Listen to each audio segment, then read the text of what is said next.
little bit ASMR typing for you guys there. Sorry about that. Just typing to Scotty. I noticed he hasn't done a single Blitz Madoodle yet for Morbius. How's it going, everybody? We're going to have a great stream today. We're going to slam through some Sword Satellite, and then we're going to switch on over to Warcraft Rumble. I got so much to do in Warcraft Rumble. I got a lot to talk about, lots of videos I want to make in the moment.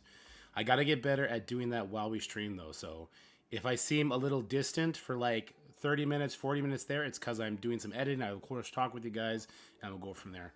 Without further ado, though, let's get into it. So we're going to do this blitzing for Scotty real quick so he doesn't miss out. Let me just fix the cam. And yeah, we're going to climb the first 30 floors in Sword Satellite first. It's probably going to take us about half an hour to an hour. It's probably going to take us an hour. Unfortunately, but it is what it is. Why does it seem like the restream is behind? The restream was from last night. Sorry, the chat. Let me pull that back up. What up, Nix? How's it going? There we go. We got the chat pulled up now.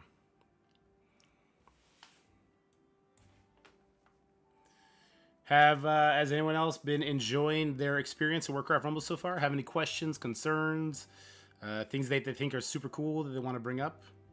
They discovered on their own? Hang it in there. Right on, man. May your satellite stay in orbit and not crash. True. What up, Red? How's it going?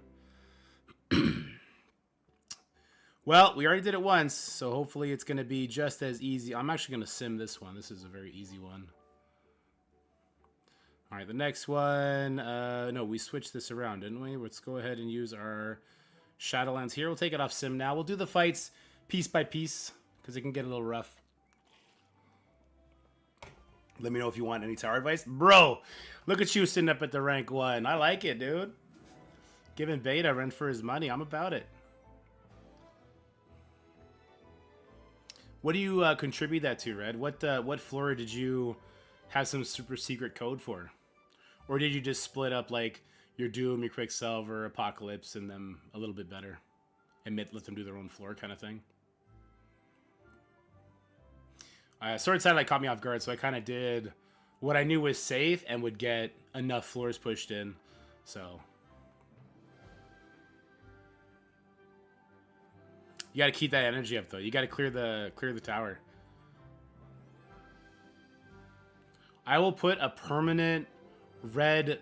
Well, not permanent. I'll put a time extended plug for you, Red, if you can clear the tower and you're the only one who clears it.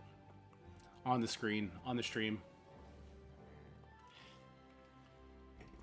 I'll put like a Cyclops that comes in here and just kind of pops off or something. Looks like Twitch chat is a little bit off. I didn't. Oh no, there it is. Why is the game so FPS laggy recently? I don't know. The whatever fix they did was a really bad fix. Let's just put it that way. Whatever they did was really, really bad. Hope you're having an amazing day. Thanks, Jason Games. I hope you are too, sir.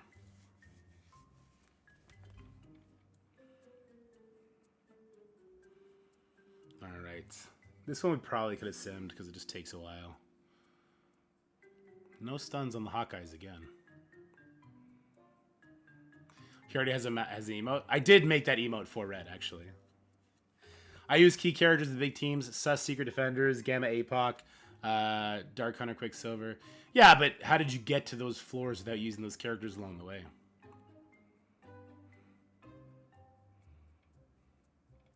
Call me Harv. Do you think it's worth taking Zombie Jugs into DD6? He's bio. If you really like War... Okay, so a couple things. Did you wail out on him? Oh, wow, it is super laggy. Did you wail out on him, and do you have a bunch of yellow and red stars on him? Or will you have a bunch of red stars on him? If so, then yes, immediately. If you wailed on him, he'll be great for Crucible. Bringing him higher is only going to make him better.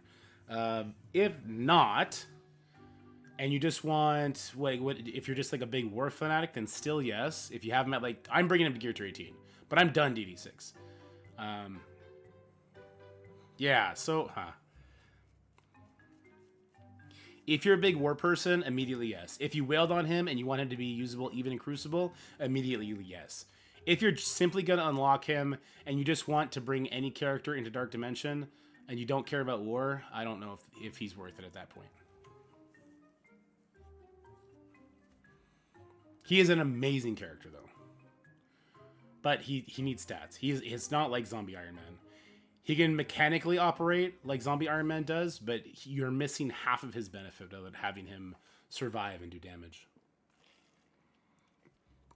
Dude, I'm loving this water cup. This is amazing. We're going to fill that up like 6 or 7 times today.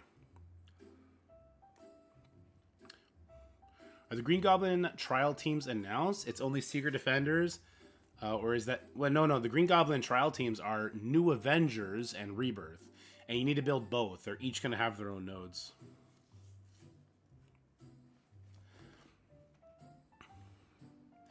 Let's go after Moondragon if we can get that blind on her. Ugh, didn't get it.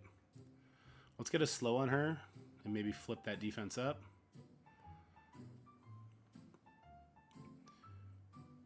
Alright, there we go. We got a blind on her after all. And now we can stun Phyla.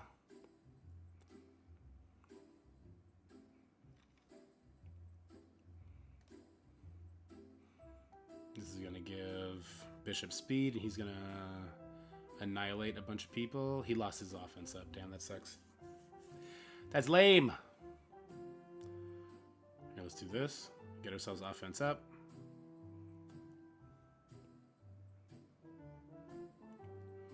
Slow on everybody. I don't like how laggy the game is. What did they do? It's not just the OBS. It's my game. This is really bad. During such a crucial event, too. Oh my god. Crashing during Sword Satellite? I know a lot of people have done that. I would be so mad. I'd have to step away for a bit. He's going to be 3 yellow, 3 red, and I do like war. There's nothing like flexing MVP over your alliance mates. But yeah, gear to 18 years zombie jugs. Morning, Jay. How's it going?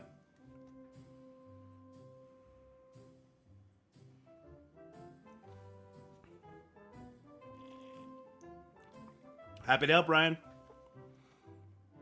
Android is working better. Yeah, iOS was the last one to get the update, right? That must be why.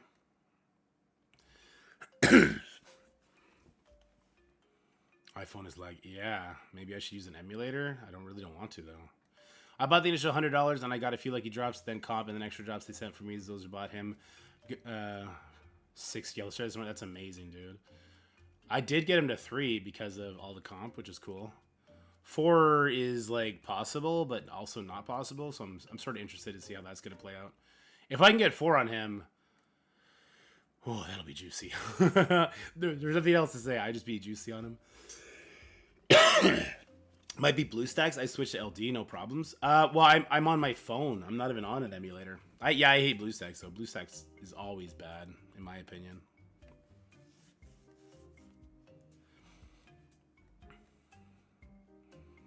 Sounds like it's just absolute mess everywhere.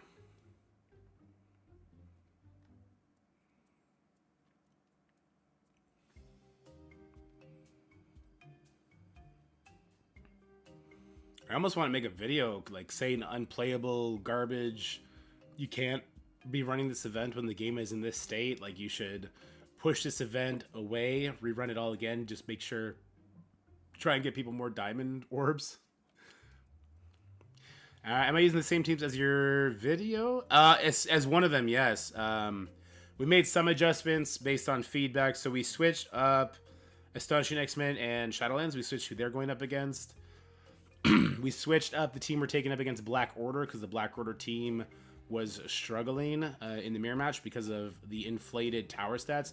So I did the math. The stats showing, like the team power showing, literally cannot be correct based on them being like the gear tier that they are with the red stars that they are. Even if you don't account for Stark Tech and ISO, which they do have ISO, so they do have those stats, the stats are off by about 30%. Use this leggy footage? I know, right? It's not anything to do with your recording software. Everyone in my alliance has the same issue. Yeah, damn.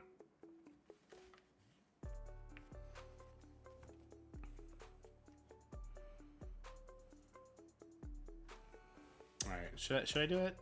We need to do a video today anyway.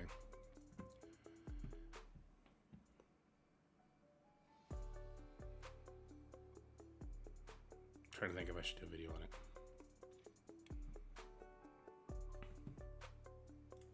What's up, everybody? This is going to be kind of a different video than what you're used to seeing. We're going to be talking about the state of the game right now, and I don't mean the diamond economy. I don't mean the new raids that are going to be coming out sometime this patch. I don't mean Dark Dimension. I don't mean Super Scroll being broken. I don't mean any of that. I mean the literal playability of the game right now. I have a brand new iPhone. I'm trying to work my way through Tower for the 4th time because they did a big boo-boo, which we're also going to talk about. And I am just hitting so much lag spikes, and I'm getting reports from multiple people about crashing during this tower, which is just unacceptable because it's not a one-off situation. It's multiple people crashing multiple times. A mobile gamer did a stream, he crashed like 13 times in one stream, which is absolutely insane. Like, look how bad this is.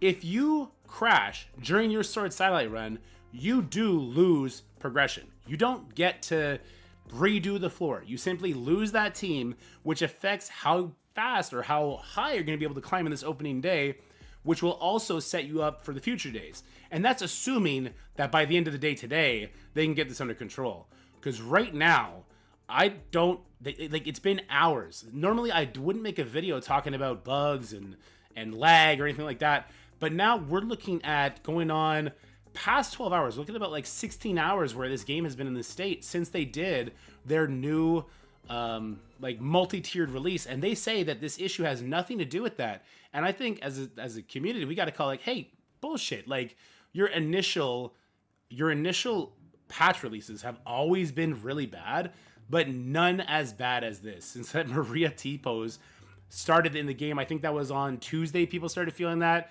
People lost their final crucibles right before the season ended. People lost entire wars because somebody had a Maria Hill and they literally couldn't get through it. And now this Sword Satellite, which is the first time we're going to be able to earn diamonds, has a leaderboard on it, has a timestamp on it. Now, mind you, 10 days, you're going to be able to hit whatever your maximum is on the milestones you'll be able to hit.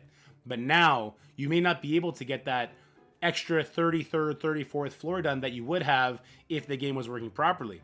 So this is a giant issue. I almost think that, and I know a lot of people aren't going to like this, I almost think they need to push the tower back until they can get this under control.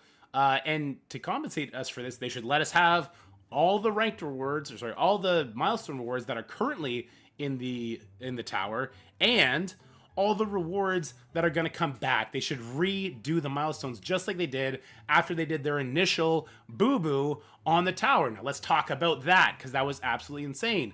So they released Tower at, for me, it's 5 o'clock Eastern. This is what they always do. The event like Tower or like Scourge starts at 5 o'clock, but then event resets are at 8 o'clock. There's two different things. They tried to consolidate it all, but they went halfway, and they went halfway because of some spaghetti code nonsense. Who knows what their actual reason for doing it was, but it's been absolutely horrendous. Now, it was what, half an hour before the tower went live that in the Envoy Discord, people were asking like, hey, like what kind of bugs are we concerned about?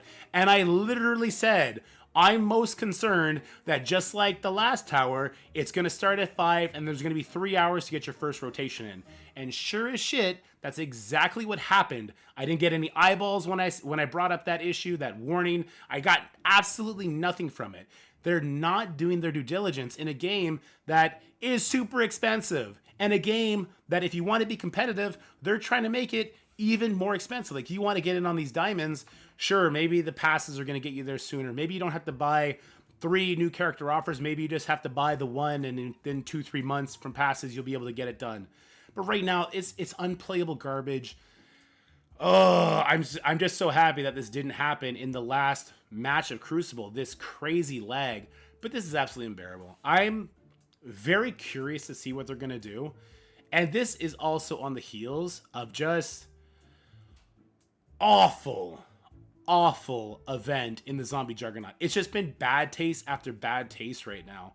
That Zombie Juggernaut event, super player and friendly. We warned them about it well ahead of time. We warned them the whole time. We were just getting brushed off, basically, because the event coordination, whatever they do is what they do. It's you get what you get, right?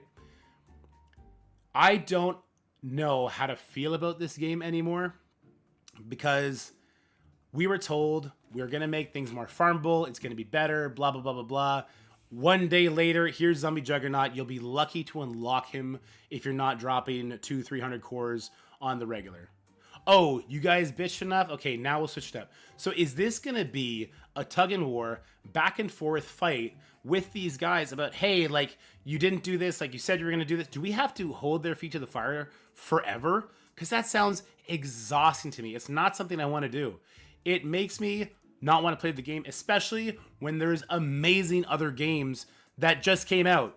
Like Warcraft Rumble. That's right. Now we're doing a Warcraft Rumble plug, okay? So I do have a second Warcraft Rumble channel. I'm going to be putting more effort into that channel than the Marvel Strike Force channel, at least for the little bit. You can still expect... Yeah, so let's do a state of my account real quick, too. We're still going to be doing daily Marvel Strike Force content and all that kind of stuff. But I'm a huge fan of the Warcraft IP. And apparently the Blizzard guys, let me grab this for you. They're a fan of me too. So here we go. Let me pull this up. Let me unplug it.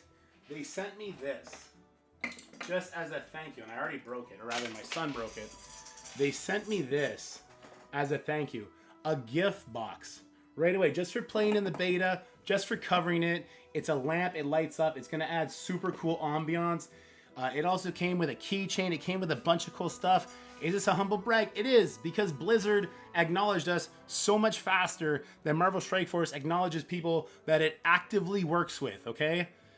This sort of thing does not go unnoticed. This is a expensive game that is a top 100 mobile game. There is no reason, zero reason why we should have to deal with the issues that we deal with. It's horrible. It's absolutely horrible. I'd be very interested to know what you guys think about the current state of not just these bugs and how they're affecting you in your tower climb, but the direction of the game. Diamonds, I felt, was a very bad thing. In my gut, I just felt like something was bad about it. And I don't know, it seems to be coming true, but maybe it's just because this is a dark promotion character. It's a super overpowered character. Maybe that's what's going on right now. Who knows? Anyway, I hope you enjoyed this little rant video, this little complaint video. I love Marvel Strike Force. You guys know this. I've always loved Marvel Strike Force. I'm always going to cover the game because I love Marvel. But something feels off. Not just with these bugs, but with them firing art department people who we all said were the best. Just, I guess not firing, but relocating where the art department is, so they let go some of the people that have made the game just beautiful.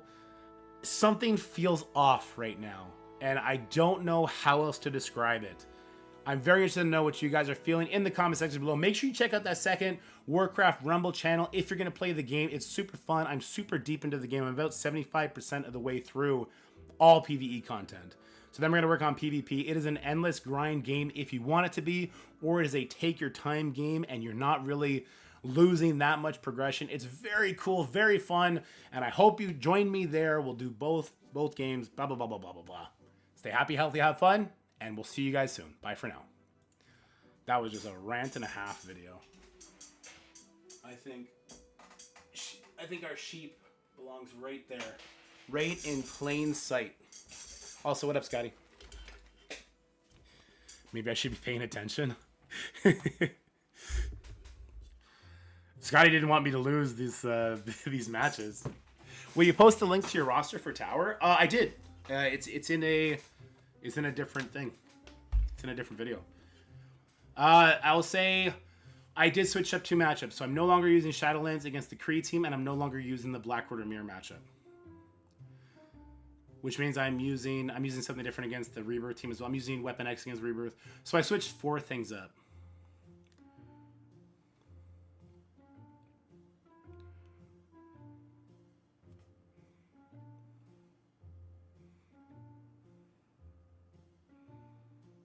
Do I flip? Let's just give him offense down. Oh, and then we'll flip that offense up. Good job. Good job, dorky brain, not remembering kits. Most people I've talked to love all the diamond stuff so far. And what did those people pull from their diamonds?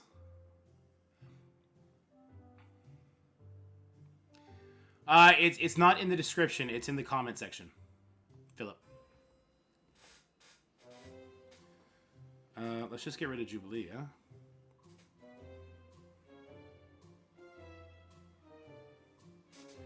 The blah baby. What up, Pathfinder? How's it going? Is that who you got from your diamond path?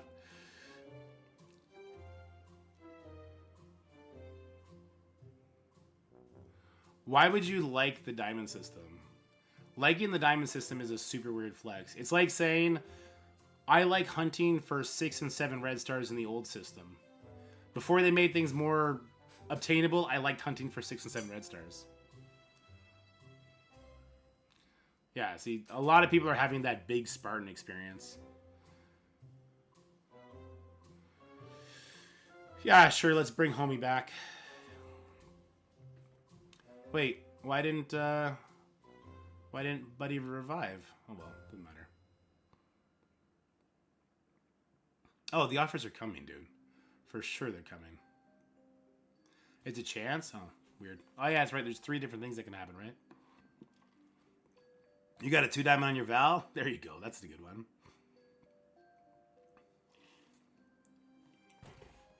Diamonds should make her OP. Oh, yeah, so I'm not doing this floor because I tried this and I got absolutely smashed. So instead we're doing Infinity Watch here. And even this is not a clear fight at all. You got one on Kang? Yo, dude, the one on Kang makes it worth it. BlizzCon starts today. Mainly interested in the main WoW stuff, but do you think they will announce a lot for Rumble? I tried it yesterday and may play it for the PvE stuff. I do think they're going to announce some stuff for Rumble. I think they'll be giving away free goodies. Someone on our Discord pulled 3 Kang. Oh! What a cuck.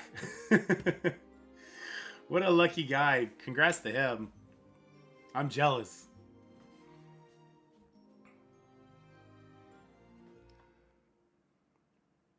What up, Tvander? How's it going? God, we're getting absolutely destroyed. Hopefully Moondragon can go before Gamora dies. I finished Global this morning and kept thinking, if this crashes, I'm going to be pissed. Then one-shot all 3 causing nodes. Felt like those were designed to show what Skrull could do. Yeah, oh, definitely. I'm going good, Commander. How you doing, sir? Hope you're living life. All right, we got through that, so let's go ahead and do this. Rewind the Thanos. Keep him away from that ultimate. We could, what do we want to do here? We can try and kill you and then go for... Yeah, we got it. All right, now we can kill Thanos. So no ultimate coming out of Thanos. So this is going a lot smoother than the last time. People are pulling 3 diamonds in my alliance. Meanwhile, I'm out here with a 7 red invisible woman. Yeah, it's feast or famine. Like, you either get one pull, you're like, oh, that's fucking sick. Or you get garbage. Or, you know what? Scotty got the middle ground. Scotty got, like, a 1 diamond Icarus, which is like, oh, that's cool. It doesn't break anything, but it's cool. And then there's me. I got Morbius, Scream, and Scarlet Witch. So I'm here like, fuck this shit. This shit sucks. So it's really feast or famine, I think. I don't know. People who hit the middle ground is going to be really rare. I'm just hopeful that Scotty's going to get like some badass shit on this milestones as well. You got a 1 diamond Nico? See, that's like okay, right? It's okay for war if you went hard on A-Force. Otherwise, that's a rough one. A Scream team? Bro, I wish. I don't think Scream will ever make another team. You should get enough credits to direct promo 1 character. Yeah, but so does everybody else. So you stay even with everybody else, but your RNG pulls fuck you. 2 diamond Loki? Oof. Any idea why this event is 10 days long? Yes, to make us fight against each other for 10 days for the leaderboard. The good news is... Wait, what is this? Oh, I'm not on the right thing. Okay, thank God I checked. The good news is... after day 2, you're basically going to be doing 2 or 3 floors max. And so you're going to be maybe one floor if you end up being able to do floor 40. You'll be doing that max, so you're going to be doing this for 2 minutes maybe. My best pull was Kid, Loki, and Hela, but I use my promos for Kang. Yeah, definitely use it for Kang. Scream Ditch to make an appearance in a new Spider-Man game, and we know there's a symbiote team coming. There's no shot.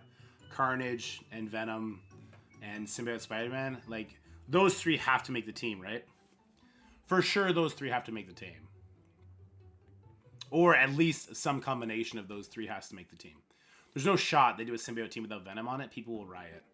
Venom will probably end up like the Scarlet Witch of the team, but he will be on the team. Oof. Oh, this is bad. Iron Man got yeeted out the gate? That's not good. He's the one who, like, finishes this node. We'll see if we can recover. At least Vision kept his offense up. Do one of these. Yo, take a turn, Viv. Jesus Christ. Okay, well, those three Web Warriors are dead. That's good. We already have a symbiote team? Yeah, exactly. They know about 3 old characters, because don't forget, all that matters to them is... Yeah, see, that's why I corrected myself. I don't think there's going to be 3 old characters on the team, but I think that there's going to be at least one, and it's not going to be Scream. Maybe, maybe they get the Sinister Six treatment, though, and we get, like, a symbiote bio raid team or something, and then they do a War Crucible team with the rest. That'd be kind of cool. I really hope they do that. This should be the year of doing that, because Sinister Six, everyone loves Sinister Six.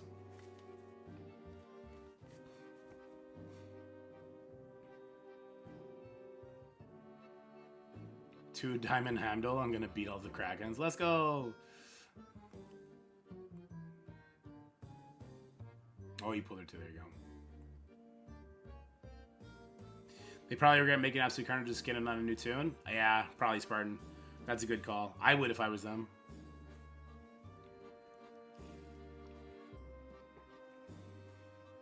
What floor are we on? Are we chugging along at a decent pace? We're 30 minutes into the stream.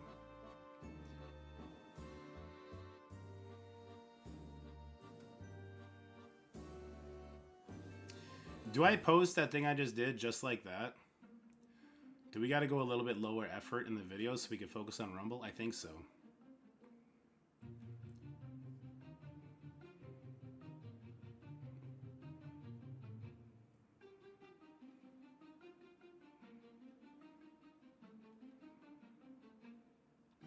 Did Val not take a turn? What happened with Val? Did she get stunned?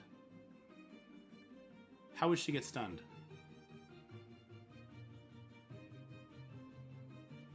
Why does it feel like Val never got a turn? What is happening right now? Why does it feel like Val hasn't taken a turn yet? Because she hadn't. What the fuck? What stopped Val? A-Bomb stunned Val. Oh, Black Widow gave speed up to Abomination. Okay, that's the first time that's happened in the 4 times I've run this. We'll see if we can recover. I don't know. We didn't even land the expose on that Green Hulk. I honestly don't know if this is recoverable. Beta's gone. Beta's gone. This is not recoverable. We're going to lose this. Oh, that's crazy. And we're stunned? Wait, what? Where'd that second... Oh, Thor stunned her again? Oh, you got to be shitting me. What is the luck on this shit? Is she still alive? There's no shot she lives through this, right? She's gonna bleed out. Holy shit, we lost. What? That's insane.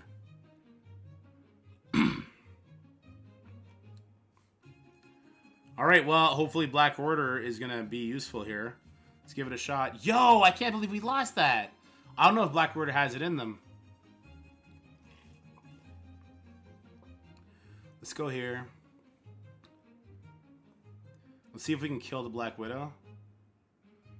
Good, we killed the Black Widow. She-Hulk's gonna throw it back at us. Let's get some defense up. We did get some nice barrier. I don't know if we can get past these Hulks is my only issue. I need my secret work to make my 3 diamonds worth it. Ugh! See, that's the thing. We also have 250 characters to get diamonds on, so nothing feels good from those old crews. Think about if we have 3 hero symbiotes and 3 villain. If Surfer is a hero, they can give us Toxin Riot, and we say null, and suddenly we have 2 full symbiote teams and 1 hero villain. I'm about that. I'm about that life. That sounds fun. I would love to know what's going on with this game right now, but Hulk is just taking infinite turns. I can't actually ascertain what the hell is happening in the game itself. So there he goes again. Okay, Thanos, can you take a turn so we can get some flippy flips here, please? This would be a great time to do your flippy flips. Nice, there's those She-Hulk passes, so we can flip literally everything. Alright, hopefully we can get some kills here off that. Good, good. Alright, Black Order is going to bring us back to the Promised Land. We will still get to that that stage 30. Oof. We're too used to Bifrost kicking ass and Rays. We forgot how bad they are in other game modes. That was just... I've never had the Valston happen in the multiple times I've done this. Which, I mean, shit happens, right? But it's still weird. Do I want to do this? Wait, what's going on here? Why would I do this? What have I been doing here instead? I think I used Black Order here instead last time. I did. Shit. I don't really want to use... Do I need to use Doom elsewhere? I think I don't end up using Doom. Oh, wait. No. This is the Scotty account. We have Pegasus here. We can just Pegasus this. Let's go, Whale Blood! Let's go, Whale Blood! Let's go! Whale Blood is fire. Wait, do I need Doom now? I guess is the next question. Did I end up using Doom literally anywhere? I used Weapon X there. I use Unlimited here. I use Undying here. Tangled Web here, which can get really sketchy. So maybe I bring Doom in here. We can bring Doom in here. We could also bring Doom in here to help sure this one out. And then the rest is just standard shit. Yeah, the rest is just standard shit. What's good, Bag? Alright, so maybe we try and use Doom here with Star-Lord. I like that, actually. Sure that one up. So let's drop Doom. We need Kestrel elsewhere. Who's another plug and play that's not going to get used? Deathpool we use.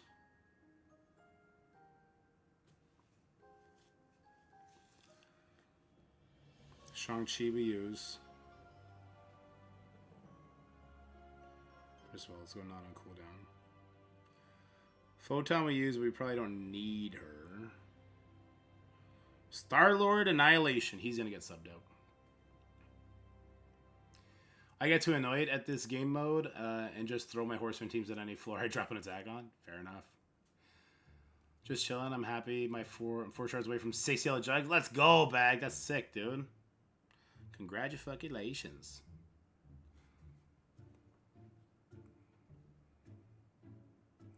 I'm like 60 shards away from getting him to 4 stars. But maybe I could pull a 30 like everybody else except me has done. So I'm still holding out hope.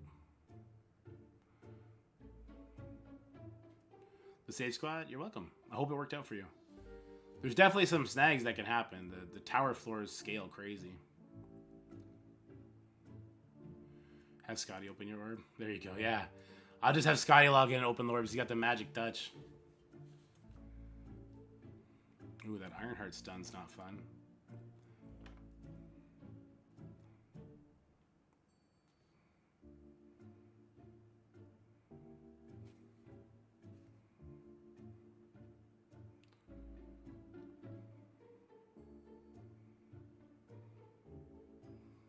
Oof, we're struggling. Struggle City. At least that's a dead shield guy. And a trooper. Oh, we killed the security and the trooper. That's good. At least Rescue doesn't have slow, so shield cleanse / res Ironheart, worst case scenario. Let's take out... Oh, is he blinded? Oh, shit, he's blinded. I did not notice. That's super annoying. Okay, well, Iron Man's not. Iron Man will clear house here. I don't know if he's going before that Maria or not, though. Oh, who just killed themselves? All right, so Maria is going first. Maria got herself killed. Is this unavoidable? It is unavoidable. Cool. The Black Order mirror. Yeah, that one didn't work for me either the first time I tried it. It's because they have secret stats, apparently, in Tower. It doesn't... The power level doesn't properly reflect the characters on the node, which is like, oh, that's cool. Thanks for sharing that. Sorry, Track, but which character did you vote for the Symbiote team? I voted for Surfer. The second I saw Surfer, I voted for Surfer.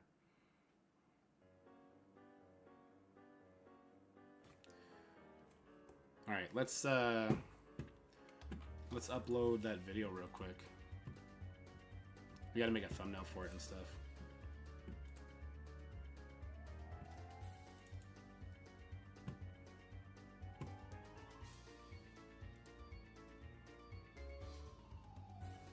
This can be autoed, right?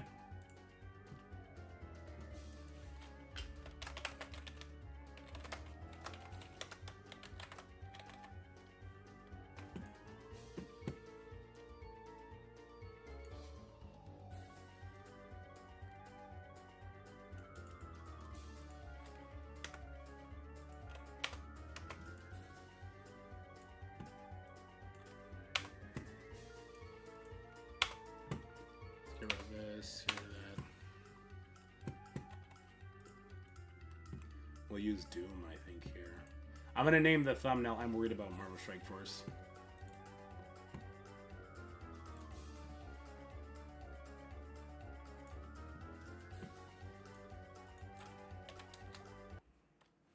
Whoops. Oh, that was the music.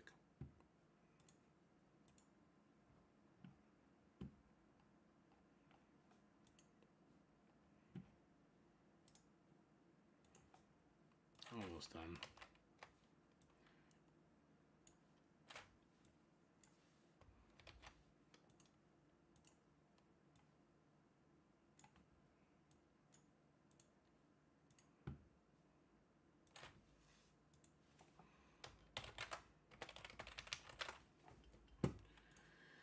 Okay, what do we want to call this video? Could we call this video Bugs, Misleads, Bugs and Misleads. Why I'm worried about Marvel Strike Force. Has anyone good from your Diamond Orbs yet? We got a 1-star Icarus on one of the accounts, so that's pretty good.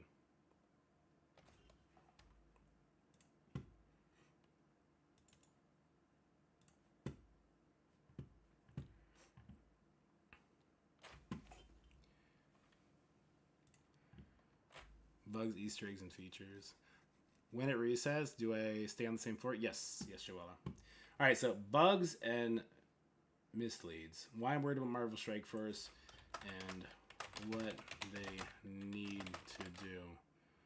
No. That's why I'm worried about Marvel Strike Force.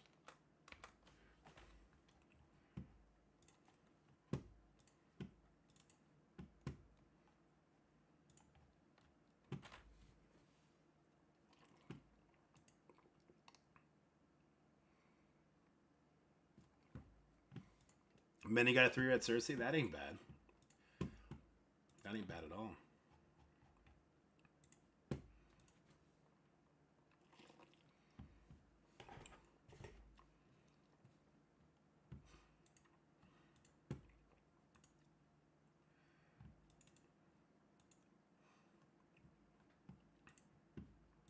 Wait, no. So Bugs, Crashing,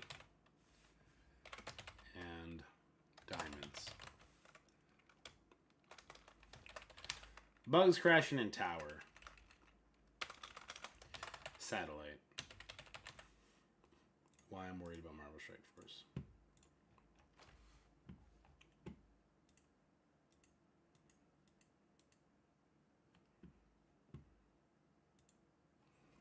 All right, there we go. Let's continue on. Okay, this one is unlimited. Well, I'm glad we saved our Doom and our Quicksilver there. That's good.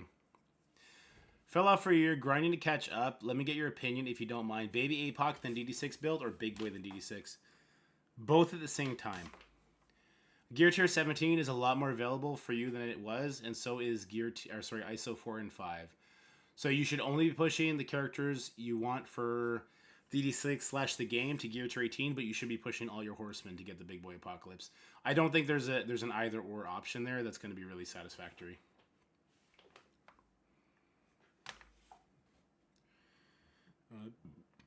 Let's just do this here.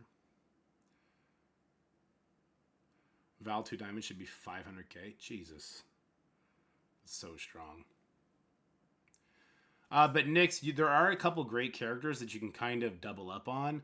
Like Gambit, you can bring him all the way up to Dark Dimension 6 as well as for the Horsemen. Who else could you do? It's pretty limited, isn't it? They're all bio, basically. You can do some of the mutants, but I think we're going to get a new mutant team like right away, so that doesn't sound great either.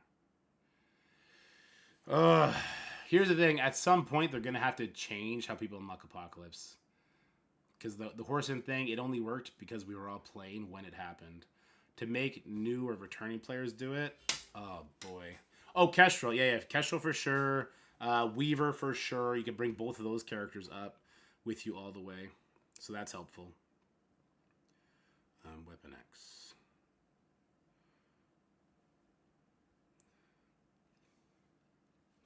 Yeah, Kestrel, Weaver, you can bring them all to DD6. Alright, let's rewind here. We got any vulnerables? Oh, nice. We got a nice big old vulnerable over here. Killer gear tier 18 Omega Red. That's not going to kill her. Oh, I was going to say, if Wolverine gets one hit on her, she probably dies. Oh, that's it. Peggy's dead. I've got 1 Diamond Castro and Kang both in my shop right now. Oh, that's so tough, dude. If you're able to buy one, you got to buy one. You have to. I don't know who I would pick out of those two. Something in my head says go Kestrel. Kang is so good, but something in my head says go Kestrel.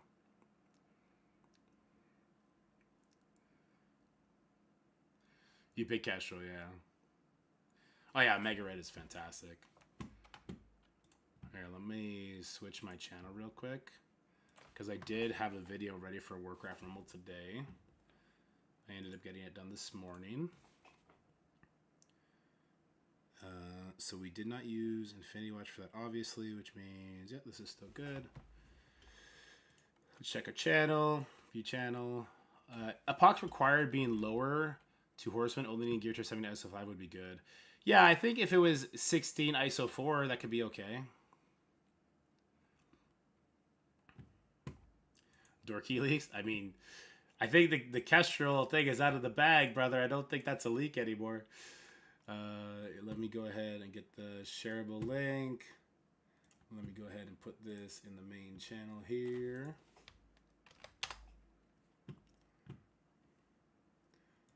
Let's do this. Let's do this. Oh, we gotta watch Run's recap later. I want to see how much shit he's gonna talk about.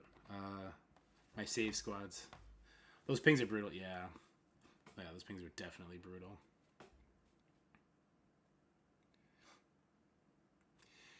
You know what I heard, which was a good idea? Oh, Surfer died. Yikes. We should still be fine. Oh yeah, we're fine. Look at this. Shang-Chi doesn't give a shit. He says, I don't need Silver Surfer at all. Just do Bio City. Global City, Cosmic, Legendary. Like, just make it the exact same as the Dark Dimension layout, but throw ISO 5 on it. So Gear Tier 17, Global City, Cosmic, but make people do ISO 5 on it. And that would be the only change. This one's kind of sucked. Did I not say I was going to bring Doom or something here? Who did I say I was going to bring here? Was I going to bring somebody different? We have Doom.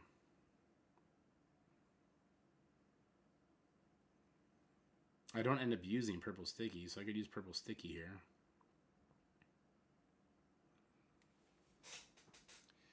It went great the first time, and then after that it didn't. So, okay, here we're going to use Nova, Quicksilver, Doom, Star-Lord, Pre-Taunt. Okay, so that's where we're going to do that. Here is Darkhold. Here is Deathseed APOC. Here is Gamma, Kang Kestrel, Skrull, Secret Defenders. Okay. So we need to get through this stage, though. All of those are being used. Quicksilver is being used. Gamma's being used. Doom's probably not necessary for that one, but he's going to be very helpful.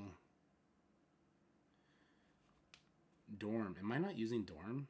No, I am using Dorm, right? I'm using Dorm with the Secret Defenders, which is completely overkill, but we'll do it anyway.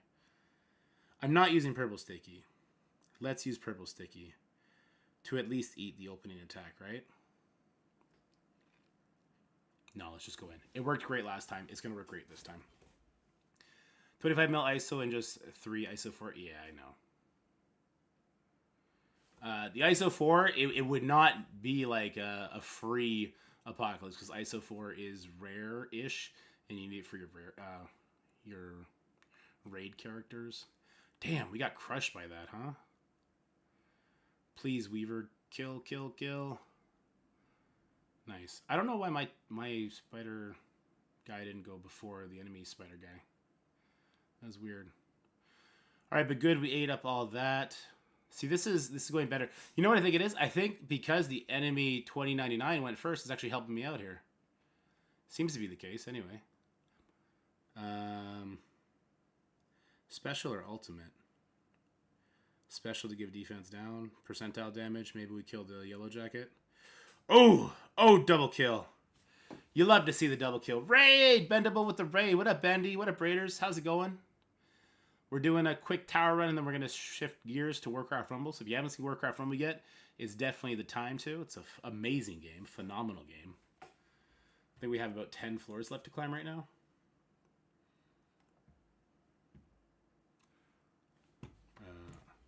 War is best for finding uniques.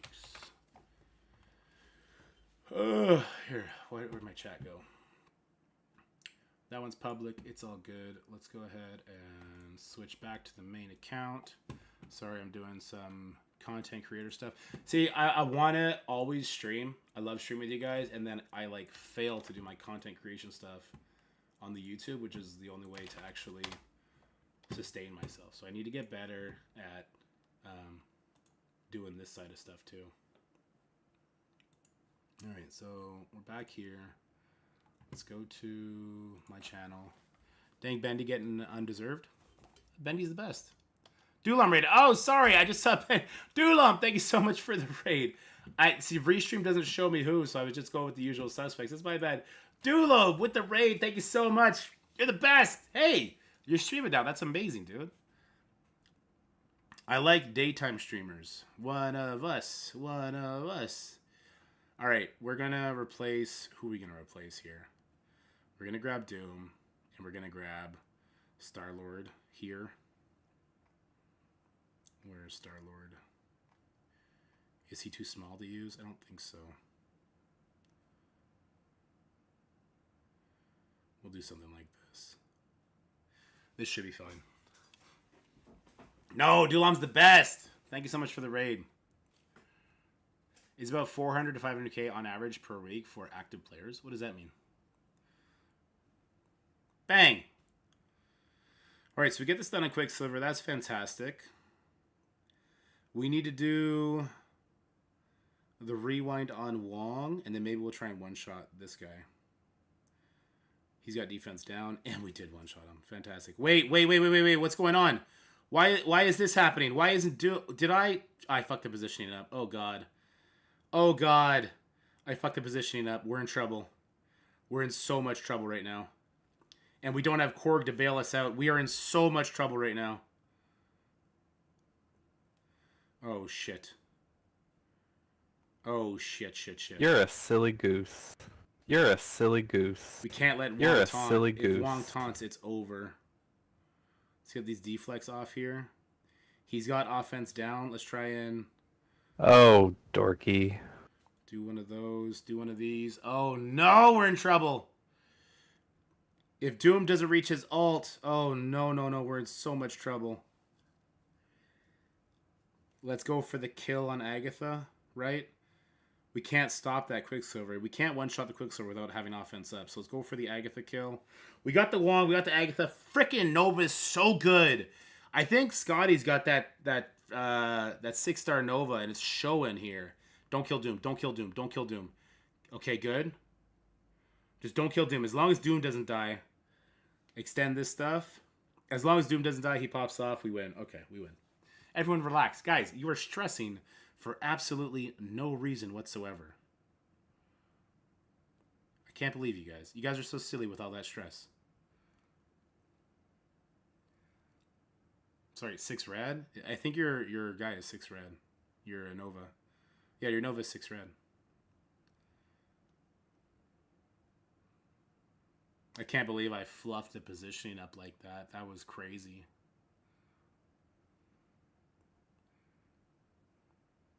Yeah, he is.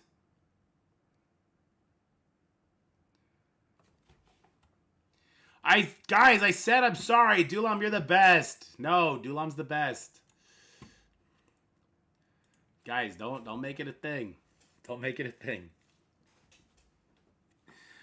All right, the rest of this is very easy fights. So, yeah, the next 5 are very easy. Famous last words, but we'll see how it goes.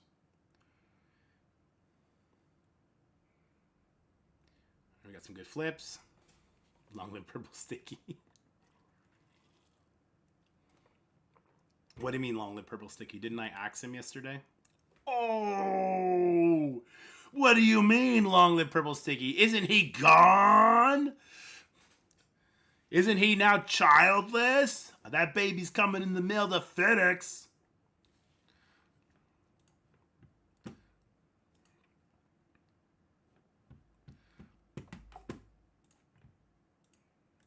He's got a cute ass baby though.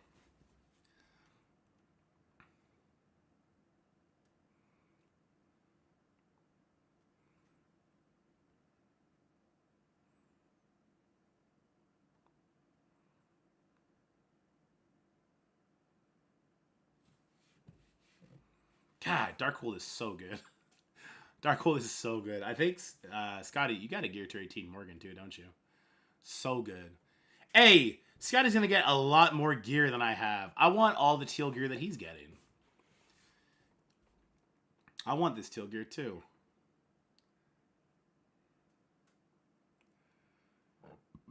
Maybe, yeah. Got big old Morgan.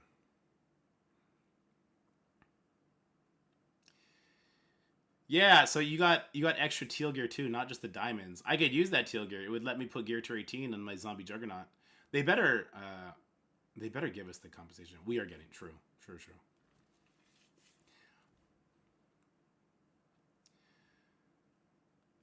Let's try and kill her. Oh yeah, she's gone. That lets my Apocalypse go before Weaver. Oh, it doesn't. Alright, well let's just get speed up, I guess. That was unfortunate. And he gets Safeguard. I thought for sure the one kill makes me go before the enemy Weaver. Oh well. She's still going to die. 7 Red Apocalypse does not like you.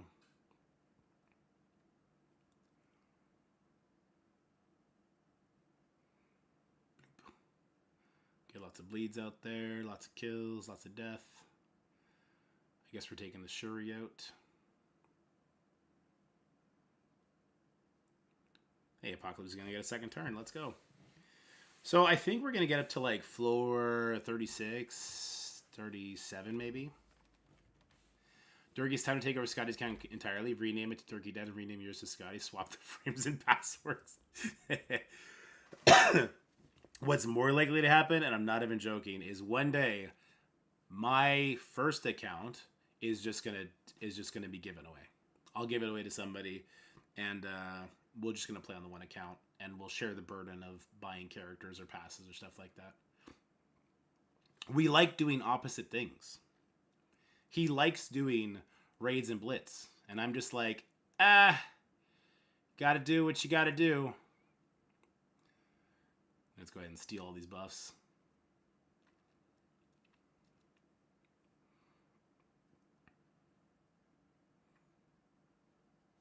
And for the most part, I'm not a huge fan of war because all we do is punch down into people. Together we make them the ultimate MSF player. Exactly.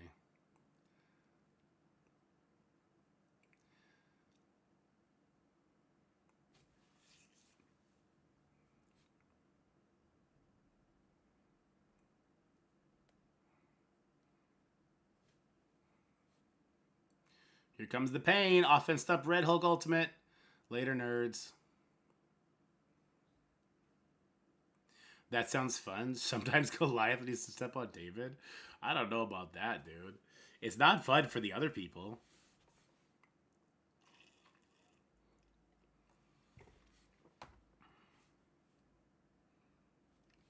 Alright, let's do this one. Sometimes Goliath needs to step on David. That's so fucked up, unspeakable. Jesus. I mean, that's what I did to Sticky, but, you know, that's different. Alright, we gotta leave the Sticky situation alone for a little bit. Let it simmer. Because otherwise I'm going to match him first thing in the next season. He's going to kick my ass.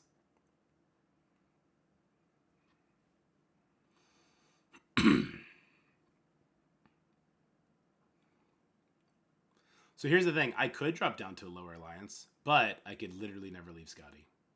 So it's a problem.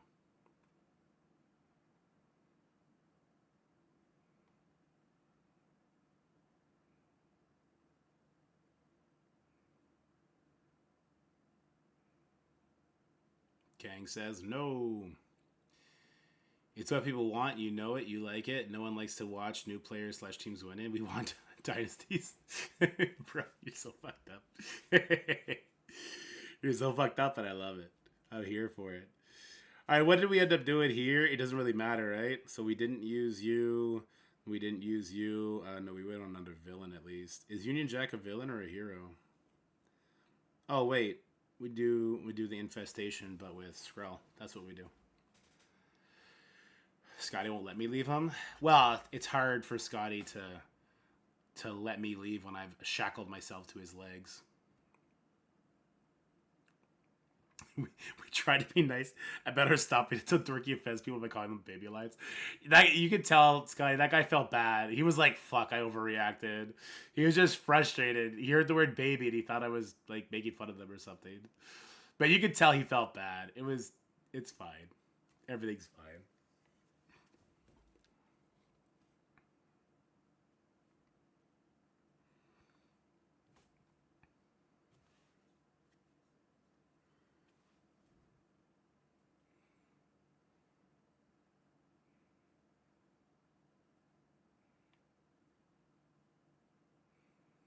You guys only handcuffed to each other when Whale is involved.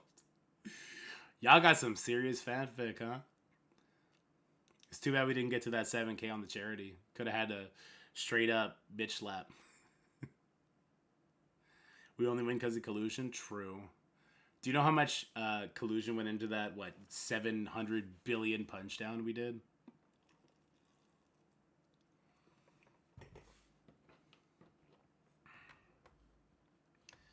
Oh, last one. Last floor, floor 30. So now we're 3 for 3, climbing from stage 1 to stage 30. We did lose twice on Scotty's account, though, on once each run, interestingly enough. Okay, so how do I want to do this? Yes, this is perfect. So this gets all the buffs off of Dorm. And there's an ability block on Morgan, so I can just go ahead and stun Wong now. Photon is going to kill the shit out of that Morgan.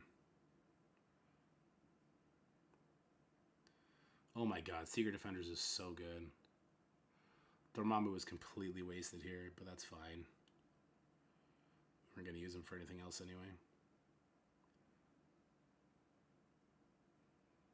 Yeah, he doesn't even get a second turn before Photon. That's crazy. That's crazy. Only the enemy Okoye randomly gets a turn. That's so funny. Dorm hand, come on. Yeah. All right, Scotty, do you want to open up these diamond orbs, or do you want me to do it on stream?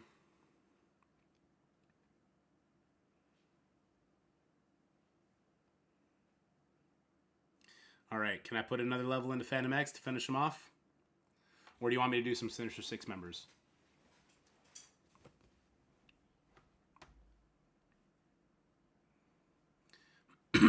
Sinister Six all done? Damn. So who's not done? You shamed me? I shamed you to doing it.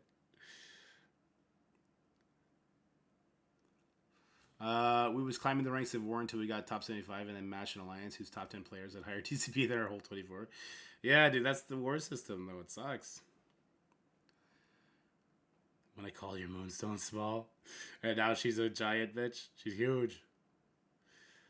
I imagine all of our war offense teams are 95, right? Oh yeah, Mysterio look 95. Is it just Phantom X?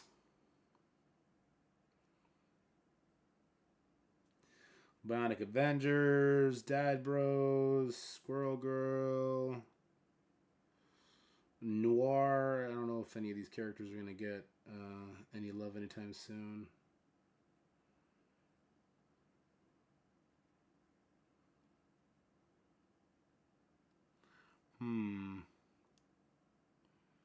Emma, maybe help for efficiency. Crucible. Hunters. We could do Hunters. Or I can just give away one of the reworks.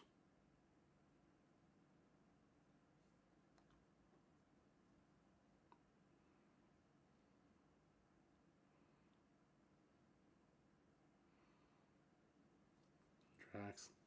Alright, let's do Hunters. Yeah, Dark Hunter's only that. Who do we think is the most important, Morbius or Ghost Rider? I'm thinking Ghost Rider.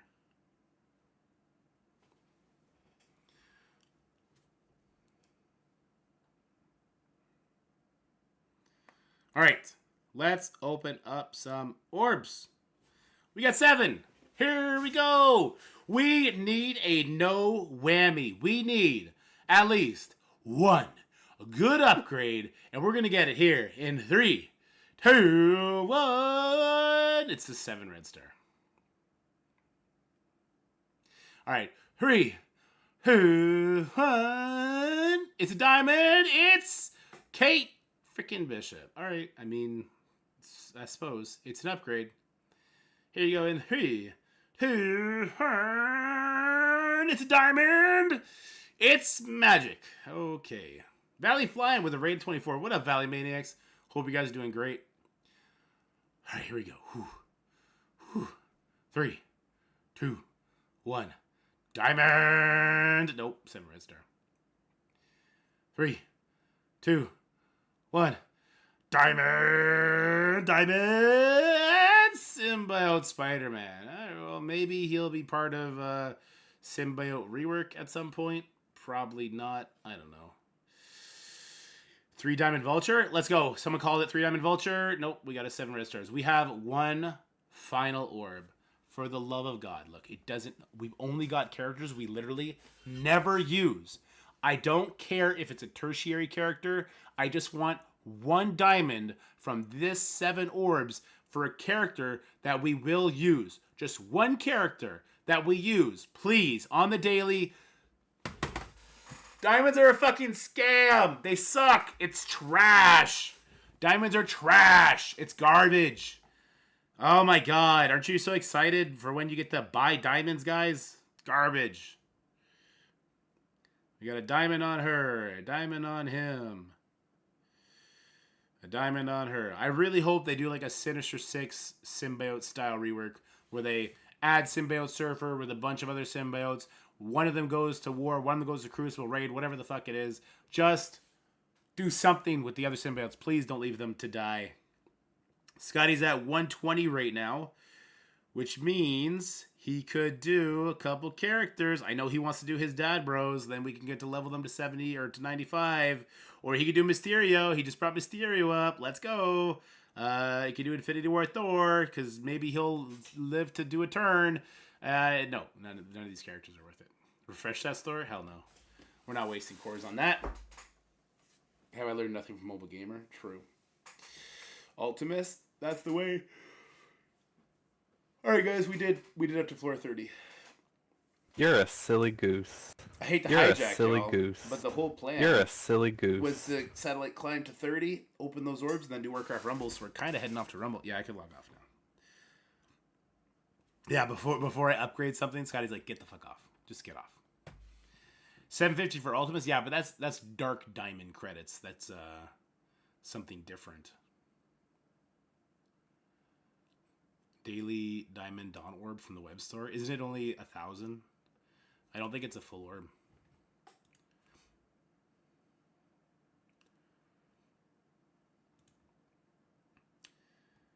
Did I post the video yet?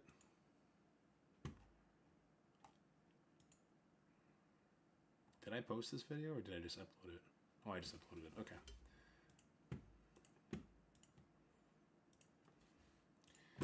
I should edit gameplay from Scotty from this last Crucible. I should. Or I can do that. Wait, is today Friday? Friday, Saturday, Sunday? And have it go. Yeah, so I need to do it tonight. Whoops. What am I doing here? Why did I post this here? I posted all my Warcraft Rumble stuff in all the wrong channels. Whoops. Delete. I'm sorry, Mobile Gamer and the... I posted it in the main Marvel Strike Force Discord on accident.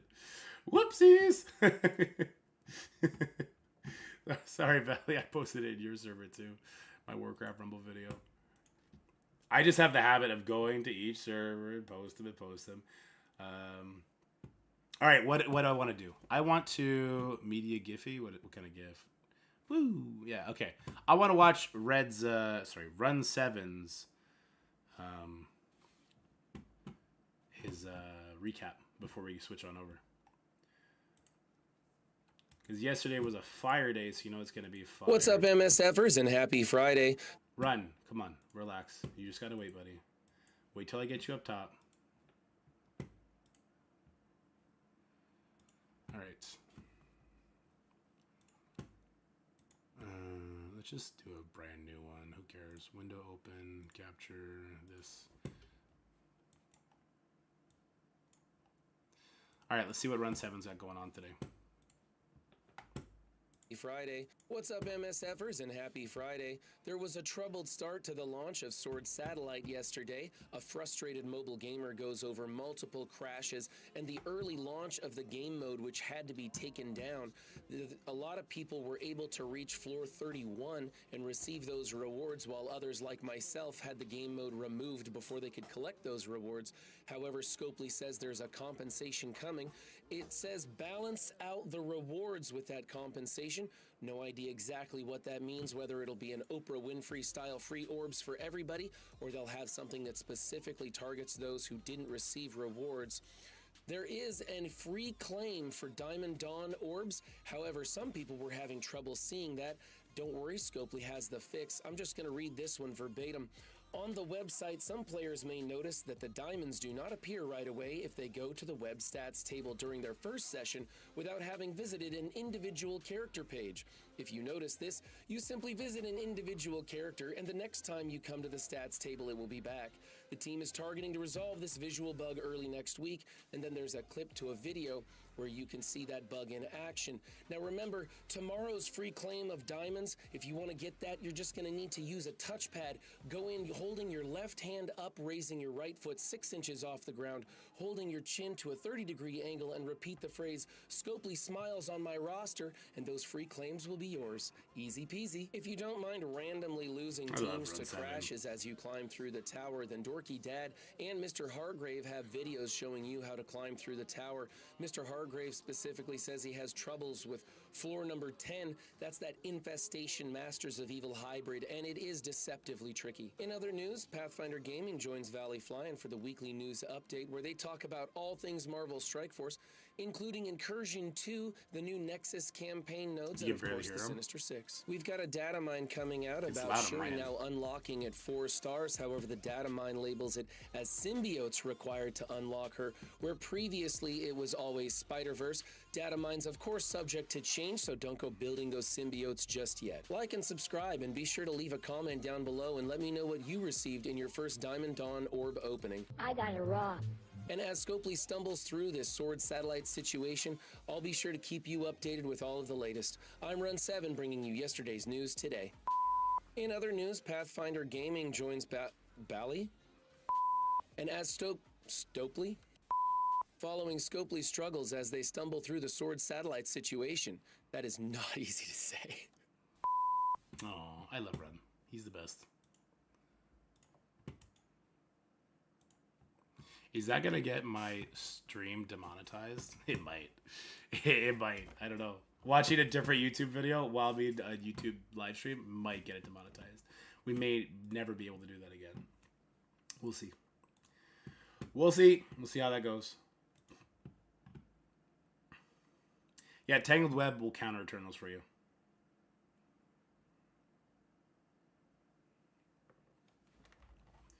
But can use any Spider-Verse. Isn't that just the Shuri unlock event? Am I crazy? Is it something different?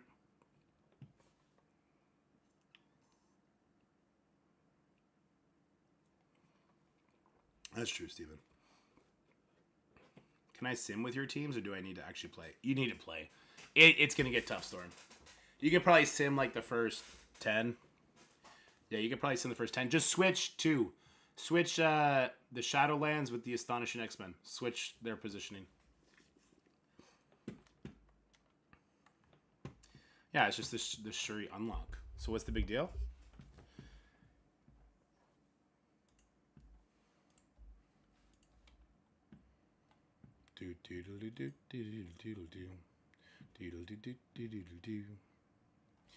What do we want to call our Warcraft Rumble?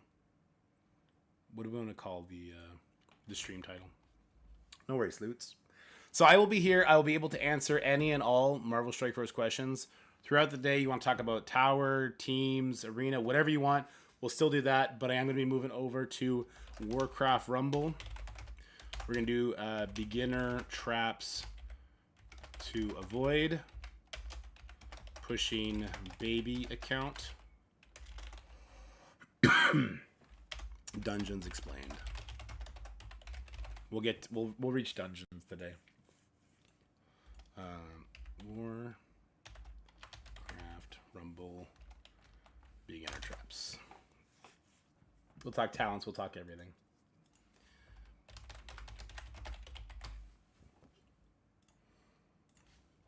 They honestly should make all non-horsemen 3-star unlocks. The horsemen are all 3. Yeah, I'd be happy with that. I have 2 Weaver and Spidey. Yeah, that's enough. This mechanically, they'll get it done for you, Plop. You just gotta level them up. I love boobies. True, Alex Gaiman, true. Okay, so we've switched over to Warcraft Rumble, which means we're gonna switch over our scene as well. Boom! Oh, we gotta turn this off. Boom! Oh, we gotta. Okay. We messed up. Hold on. Let's bring this up there. Okay, now we're back to normal. We're good. I would love to get chat in here somewhere. Where would I put them? Maybe I could put you guys like right here below me, like right beside me maybe. If I was to move this, and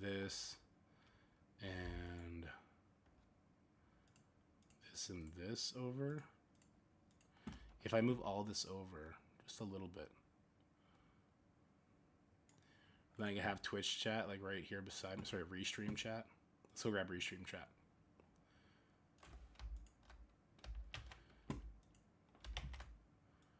Again, just put you guys like right here beside me, so you guys are here. I like it when you guys are here. I don't want to leave you alone. You know what I mean? I like having you guys. Let's move that subscribe button. It doesn't do anything. Let's delete that subscribe button, because I think a lot of people are like, "Hey, I keep hitting that subscribe button, but it's not working." I was like, "Bro, it's just a picture, homie." All right, let's do some Warcraft Rumble. What do we want to start with? We need to make just a shit ton of videos, because we have a lot of stuff we need to talk about. First of all, let's get some music going. Warcraft Tavern music, 100%. How's the volume? Volume looks really loud. We'll turn it down a bit. Let me know how the volume is for you guys. I will adjust it as necessary. Dordoot. Scotty, I'm going to jump down into the voice comm, Scotty, if you want to hang out. I'm not sure if you're at work or not. And let me get back onto my Warcraft Rumble account. I just want to see if that video posted. It did. Good stuff. Let's go to the view channel. And all right. Talents. We got to talk talents. We got to talk talents. We got to talk leaders. I think we talk leaders first. If we're going to talk leaders first, we should probably do a little stream. How long am I streaming for? I'm out finally. Well, come hang out, Scotty. No video on Sword Satellite matches? It's already out. I did it yesterday. It was out last night, RJ. It's called Floors 1 to 30.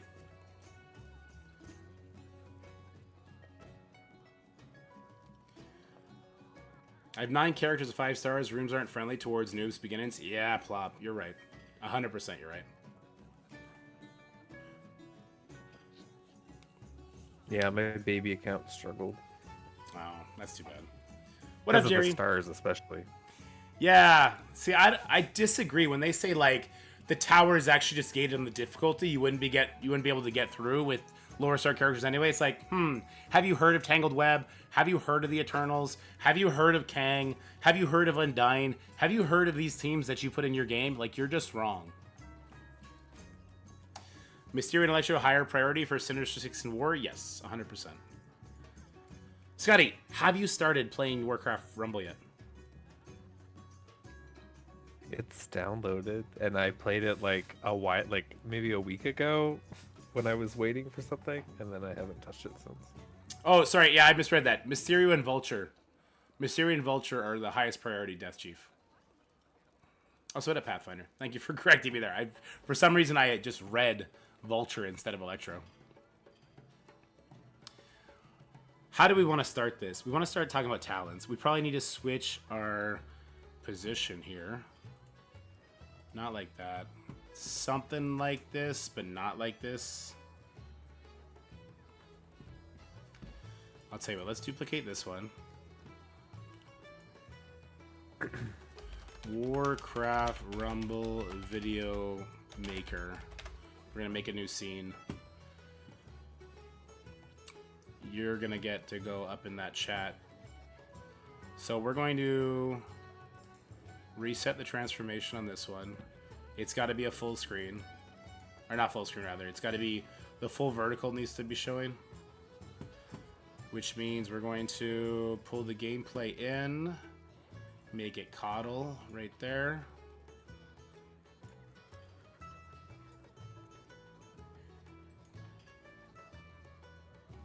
Have you watched Loki Season 2, sir? Are you up to date? Are you talking to me? Yes, Which sir. sir? Oh, He's not talking to you, I Dead. didn't even know you were here, bro. He's like, oh, they're hanging out. I have to interject. I'm very sneaky, sir. I just don't have the notifications drawn. Well, we're going to make a video later. Scott, do you want to make a video with us about the Crucible? Or are you just like, I don't really do Crucible anyway, so you don't care? I do Crucible on my baby account. I don't know what you're talking about, Dorky. Scotty is currently like Rank 17? True. True. I'll be here. I may not have as much verbal diarrhea as Dead, but I may have some comments. Well, that newer player experience, what you plan to do would be very valuable. Yeah. I have to get crafty. Alright, so we got our chat in there, which means we can get rid of this. I think we got to pull this over closer yonder. Is this okay, guys? Or is this like, am I wasting screen space? I think it looks fine. Okay, the only thing I want to do differently, I think, is I just want to upgrade the Twitch chat.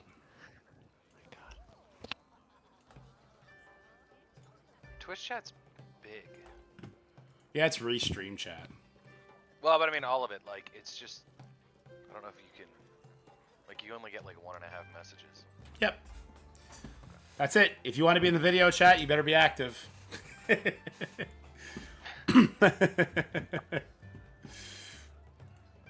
All right. So, let's talk leaders and their talents. I think that's an important video to make for people. Best leaders with the appropriate talents. And then we can make a little graphic for people, I think. In fact, let's go do that right now. Oh, we got a message here.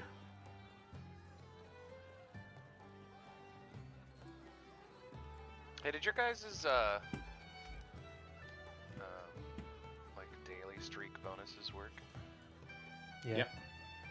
I think your account's honestly just broken. Like Yeah. with It your might be. tower and It stuff. might Like I feel like there's a glitch in your mainframe, and I don't know what to do about it. So I reached out to one of the guys in your Discord to see if his did, because he had the same thing. Oh, And- Pathfinder's having the same issue. Pathfinder, did yours did your tower reset as you would have expected last night? Because it looks like there was several of us. It looks like there was several of us that tower never actually turned off for. No, Storm. He has the new counter sheet. JM just hasn't posted it. I do not have an updated one. That's just always the excuse. That is often what actually happens. Not this time though. There's just nothing that's changed really, except for Juggernaut's stupid.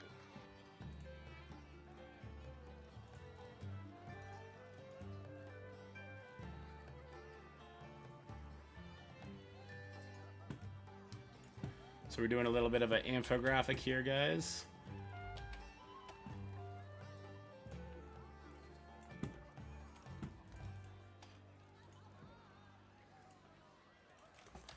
Leader tier list and BIS talents.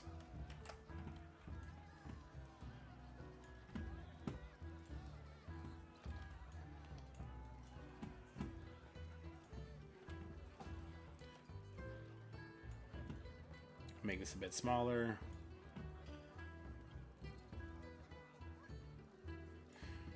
Do I want to do this in a tier list format? I don't think so. I think I'd rather make like a chart or something. What would be the best way to do that? First of all, let's change the border. Let's get our Warcraft border on there. Get that bad boy going. So Warcraft Rumble border. Warcraft Rumble border. There we go. All right.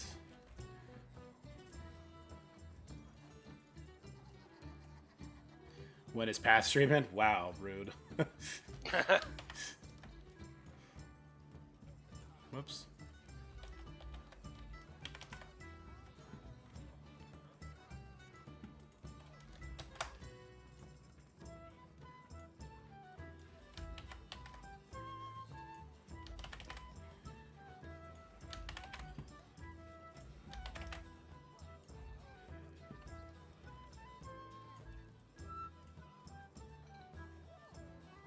Next Monday? That's so long. For what? Path isn't streaming until next Monday. It's so long, so far away.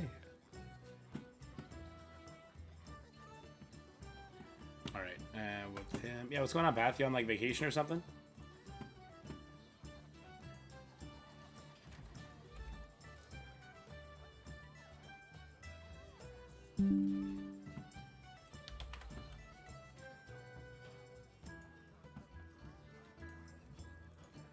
The only S tier, in my opinion, is Tyrion.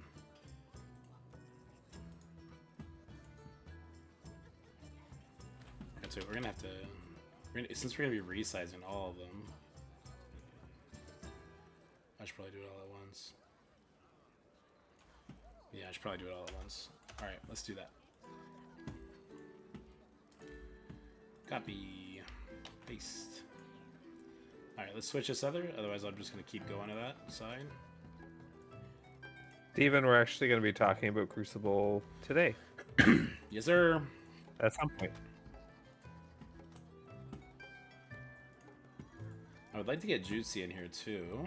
He's a respected member of the theory crafting community. Can I just do it from here? Is it the same quality? Oh yeah, it's the same quality. Perfect.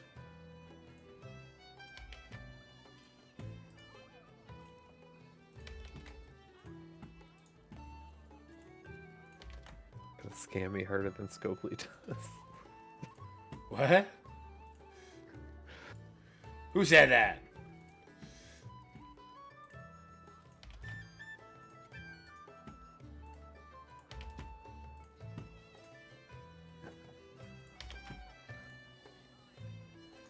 Watch out, Jumpy. He's gonna give you the ookie dookie. Dookie dicky. I don't know what the fuck that was yesterday, bro. I have no idea. I'm glad I didn't make it in any video though. I feel like it's not gonna die then. I already saw someone like talking about it in comments today. Oh no. The ookie dookie.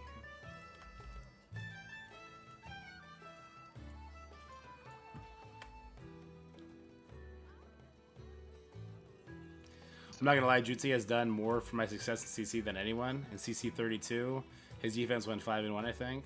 To be honest, the one loss wasn't the defensive fault. Well, there you go. He's a smart dude. Don't they He's have, also not like, he's also not a dick about it, which we appreciate. tier list makers? What's that? Yeah, but I don't think they're gonna look nice. Look at this ookie dookie guy suddenly trying to look nice all over the place. Do you remember when they used to make tier lists for MSF? Yep. And now it's just build everything.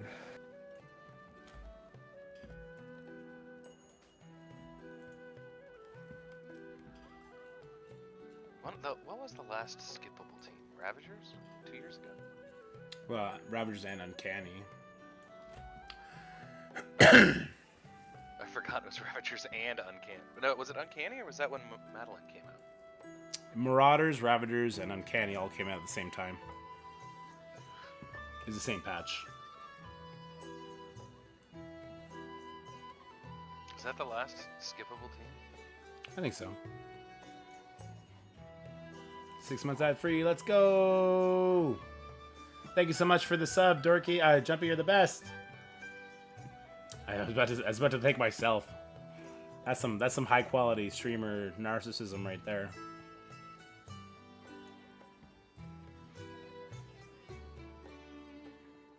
We're going to make them all smaller to fit.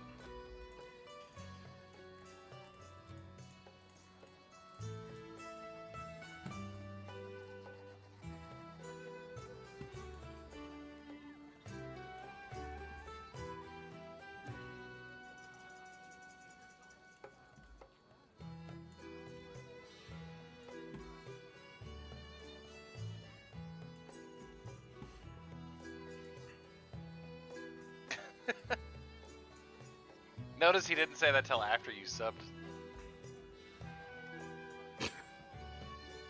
Wait, what did I say? I don't know. We're talking shit to Jumpy. That's just life, though.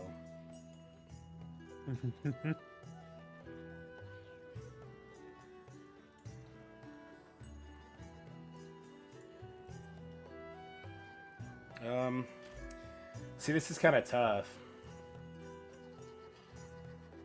Is Grom...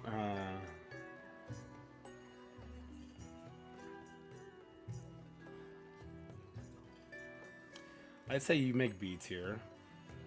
You make B tier too. You're C. You're C. These two could both be A.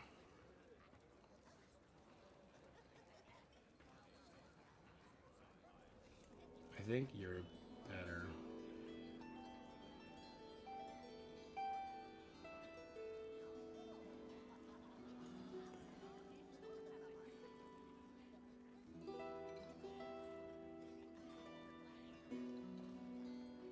Do I just buy every unit in the store in Rumble? You unlock them. Yes, so you buy all the ones that you don't have unlocked once to unlock them.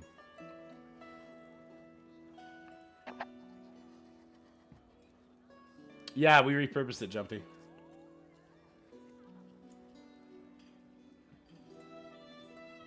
Because that game is barely a game. Was it ever a game? That's the question.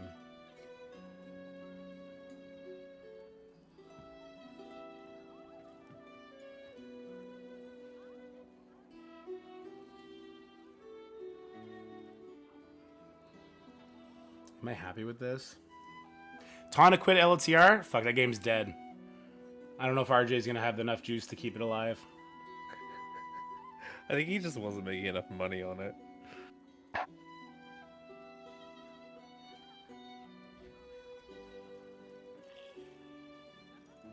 Germany has some strict loot box rules, Fragile, but there's ways around it. The government just won't protect you if you feel like you've been abused if you do it.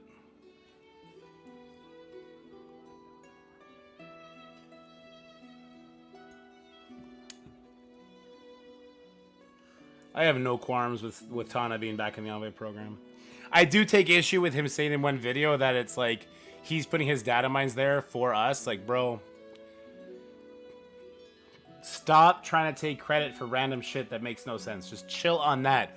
Do what you do. What you do, you do well. You're good at what you do. Do that. People love that. Stop being weird about shit. It's awkward. Anyway, I don't want to get into it.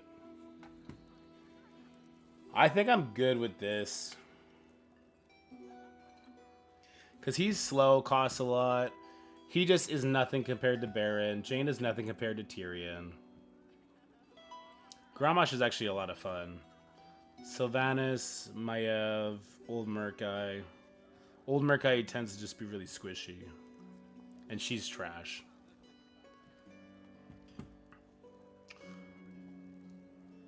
What's an iconic World of Warcraft background?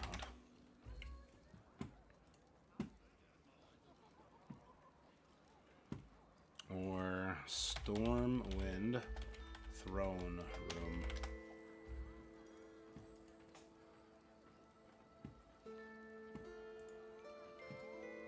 Is that more iconic than Ironforge? Well, I'm thinking leader, right? Throne Room? Yeah, but I mean, like, the central area of Ironforge is fucking pretty cool. What about just the castle, the keep? I mean, yeah, that's definitely more iconic. I'm just trying to make it be somewhat relevant, like leader, castle, whatever. Sylvanas is pretty good. Wait, is she alive or dead now? I can't remember. I haven't played the retail. Couldn't tell you. I think Jaina's alive again? I don't think Jane ever died. Didn't she Lich go King to- Throne is huge, yeah. Yeah, that would be a good one. Didn't Jaina go to...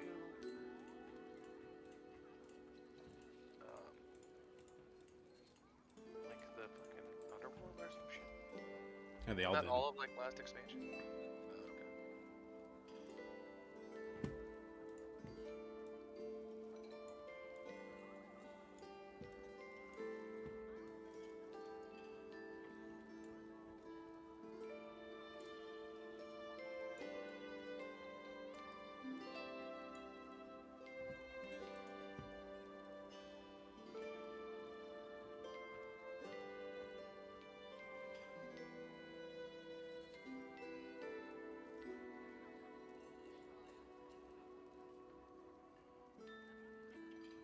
I think I'm happy with this.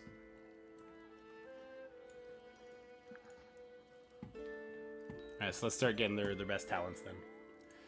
For Tyrion, Tyrion's it's kind of a mixed bag. All three of his are really good. Maiev she's just not good at PvE pushing.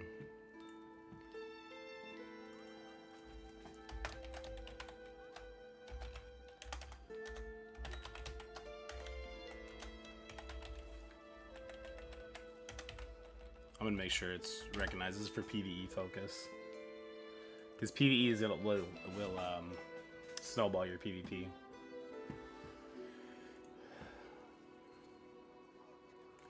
I love Consecrate because of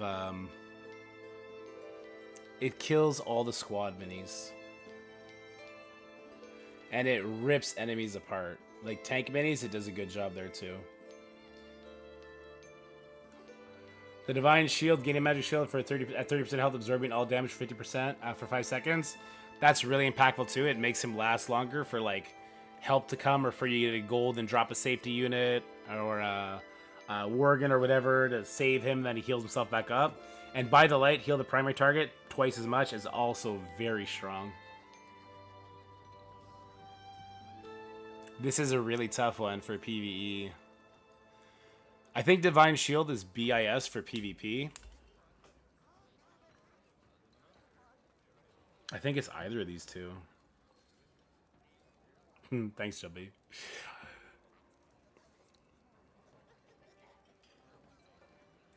Do we have any long-time Rumble players right now?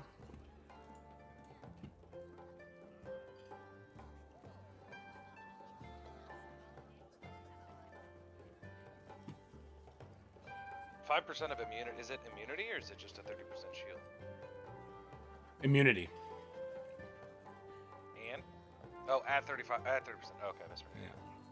Yeah. 5 seconds of immunity seems like a long time. It is. It's definitely good for PvP. For PvP, the splash damage he does in Consecrate is huge. The healing, if you end up sending him with other units, is good too. I kind of lean towards Consecrate. That's the first one I did. I know I have Divine Shield for PvP, but Consecrate is so dope. I'm gonna go. This is a PvE centric. It's so good for PvE.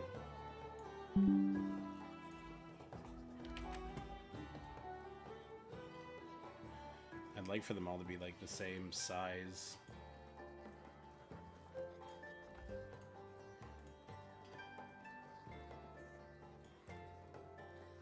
No.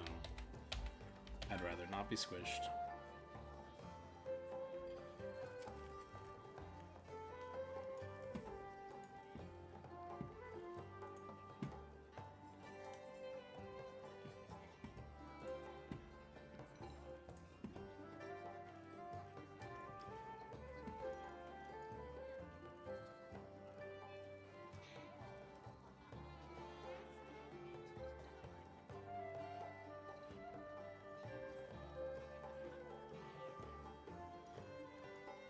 I use Flaming Soul. I love Flaming Soul.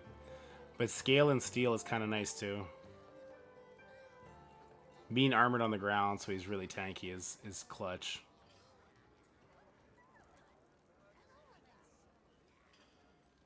I'm gonna go Scale and Steel for PvE.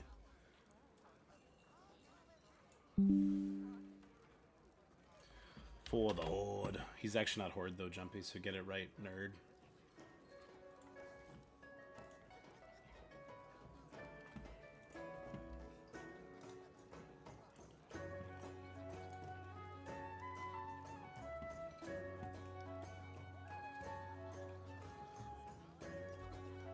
This one's easy. For BlackRock, yeah. What's the best app to play Warcraft Rumble on PC? BlueStacks and LD players seem both pretty even. I'd say I like BlueStacks better, but it might be just a content creator bias because it's easier to navigate like recording and stuff.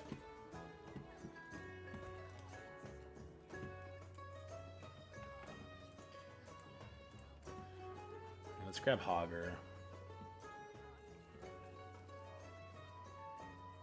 Spell Need is good, but the Ham Hawk is OP.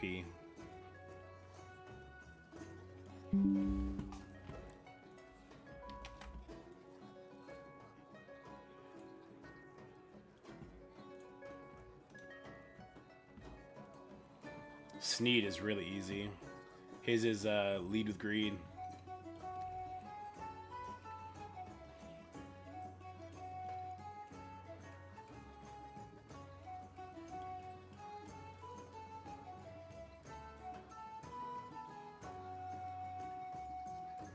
Land grab is OP for PvP though.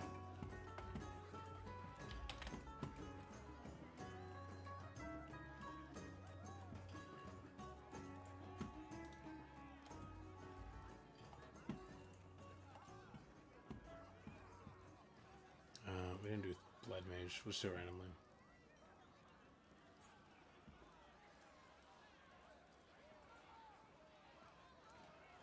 This one's not horrible. Bane's kind of good. I like the lifesteal myself. Just makes him last longer, but I think Bane is probably the way to go.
Definitely Black Arrow for Sylvanas. That's true for all of Sylvanas, though.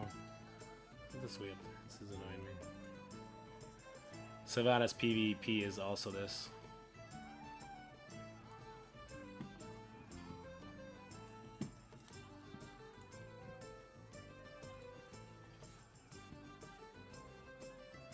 Ooh, this is good.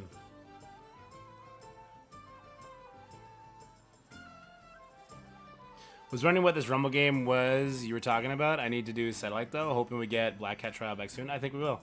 Yeah, get your satellite in and I'll show you what Rumble's all about. I'm just working on a quick video for it. I like Marathon of the Murlocs.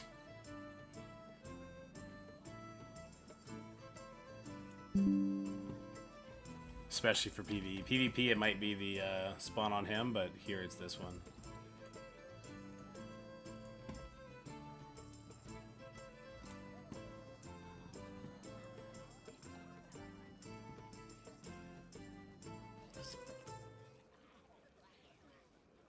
I like piercing blows.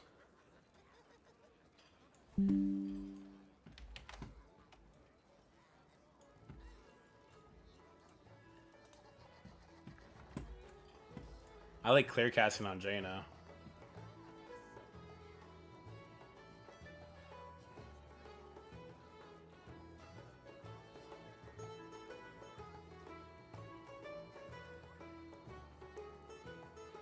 Making Blizzard one cheaper is really strong.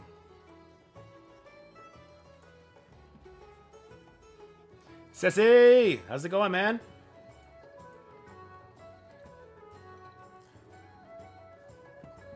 I say Grommash. Grommash is the mirror images.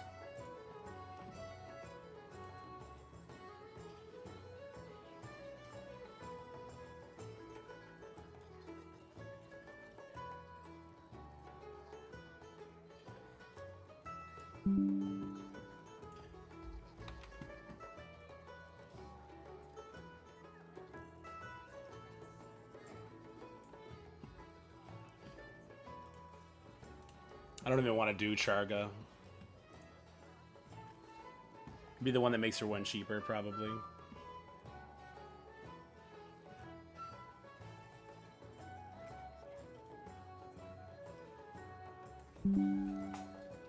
Any bread hoe egg.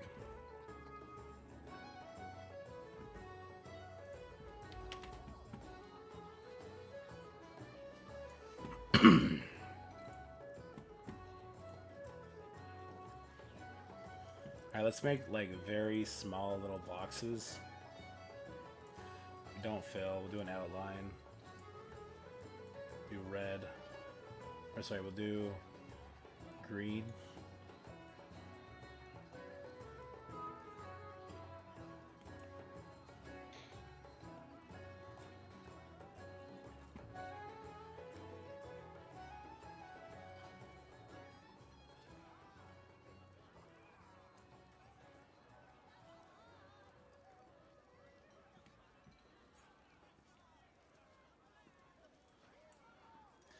Do like a teal after that one.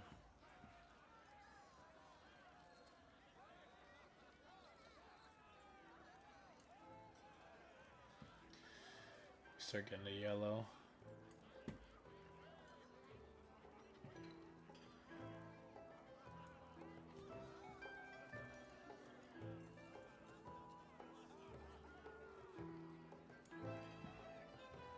Orange.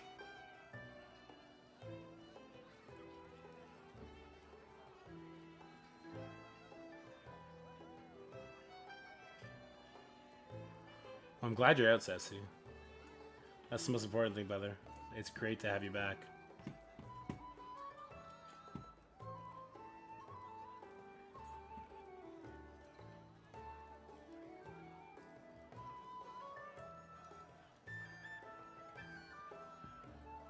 Can't bend over. Ruh-roh. I understood that joke. Taco's gonna be sad about that.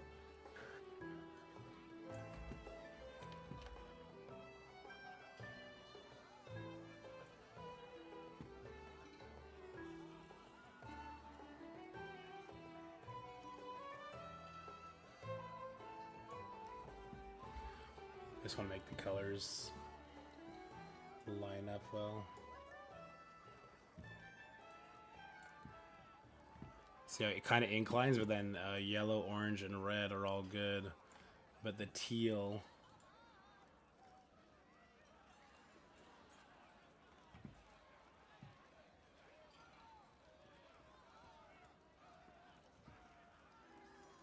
Nope.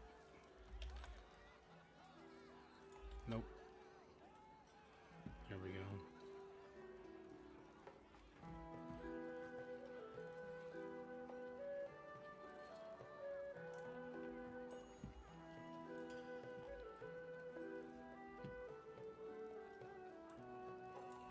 Nope. Nope. Nope. Steven, they know they did it bad. That's why they sent out a bunch of stuff to people. The Zombie Juggernaut event?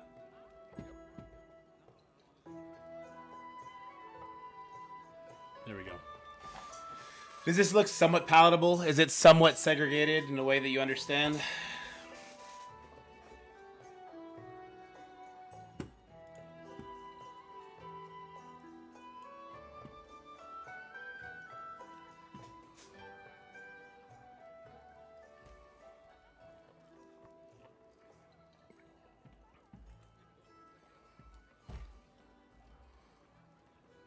I think this is good enough.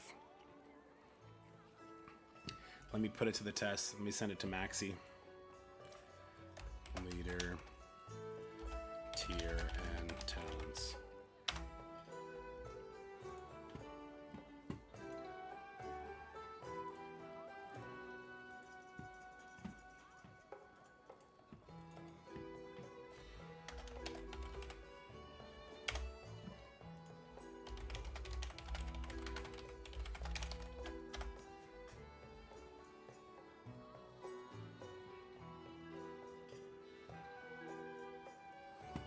You see, we getting harder rejections. Dorky segregating more than sticky.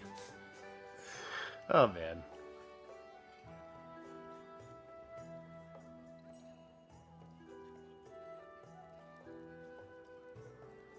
Poop bags. I smell a new challenge coming in.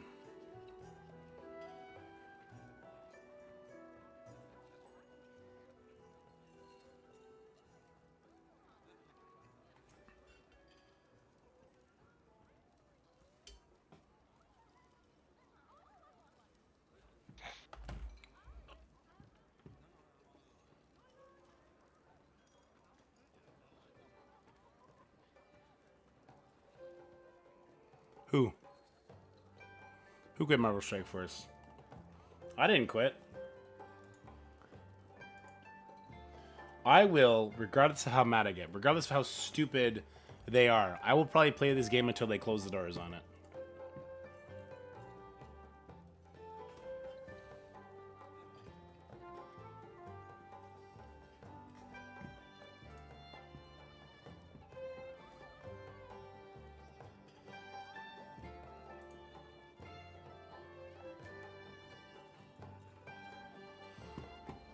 So what we're gonna do,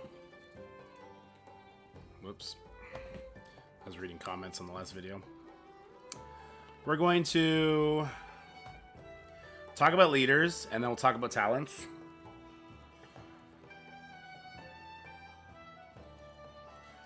And then we'll flash that little infographic at the very end there.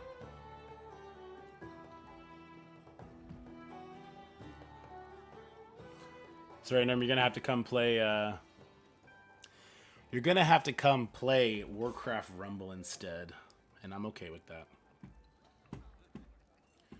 All right, here we go. I'm gonna quickly. We're gonna add a little bit of video real quick. Come in hot in 3, 2, 1. All right, guys. One of the biggest traps in Warcraft Rumble is the talent system. I don't mean that in an aggressively bad way. I don't think the developers meant it maliciously. But picking the wrong talent for your leader, or for any mini really, is a problem. The reason we're going to focus... Oh, I don't know why I'm focusing on leaders. All right, hold on. Maxi is ringing me back.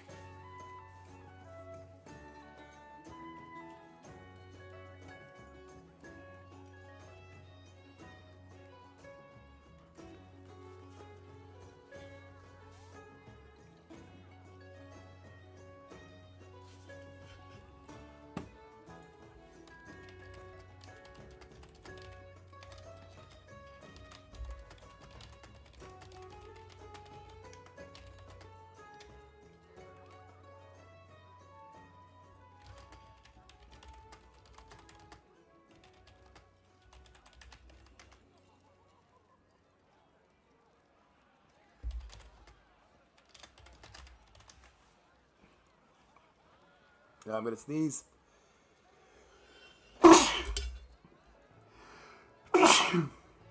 Sorry. Holding my nose together. I'm always like worried that one day you're gonna forget to mute Twitch, and I'm not gonna remind you, like in the middle of some conversation. Thank you, Jumpy. And then, like last night, I will be vindicated for Scotty. You're funny.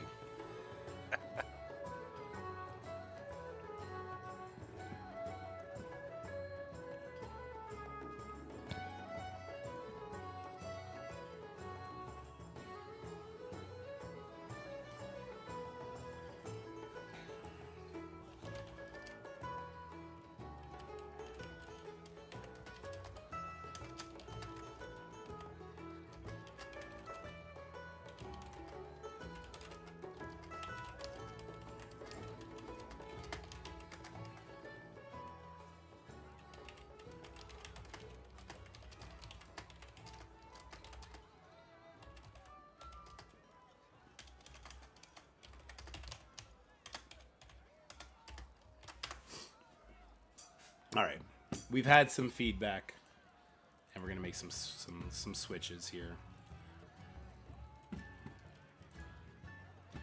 I've heard your feedback, people, and being a man of the people, I will make it right.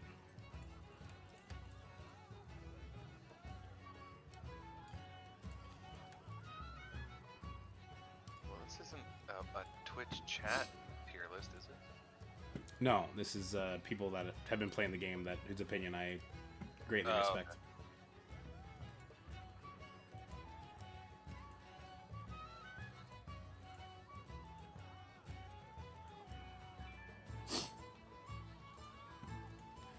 So Skinny is saying the AoE trait for old Merc guy.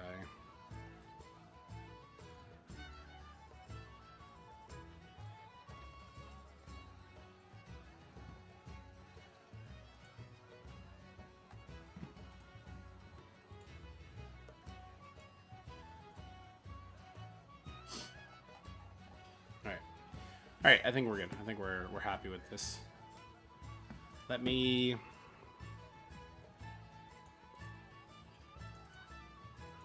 pull this up real quick. Does this work? Why does this not work? Because of this. Okay. We gotta turn this off too. There we go. All right, there we go. We'll slide to this one when we're done. So we're gonna go down here. We'll start here. We're gonna talk about all of them. Then we're gonna go here, and we'll let that fly. Okay. Let's do this video, peeps. Let's save people on their first talent. Don't sneeze too hard, you'll poop your pants. That's a funny one. I need to pull this up. Nope. Where'd my YouTube stream go? It disappeared on me. It got away from me. Alright, there we go.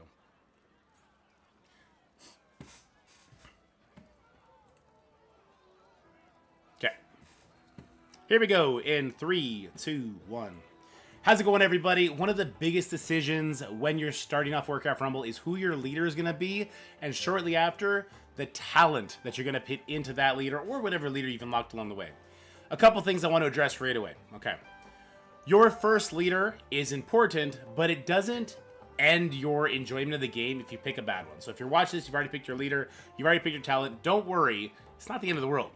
You will very quickly earn other leaders through the sigil system, through your daily quests, and you'll be able to get at least one additional upgrade on that leader fairly quickly so that you will be able to pick the right talent. So hopefully this video is not coming to you too late, but if it is, you'll be okay.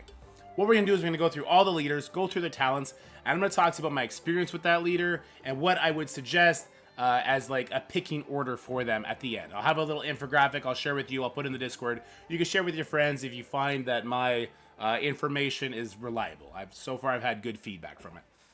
So we'll start with Tyrion, who's arguably one of the best leaders in the game, and he's got some monster talents. His is actually the hardest to choose. We're going to try and focus mostly on PvE for this video and for the infographic, because that is how you're going to push the fastest into the mid-game content. That's how you're going to be able to get through dungeons, how you're going to be able to get through campaign nodes, and that's when you're going to be able to kind of expand your armies faster, okay?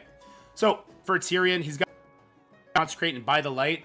I would argue that Consecrate is probably the best PvE talent, but probably the worst PvP talent. So why is it the best PvE talent? It does Consecrate. If you're familiar with World of Warcraft, you know what that is. But the Consecrate hits so hard that it actually obliterates enemy squads that are grounded. If a tank is standing in it, it's a 1v1. Your Tyrion is much more likely to win, especially if your Tyrion is surrounded by enemy tanks. Much more likely to just completely clear it out if you get some good heals along the way. So I do think Consecrate is the best for PvE, but I would also say that By the Light is close to PvE. You just got to make sure you're accompanying your Tyrion with other units. And for PvP, I think undoubtedly it's Divine Shield. Hit 30% life, you get your Divine Shield, you heal back up, you kind of stall out. It lets you kind of make more reactionary moves. But I do think the winner is Consecrate. Tyrion, if you get the ability to pick Tyrion, he's probably the character you want to pick, unless it's Tyrion and Baron Rivendare, and that's who your top two choices will be. For Jaina, Jaina's actually got not the greatest talent. So Blink is a little bit of a defensive. It does help her survive a little bit, but she doesn't really do anything with that. So I would argue Clear Casting, the second talent rather, is the best. Breathe? Yeah, I need to breathe. I need to slow down here. Or speed up, or just go less in depth. Just talk about the best one.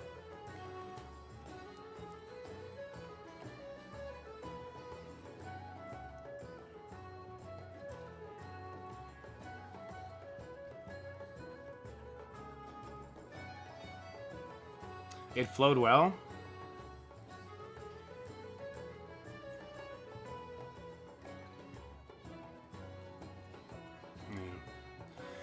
All right, let's just go again. We're gonna start over. Let's go again. Whoops. Let me check the music. Make sure the music is... It's about to end, so let's restart it.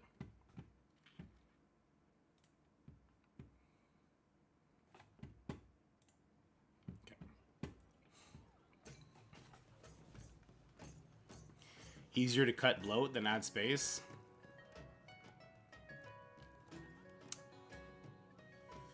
It's easiest to do a nice flow, but to be able to have cut points. So it's like I should have a cut point after every leader, so that if I get away from myself, it's an easy, like, okay, cut that out and go from there. All right, here we go. What's up, guys? One of the biggest decisions you're going to have to make early in the game is choosing your leader, and shortly after that, choosing a talent for that leader. It's going to kind of pigeonhole you into the first leader. The good news is, if you've already done this, you do get leaders quite quickly, so it's not the end of the world. And if you did pick a bad leader, you get your better leader, and you're going to have free reign over the talent selection there. So hopefully this video is finding you in time before you pick your first leader, or shortly after when you pick your second leader, and you can kind of build them correctly. I have gone very far in the game. If I go to my sigils, you'll see I'm sitting at 131. Okay, you can't see it because it's hiding, but I'm at 131, so I'm like at the very, very end game. So I've experienced all these leaders quite a bit and played around with most of their talents. So what we're going to do is we're going to go leader through leader. I'll talk about the talents, which one I think is objectively the best for PvE content. We're going to focus on PvE because for a new player, that's how you're going to excel more quickly through the game. That's how you're going to level your minis faster. It's how you're going to get more gold to play around with, and it's how you'll tackle the dungeons better. So we're going to be focusing on PvE for this. Let's start off with Tyrion. Tyrion arguably has the best talents in the game, all three. You can only equip one talent at a time. It doesn't matter if you have all three unlocked. Whatever one you have highlighted is the one you're choosing, which is why it's important to choose the right one. And because talents are gated behind the rarity of your character, we'll have to do another video talking about that, or you can check out the beginner guide I did. It takes a long time to unlock further talents, so you really want to make sure you pick up the right one first. Otherwise, you might be waiting weeks, if not months, to unlock that second one or that third one, and then be able to take the proper talent. So, for Tyrion, I think undoubtedly Consecrate is the best for PvE. It's a consecration that goes around him when he goes into combat. If there's mini squads that are grounded, it annihilates them. If there's tanks, it peels them apart, so Tyrion's going to win those exchanges. For PvP, though, it's going to be Divine Shield. By the Light is kind of the in-between for both, so if you want to make sure your Tyrion is good for PvE and PvP, maybe go By the Light. But for PvE, Consecrate undoubtedly pulls ahead. We'll do like a ranking of all the leaders at the very end, so when you get your first choice, or when you start getting additional options, you can make an educated decision from there. We're just going to talk talents for now. Alright, moving on to Jaina. Jaina's talents, on the other hand, as opposed to Tyrion, they're kind of lackluster. So, Blink, periodically teleporting away from attackers, that's nice, but it doesn't really help you push anything. She's so squishy. If she even teleports away from a ranged attacker, with her poor range, she kind of gets popped anyway. Clear Casting, I do think this is the best PvE talent. So spells cost one less. I pulled Jaina as my first leader. Don't do that. I did use Clear Casting, and I was able to peel through the campaign quite quickly until I got better leaders, and then it was like off to the races. Once I got a better leader, oh my god, it was so much faster. Fury, Frostbolt, Burst on Impact, freezing enemies near the target. I don't really like that. Clear Casting is the way to go. Alright, let's talk about the last Alliance leader, Maiev. I'm not a huge fan of Maiev for PvE. Let's just get that out the way right away. Very squishy. She relies on unbound units being in her deck. Otherwise, she costs just so much. The other leaders, all of them, not just the Alliance leaders, just seem to kind of be a step ahead of her on map control, which is odd because the unbound units you think would be amazing at taking towers and taking chests. So I don't really recommend her for the PvE beginning. But let's talk about her talents anyway. I do think Shadow Step is best for her even in PvE. Periodically teleporting to range attackers when hit. This is going to kind of help her survive. Now, if you're dropping her when she costs 4 or 3 gold, you don't want her to immediately die. She's super squishy, and in PvE, that could be a problem if you get surrounded by from range units like whelplings, or if there's a dragon that's just out the way, you can teleport to it instead of walking through the fire, and then you get it done, and then your Maiev is still around to talk more.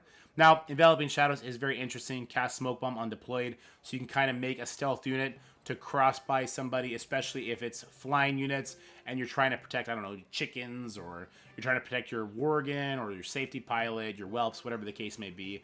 There is a little interest there in Enveloping Shadows, but I do think Shadow Step is the best for Maiev. All right, let's move on over to the Beast Leaders. So we got Hogger. Hogger does have some pretty cool talents, but I think undoubtedly Hamhawk is the best. Hogger scales every single time you summon him. He's going to get additional speed and attack speed. I'm doing this so wrong. This is a leader tier list. I should be talking about everything about what the leader does, including the leader ability. Oh, I'm flubbing it, guys. I'm flubbing it. I'm flubbing it, boys. We gotta start over again. All right, one take. Let's go. 3, 2, 1.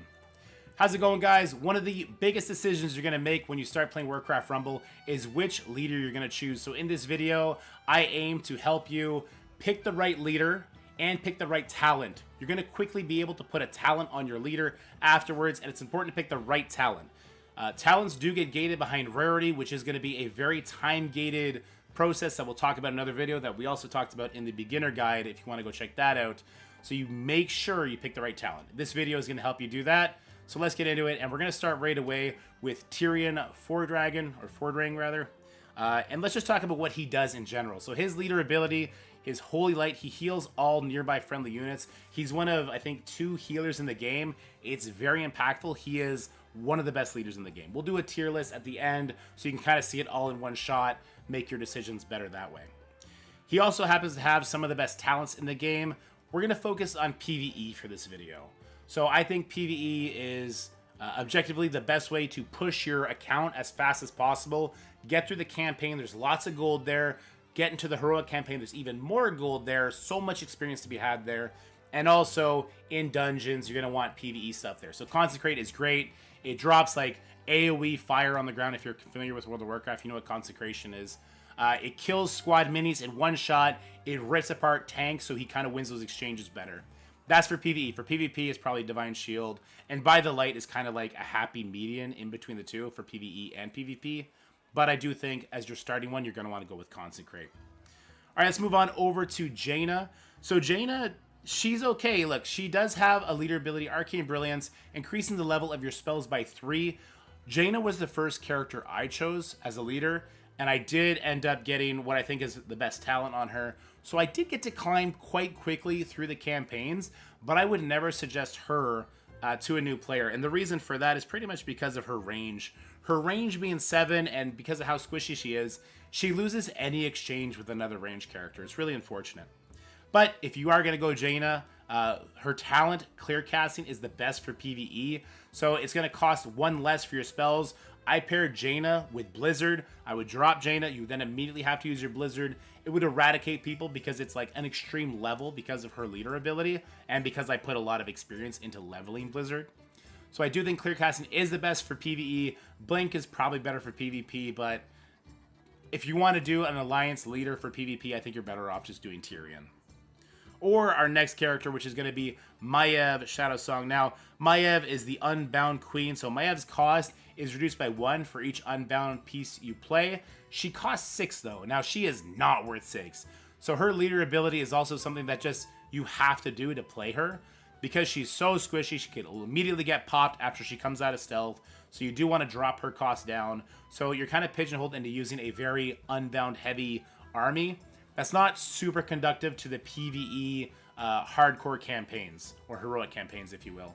So I don't suggest Maiev for PvE reasons, but for PvP, she's super fun, very toxic, very interesting. Her talents are okay. Enveloping Mist, there's some interest there. Deploying Smoke Bomb, because she is an Unbound unit, you kind of drop that if you have some assaulting wave going, whether that be a Drake, some Whelplings, maybe some chickens, the deadly chickens. You can put them into stealth. They'll just like kind of walk under enemy flying units, get to wherever they're going, and they'll pop off that way. So Enveloping Mist, I do think that is a skill-based talent. So that's an interesting one. But Shadow Step, I do think is the best for PvE. So it'll periodically teleport away when she gets attacked. She'll go directly to the range unit. So then your Maiev, she's not walking through Dragon's Breath. She's not just dying to Dark Spirit Troll. She take one hit, teleport to them, gut them, and then she kind of lives to see another day. Remorseless, dealing double damage for 2 minutes or 2 seconds after killing an enemy. That's good if you're like doing punch downs and you're just spamming unbound units on the boss, and the boss happens to summon a little unit. She gets double damage, now she's doing more, but you also run the risk of her just getting one shot. I definitely don't recommend Maiev for starters, but she's a fun one to play once you get going. I love Hogger. They made Hogger really fun. So Hogger's leader ability is his movement and attack speed increase by 35% each time you play him. So if you have a low cost army, you kind of you cycle through your army and you keep summoning Hogger every single chance you get. And by the end, he's like Sonic the Hedgehog meets Hulk. He's just running to his objectives, smash, smash, smash, smash, smash. There's a super fun sound animation on it. And towers die, enemies die, you win. It's like a rage timer. It's really fun. And he already does have a fast attack speed to start out. So I really like Hogger. He's just really fun. All right, so as far as his talents go, I like to feed into that leader ability, which is Ham Hock. So Hogger also gains 10% max health every time he's played. So he gets 35% movement speed and attack speed plus 10% health. He becomes a mega tank with a mega big club, and he just wrecks people. I think that's the long game. I've been using Hogger in my Beast deck to push heroic campaigns. My Beast deck is the easiest to beat the hardest nodes, which is kind of funny because I don't really like the Beast faction. Spoiled Meat gaining poison is interesting. Fatal Frenzy I don't think is good at all. So Fatal Frenzy, on death, bloodless nearby beasts. The problem is, once Hogger is like deployed a few times, he's so fast he outpaced all the other beasts. And if he doesn't have Hamhock, he's very likely to die kind of alone because he just ran into the enemies willy-nilly. So I don't think you want to do Fatal Frenzy at all. Hamhock, definitely the way to go. We got, Chargla. Don't pick Chargla, okay? Her leader ability sounds fun, but it's so RNG based that it's just not great. So your minis in hand share the same cost. What exactly? What does that mean? If you have in your army, if you have everything costing between 4 and 6, you're always going to be just never being able to play anything. If you have everything between 1 and 2, you'll be able to spam things for sure, but they're so weak, there's no tankiness there, they kind of just fall over.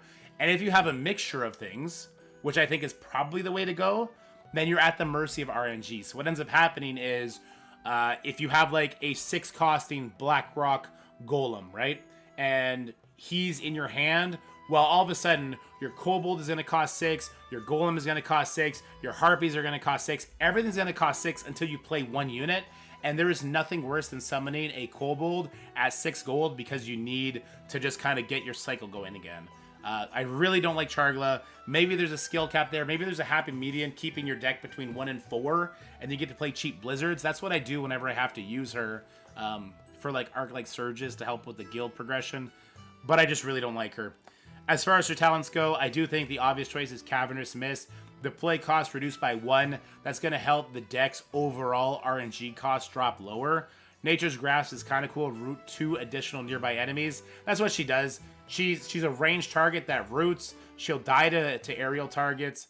I really don't like her.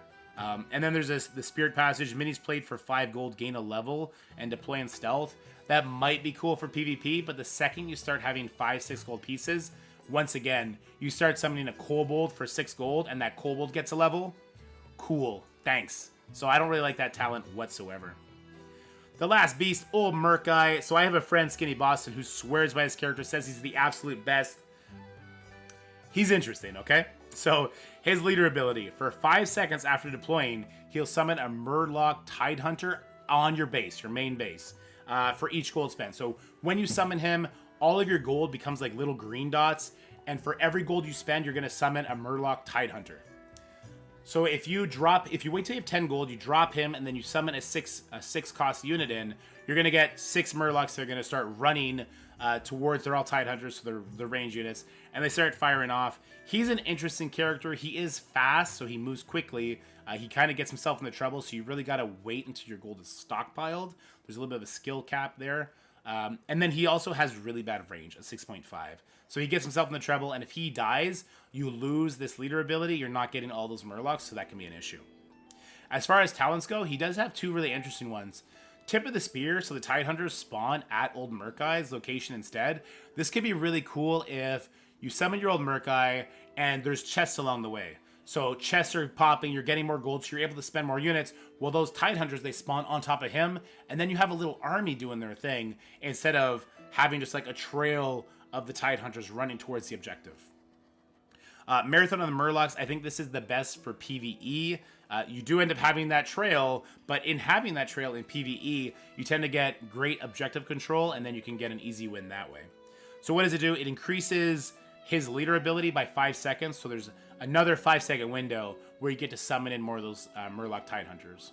Then there's Electric Eels, briefly stun enemies. I see absolutely no value in that, in the gimmick that Old Murkai is trying to do.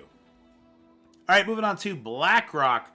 We're going to have Rend. Now, Rend is, I think, one of the few S-tier characters in the game. His leader ability is pretty skill-capped, the way you can line it up and do some amazing things. So what is it? Black in the Skies. Your other flying troops cost 1 less gold when Ren is in play, but no less than 2. This is fine. So it doesn't apply to like the Griffin Rider. She's already cost 2. She can't go lower than that.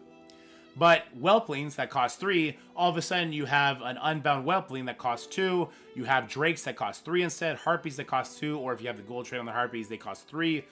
It just gives you a lot of maneuverability when it comes to summoning different kinds of attack squads, if you will, to go and get objectives. And Rend himself, he does insane damage on his Fire Breath. When he dies, he actually pops off the dragon and he charges. He's got some really good talents. I have a talent that I really like for PvE, and I have a hard time deciding if this is the best talent or the second best, because I don't have enough resources in him to try the second one. So I currently have Flaming Soul on him. So it'll cast Living Bomb when his Drake dies. It puts Living Bomb on all the enemies around me. If my Rend makes it to a boss and then gets blown up because the boss just summoned 3 range units around him and he got taken down, it puts Living Bomb on all of them and the boss just gets one shot. So it's a really cool situational talent for sure. But Scale and Steel seems to probably be a better idea. So you gain resistance when flying, so you're more resistant to elemental attacks.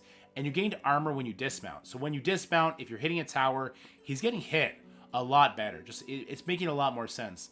So I do think Scale and Steel probably pulls ahead for PvE, probably Flaming Soul for PvP. And then Legionnaire, I don't really see the value here. So he dismounts when first taking damage. The Drake continues to fight. So the Drake is still doing fire. He pops off. He's doing his attacks. But now you're vulnerable to like cleave damage. If there's an air unit, your Ren completely dies. Instead of taking some hits on the Drake, and maybe you can send in a save pilot to save him, or some sort of Arcane Torrent, Blizzard, Polymorph, whatever that you could do to kind of save the unit. I'm not a huge fan of Legionnaire, but maybe that is a skill thing as well. All right, we got General Drakish. I can't say it. I'm sorry, guys. I just can't say it. He's slow. That's his main problem. But he does have an interesting leader ability. Nearby enemies taking 50% more elemental damage. 50% is a very, very big deal in this game. In that, we can have a fire elemental with him. You can have a shaman. You can have the pyromancer. You can have orc, ogre, mage. That's just a lot of damage that could be hitting the enemy. So 50% is nice, but they need to be nearby general. And because he's so slow, I do find that hard to line up, which is why I definitely don't recommend him as a starting character. Yeah, he's really, really slow. But he is tanky, so if he reaches the tower, that tower is definitely in trouble. As far as his talents go, I think there's only one that really makes much sense. So Chromatic Scales grants nearby allies the resistance trait. Like, it's cool, it makes them tankier, but they're super vulnerable to like aerial units if it's around general. And he's so slow that they tend to just outpace him, so they're not really getting that benefit for very long, unless it's a clash that you happen to be lined up with properly there. It's just tough to do. Piercing Blows, I do think, is the best. So attacks pierce through enemies in a line. So it's like a conal attack. So he's destroying squads. Like if chickens come at him and he doesn't have Piercing Blows, chickens kill him. If he has Piercing Blows, see you later, chickens. See you later, Defias Bandits. See you later, spiders. Any kind of squad, just one-shots. And if he goes into some tanks, because he's so tanky, he will get a lot of damage on both of the units or multiple units instead of just one. Then Lasting Legacy, on death, drop a banner. Nearby enemies take 50% additional damage, elemental damage. This has the same issue as Chromatic Scales does. Because he's so slow, unless you're timing it perfectly, which is tough to do in PvE, because you're kind of always pushing for objectives, he kind of tends to die alone. And if you put all your eggs in one basket, and you're timing his death around when your other units get there, it's kind of tough. It's more hassle than it's worth in the end. Especially because it's only elemental damage. So a fast unit like the Warsong Raider, Chickens, Harpies, they're not doing elemental damage. So it's a little bit more difficult to line up. I don't really recommend General. Alright, Sneed. Sneed is one of my favorite characters. He's got such a fun gimmick. So Sneed before Greed. Gain 2 gold when a siege damage unit destroys a tower, captures a meaty stone, or opens a chest. Getting more gold in this game to just overwhelm your opponent, whether that be PvE, PvP, is the name of the game. Having more units on the field that are just causing chaos, causing havoc is definitely a way to go. Now, he is pretty slow. He's got that medium speed. He does do AoE damage with his basic, which is nice. Only to melee, obviously. He loses to flying units. And he himself is a siege damage unit, so if he gets a chest or he takes a tower, he does activate that gold, which is nice. He has some interesting talents, I gotta say. Some are very difficult to grade. So, mine is Money Friend. Gain the Miner trait. This could be interesting in PvE. In PvP, also, I'm not a huge fan of it myself. I'd rather him be going and causing havoc by, opening a chest in one shot, ripping towers apart, or facing off against enemy tanks. I don't really want him to stop and start farming gold. Lead with Greed is my preferred for PvE. He'll gain an additional 2 gold when Sneed triggers his passive, so it's 4 gold total. So I love pairing Sneed with the Goblin Sappers. If there's a tower nearby right off rip, throw your Goblin Sappers at it. They take the tower. That's an immediate 4 gold in your pocket. So you end up like spamming. You spam your deck basically. Sometimes you're gonna find yourself at 10 gold, not spending it fast enough in certain maps. This really helps in the Heroic campaign. So in the Heroic campaign, I love using my Sneed. It's one of my easier families to get done. Land Grab, though, this is a really, really strong PvP talent. Levels are so important in PvP that if you can quickly get a chest, quickly get a tower, and all of a sudden your Sneed is 2 levels higher, say he's all the way to level 10, oh my god, that is so deadly. He'll start one-shotting people. It's definitely the way to go for PvP, in my opinion. But we're talking about PvE here right now. Alright, Mr. Karn Bloodhoof. Kane Bloodhoof? I forget how we're supposed to say that. So, Horde troops have an increased 20% health. Kind of boring, right? But the thing about Kane is he's like it summons an army, basically. If you get him with the Warsong Raider, with the Tauren Charger, all of a sudden you have this like super beefy army just kind of walking at you. And in PvE, it's a lot easier to make that army get done what you want to do. In PvP, it's easily countered with unbound units or flying units, so he's definitely a PvE hero in my opinion. PvP kind of lacks. He is a fast unit. He's only a fast unit because of the trait I have on him, actually. And let's talk about that, because I don't know if this is the best talent. I think this is the best talent for PvE because it helps me reach Warsong Raiders, but the reincarnation is so nice. It might be reincarnation. If you're in control, reincarnation is probably better. Okay, reincarnation is probably better, so I do have the wrong one. So after death, you resurrect with 50% more health, or 50% health once. So you die, you come back, you're still giving that 20% health to your allies. He does massive AoE damage on his like ground pound. That's really fun. Plain Rider or Plain Running, moving 50% faster, and you gain the fast trait. So what does that mean? It means he hauls ass. He'll keep up with your chickens. He'll keep up with your harpies. He'll keep up with your Warsong Raider, which I talked about. And they're like an assassination unit when it comes to towers or getting chests. It can be very important. It's pretty close between plain running and reincarnation. I'll give the bump to reincarnation because it's also much better in PvP, I think. And then there's Aftershock. when stun expires, affected enemies are dazed for 5 seconds, they just move a little bit slower. I'm not feeling that. Reincarnation and Plains Running, they're both probably even. If you're going to grab Bloodhoof for PvE, grab whatever one you see there. You'll be fine. All right, we got a question from Twitch chat. If you pick the wrong talent, can you reselect it, change it? No. So what happens is when you pick the wrong talent, you get locked right here. Like you see, I have one slot open and I have Plane Running there. My blue slot is locked. My purple slot is locked as well. If I want to unlock those, I need to increase his rarity. And rarity is from this screen over here. You see how it says 3 out of 10 stars? To increase his rarity, I need to fill out those 10 stars. And that only happens through buying him with our gold premium currency. He's not always going to be available every week, which is why it's super important that we get the right talent. Thank you for bringing that question up. So that's it for Mr. Bloodhoof. Resurrection or Plane Running, kind of take your pick there.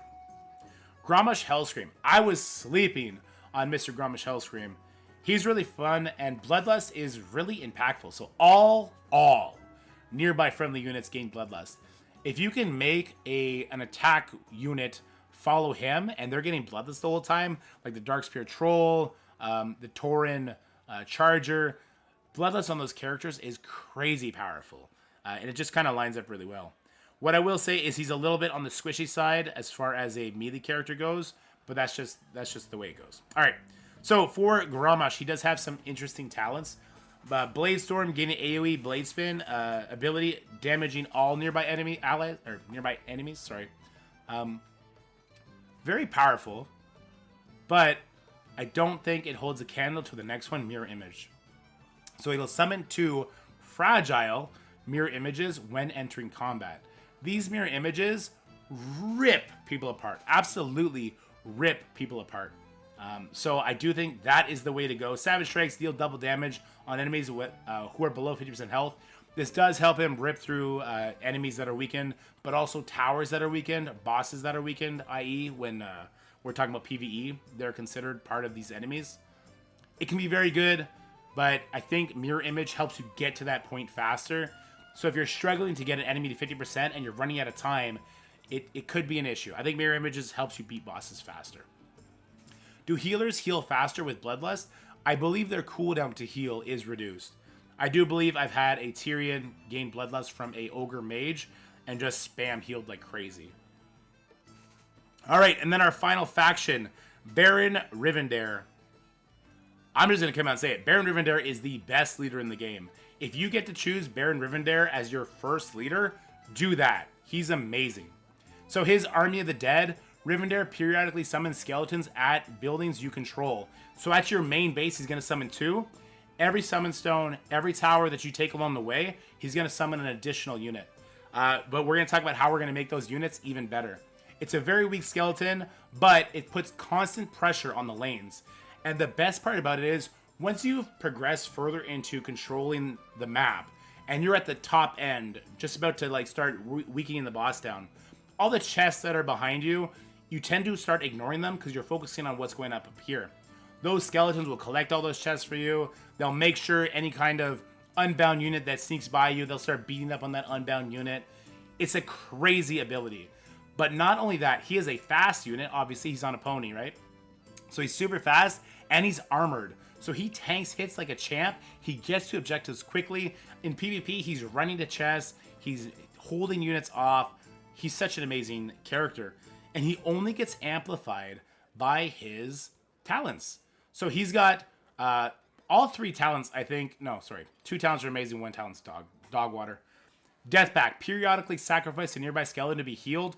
Because he is a tank, any kind of heal on him is double beneficial. So it's like a 30% heal. He'll just sacrifice a skeleton. All of a sudden, he's back to full life. And you're kicking yourself ugh. So Deathpact is a very strong talent to take. Skeletal Frenzy. Nearby skeletons gain Bloodlust.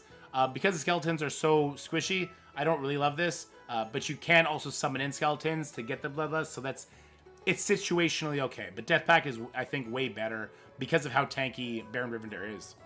Then you have Chill the Grave. Wow. Chill the Grave makes Baron Rivendare just a brand new character. Brand new leader, that is. So instead of summoning the skeletal warriors, he'll summon skeletal mages.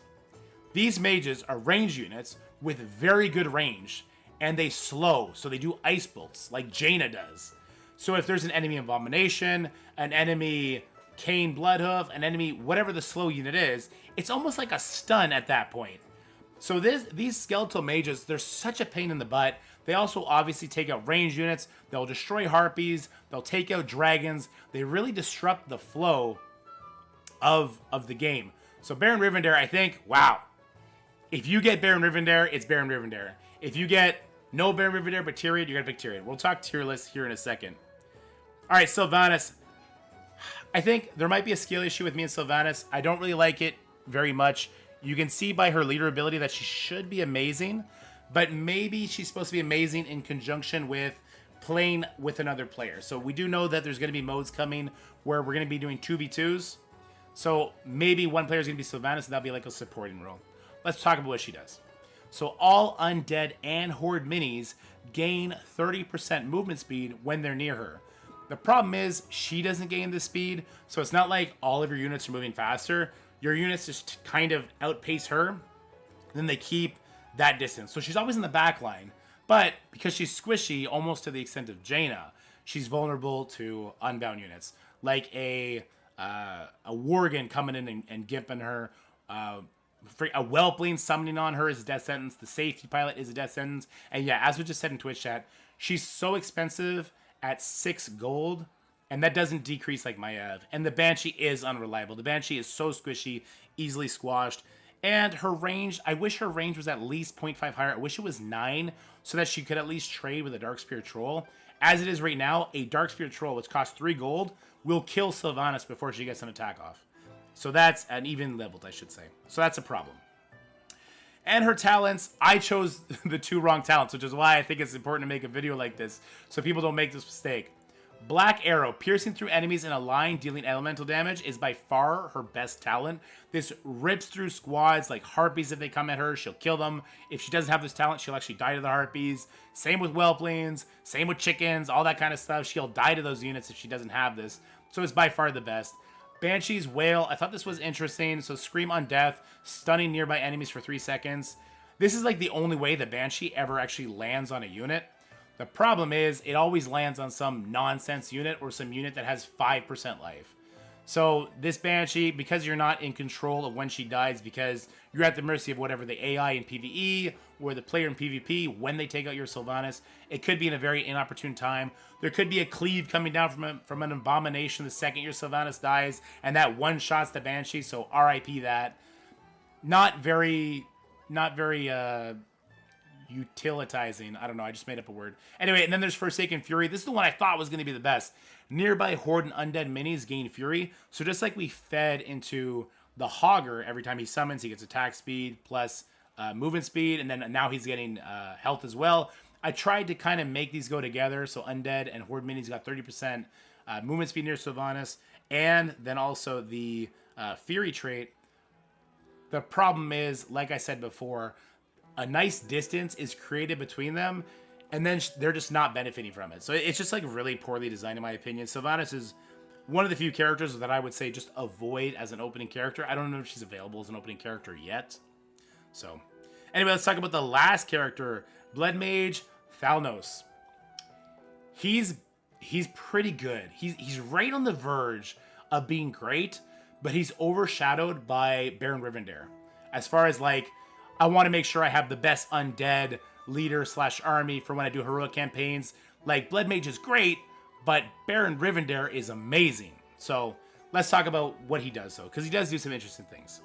He gains 1 level for each spell you play until he dies. So his level can just go crazy.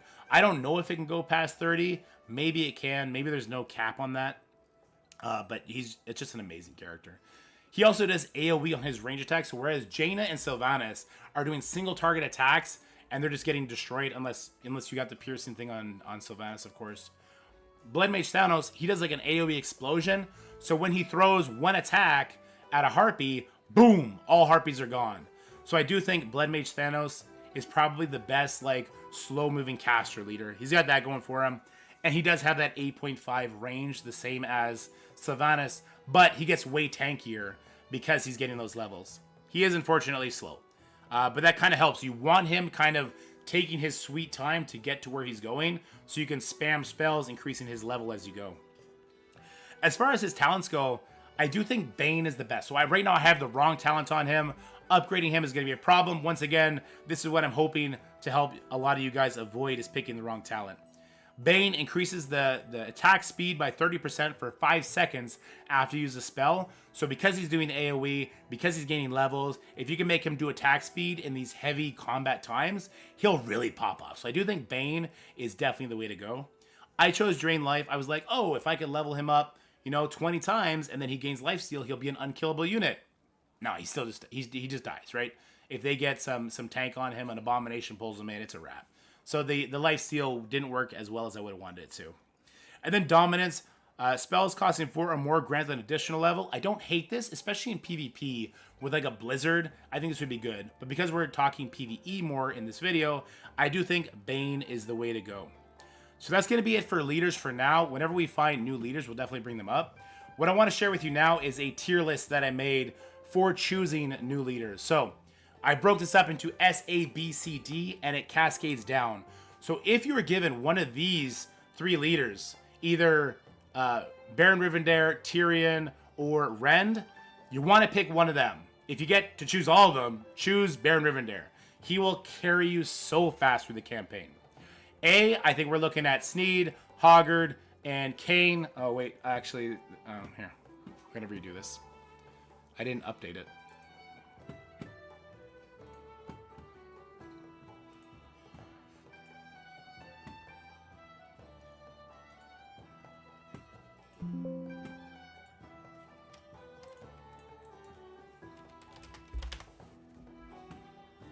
I didn't update it for some reason. Here we go.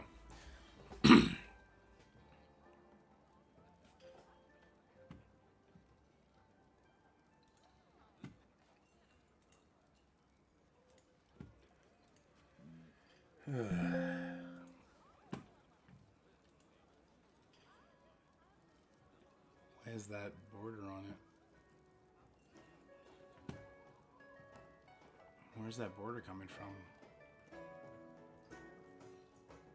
It's fine.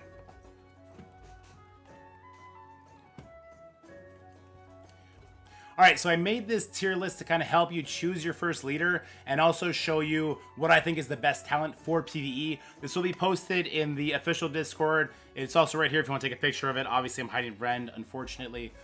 But I did ratings S, A, B, C, D, and then it cascades down. So if you get to choose one of these top three, oh, it's hard to mirror my finger here. Baron Rivendare, I think you want to choose him out of those 3. But if you don't get to choose Baron Rivendare, choose Tyrion. If you don't get to choose Tyrion, choose Rend. Those 3 characters will blast you through the PvE campaign, and they're great in their respective dungeons. Now, right now, it's Alliance Week as far as dungeons go, so Tyrion does kind of pull ahead if you're going to be playing hardcore. But that's quickly going to shift.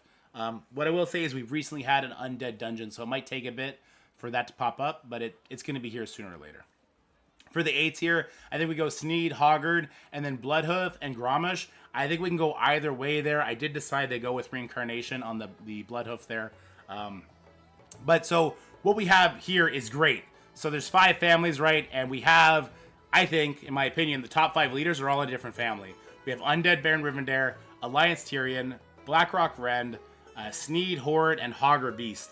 These are the characters that I use when I do the heroic campaign. Like I said, I only have 4 zones out of the 15 left to do on heroic campaign, and some of them I've already started on. So these are the guys I've used to really climb far. Then we're gonna kind of drop off a cliff in my opinion. I do suggest we stay away from the B, C, D tier leaders when we start as the game goes. So General, Blood Mage, Jaina, Old Murkai, I think they're good characters, situationally good. The 3 bottom ones can be really fun in PvP, but I think we want to shelf them as far as our opening push in the game goes. Then we have Sylvanas, so you got to buy with money or be part of a really active guild right now to immediately unlock her. Don't worry about that. Maya Shadow Song, again, not great in PvE in my opinion. In PvP, super toxic, super fun, so maybe try that down the road. And then Shargla, the useless one, just don't use her. Anyway, guys, I hope you enjoyed this video. I know it ran a little bit long, so I'll make sure I include timestamps, at least when I start talking about the various leaders, and then when we get to this part. So I hope you enjoyed this video. If you did, make sure you like, share, and subscribe. Stay happy, healthy, have fun. I'll see you guys in the next one. Bye for now. I regret grabbing Drac over Sneed now. Yeah, Sneed's pretty OP. He's pretty OP, not gonna lie. I'm going to quickly edit something here, guys. Let me quickly edit this video together. While we do that, I will pull up the beginner account and we can start doing a little bit of push, a little bit of gameplay.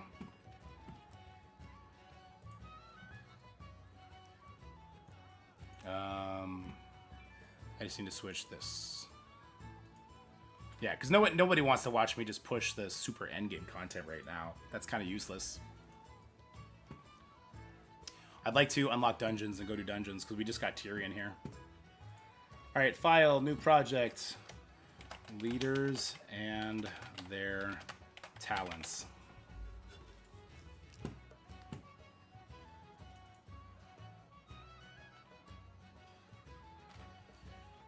Here, good, we unlock this. Level 6, we get some gold, that'll be good.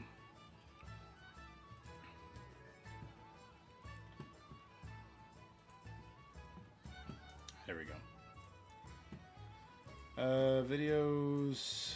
We just did this. We did a whole 33 minutes on it.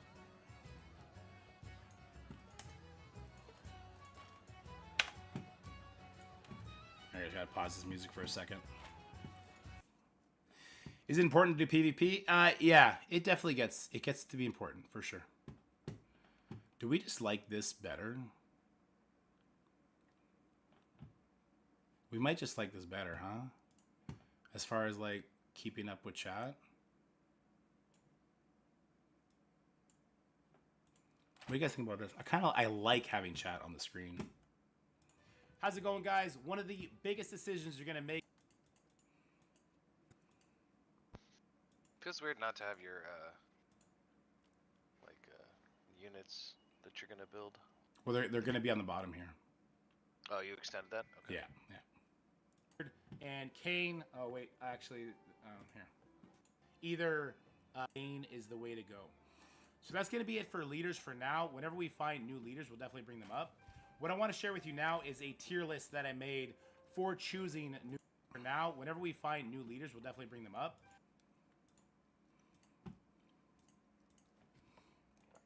It's a shame I didn't have that set up properly.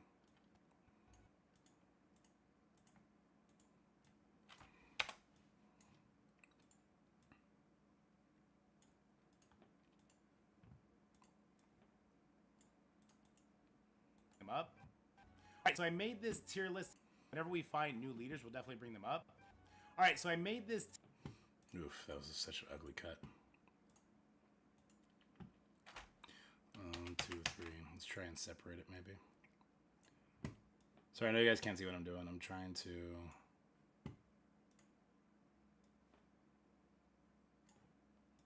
Just quickly edit this, get it up. Leaders, we'll definitely bring them up. Alright, so I made this tier list to kind of help you choose your first leader and also show you what I think is the best talent for PvE. Do you know how the game determines how much experience to award upon defeat in PvE? No, I don't know how it determines, but there's definitely like a how long were you in the match component to it. If you want to take a picture of it, obviously I'm hiding Rend, unfortunately. But I did ratings S, A, B, C, D, and then it cascades down. So if you get to choose one of these top three, oh, it's hard to mirror my finger here. Baron Rivendare, I think you want to choose him out of those three. But if you don't get to choose Baron Rivendare, choose Tyrion. If you don't get to choose Tyrion, either way, push, maybe try that down the road. And then Shargla, the useless one, just don't use her. Anyway, guys, I hope you enjoyed this video. I know it ran a little bit long, so I'll make sure I include timestamps, at least when I start talking about the various leaders, and then when we get to this part. So I hope you enjoyed this video. If you did, make sure you like, share, and subscribe. Stay happy, healthy, have fun. I'll see you guys in the next one. Bye for now. I wish my voice would come back. I really wish a lot better than it used to be, than it was like a couple days ago. Nah, fair enough. I still want it back, though. I want all of it back. Did I stop it all, or did I just run through it all? I ran through it all, didn't I? How's it Yeah. going, guys? One of the biggest decisions you're going to make when you start playing Warcraft Rumble is which leader you're going to choose. So in this video, I aim to help you pick the right leader and pick the right talent. You're going to quickly be able to put a talent on your leader afterwards, and it's important to pick the right talent. Talents do get gated behind rarity, which is going to be a very time-gated process that we'll talk about in another video that we also talked about in the beginner guide if you want to go check that out. So you make sure you pick the right talent. This I think it's will length help of you do time, that. Mike. So let's get into it, and we're going to start right away with Tyrion 4 Dragon. And we're going to start... Alright, so here's the timestamp.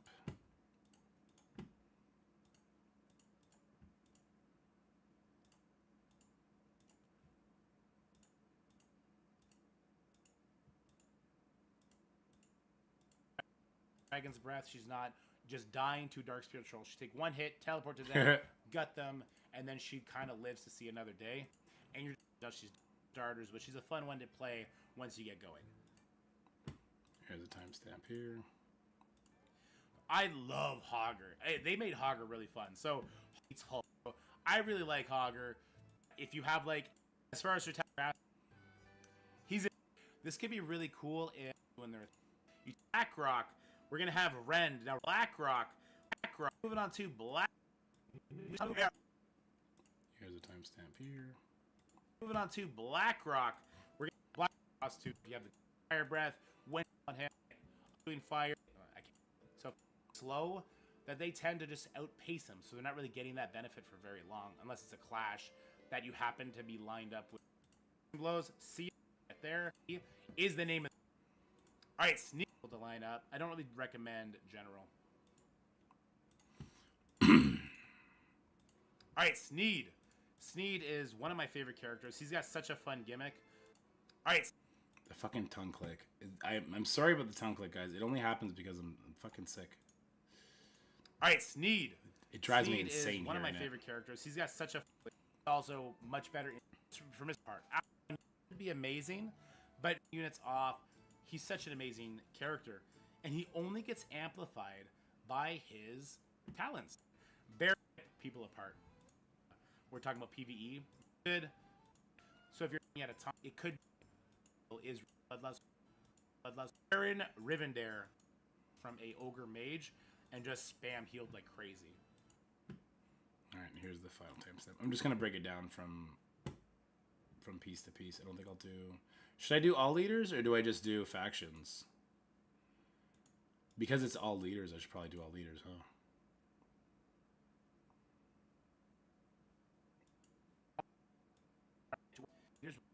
There's another timestamp there. Shit, I should probably do all leaders.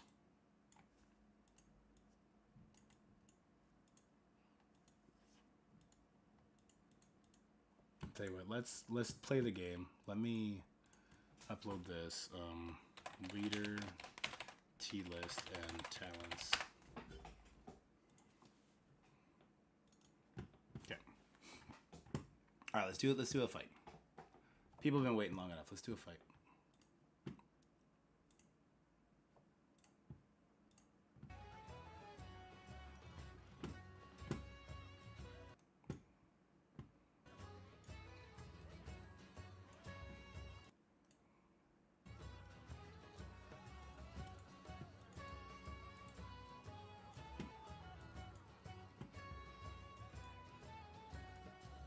Oof, we're out leveled. That's not good. The game is lagging like crazy. That's really not good. Oh, come on, game. What's going on?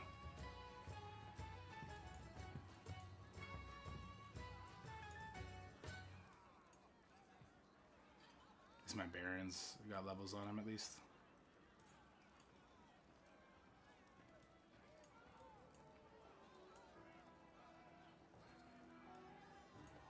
Your stream also just lagged? It's because I'm, I think it's because I'm uploading this. I'm uploading this video.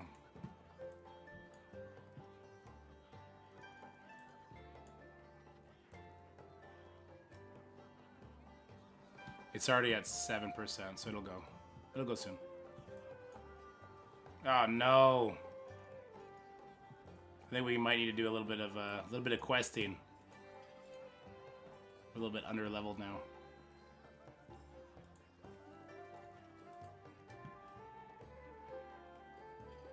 little bit of quest that won't kill us.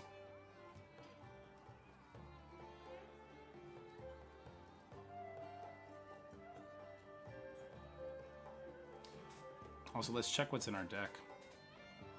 Our army. I keep calling it deck. I need to get better at calling it army.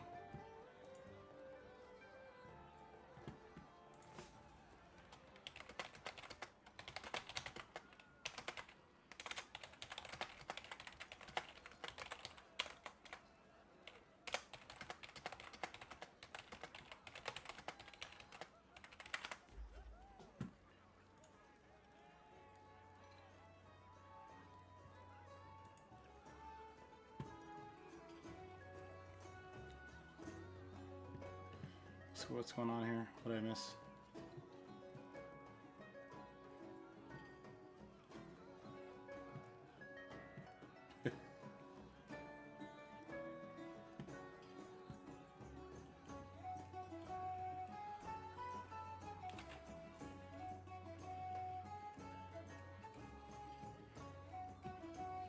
Okay. Let's get these tomes.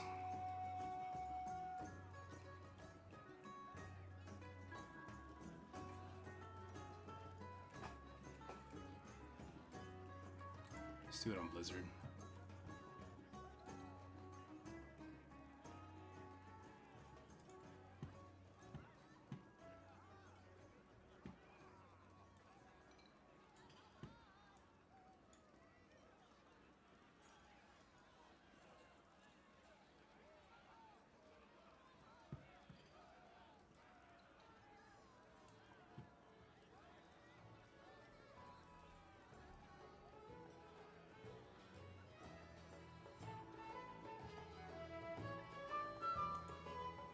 You know what? We can listen to the game sounds now too. That'll probably be more enjoyable.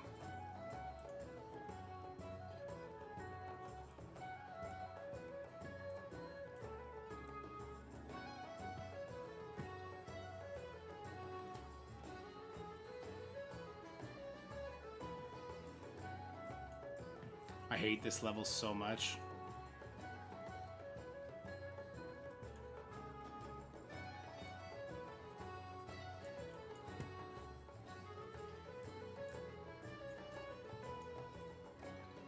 God damn it. The wolf got there just in time.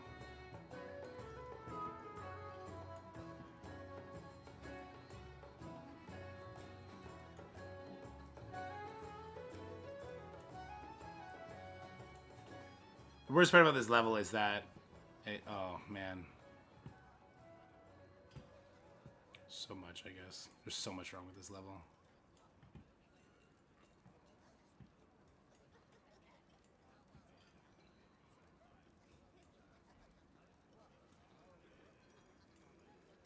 There we go. I love the Baron Rivendare stuff, though. I'm playing on BlueStacks right now, but I hate BlueStacks. I really, really, really want them to make their own emulator or client or whatever the hell you want to call it.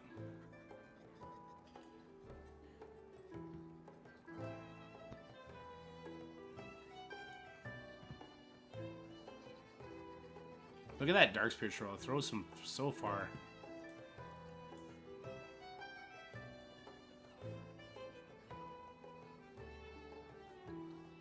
They'll have a PC version soon, I'm sure. Dead was talking about this earlier, like, Rage Shadow Legends basically made it so that you have to do that for all your mobile games. And because they did it for Immortal, they're gotta be doing it.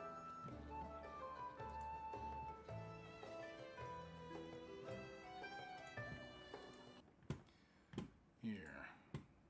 Let's turn this music on. That's so much better already. Can you guys hear it at all? Game sounds are so much better.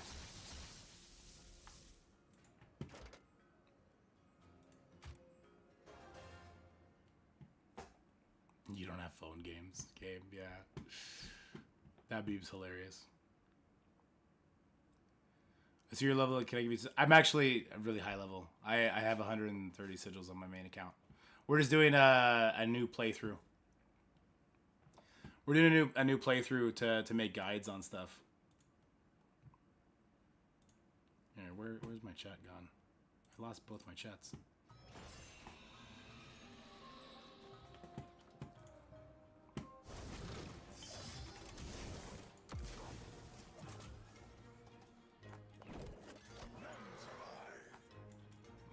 Let's make sure we get those chests.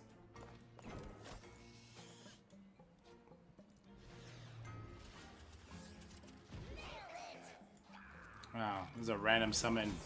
Summoned his safety pilot like right in the middle.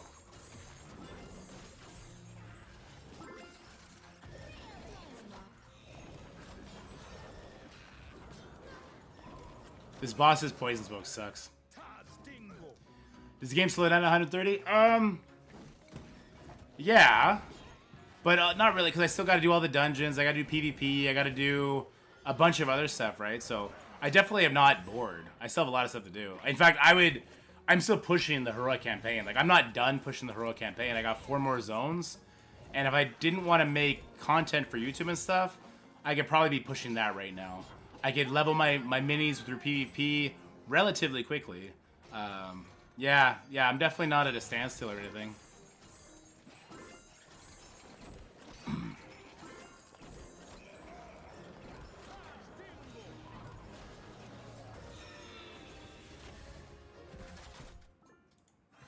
We gotta just go do some PvP. Now that we got Baron Rivendare, we might as well just go do PvP. We got Tyrion too. This account started stacked. 61 seconds on that. Okay.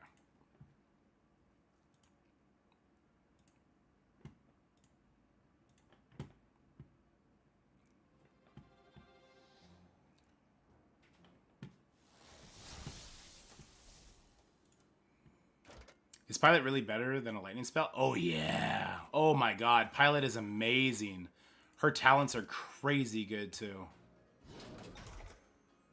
Let's get our Whelplings up there.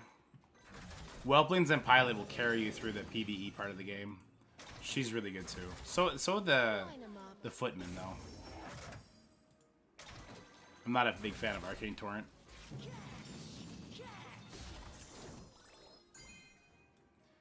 Yeah, her talents are crazy strong. All right, let's do some PvP. Hold on, let's check our deck.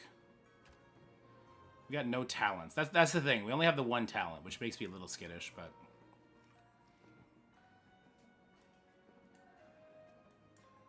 I don't have Sappers, I don't have Gargoyle. I do have the Tauren Charger.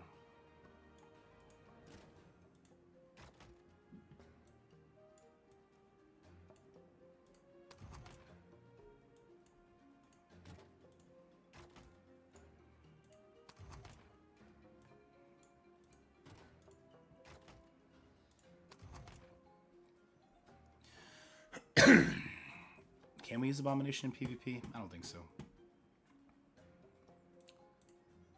Definitely not without talents.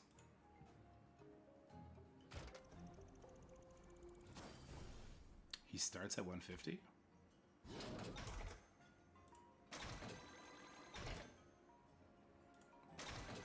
We will work on the Tyrion deck, just not right yet.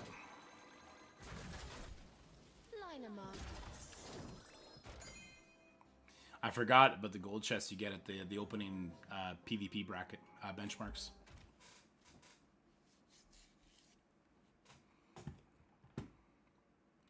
How are we doing here? I probably should like finish uploading this video before I do PvP. I'm gonna get super frustrated if I lag out and lose.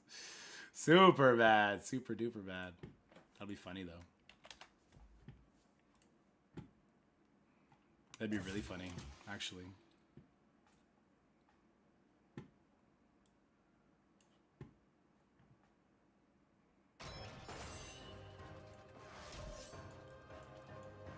Cowboy Fluff, he is not a new player to the game.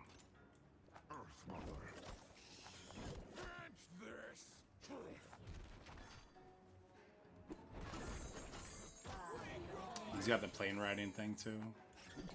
I was gonna say, I face this guy on my main account. He's definitely not a new player.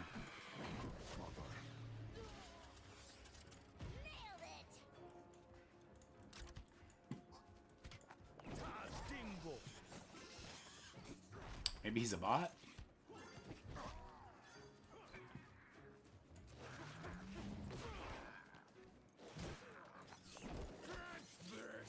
See, the skeletons are so overpowered.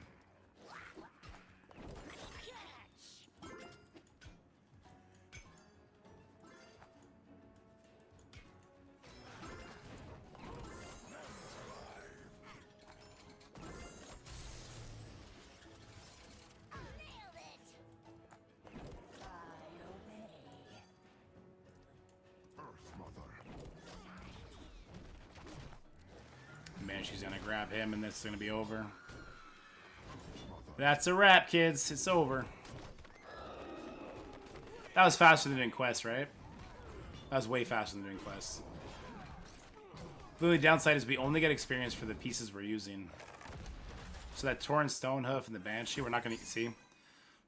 We're not gonna use them in every single match. First pilot talent to get. Oh, this is so tough. There's two of them that are really good.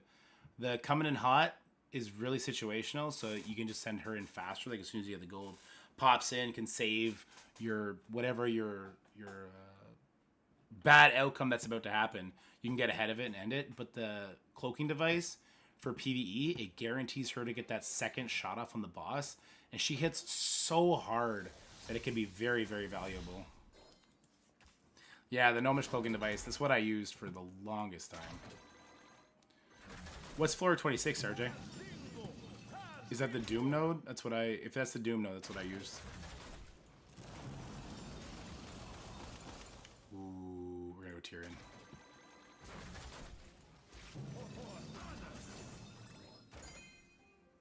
Wakanda plus Weaver. No, I think you'd struggle. No, it's not WoW Live. It's a recording I did in front of Stormwind. I need to go do a recording in front of like Ironforge and in front of all the major cities and all the major raids and all that. Just go do a recording, maybe fly it around. I don't want it to be too much action, which is why I kind of like this, because it was just people running by and stuff like that.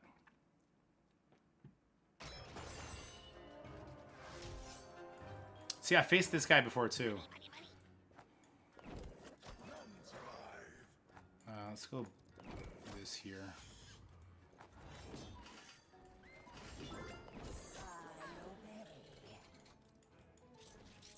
Don't do too much damage. This Banshee doesn't have the right talent yet.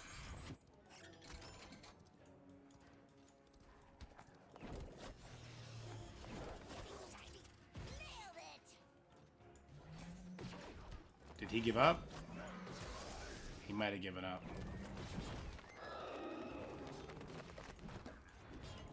Yeah, I think he gave up.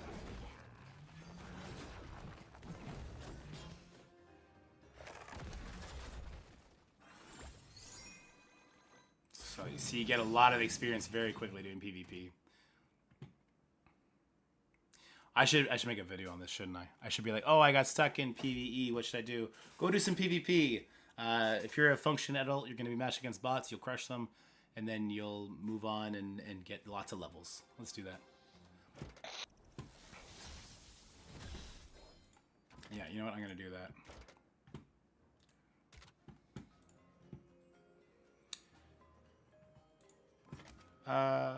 Okay. Yeah.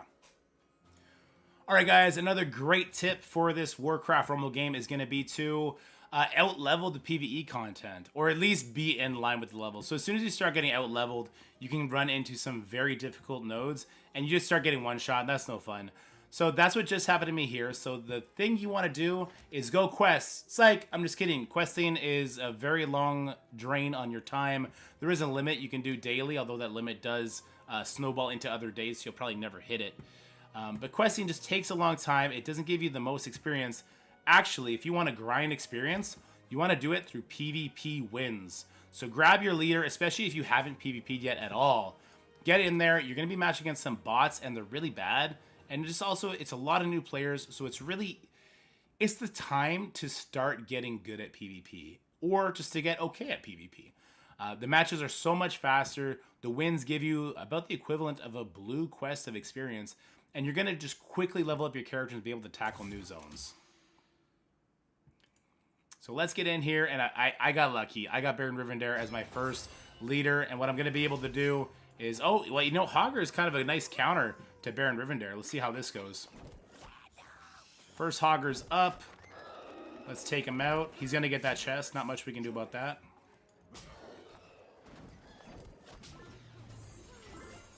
Boom! And now we got our safety pilot at the top rope. That's going to be helpful too. Oh, run, buddy, run. All right, I think we got a player who knows what they're doing. We're going to send our Banshee to steal that Hogger away. We actually do have a good counter to this Hogger too, though. Because we can steal him when he does start outscaling us like crazy, we're going to be able just to steal him and go from there. Let's see how much damage he does. He did okay damage. He did good work on that tower.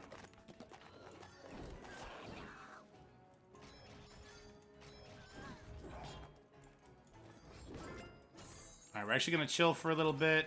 One thing in PvP, if you're new to PvP, I guess we'll do a little PvP guide here as well, is to kind of chill, let your gold catch up, don't overcommit to one push. You might find yourself out of gold, and then he's doing like some amazing sort of counter reaction to what you did that you're not prepared for. I'm fortunate here that this person does not seem to be doing anything super sneaky. He's just kind of letting me get the win here. But now we're going to see the kind of experience that we're going to gain per PvP win. 22, I've already over-leveled my whelp. The node I was facing was level 6 enemies. Now I have level 7. Ooh, let's go see if we can do that PvE node now, and that'll kind of bring us full circle. All right, as soon as this loads.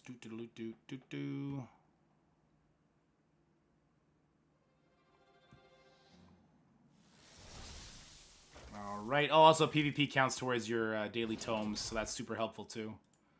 Put it on Baron. Put it all on Baron. We don't use any of these, so it doesn't really matter. When you have to choose between minis that you don't use at all, do whatever one is going to get you the quickest level, because that builds your collection power, and so you get more experience from all sources. All right, let's see if we can beat Draka this time.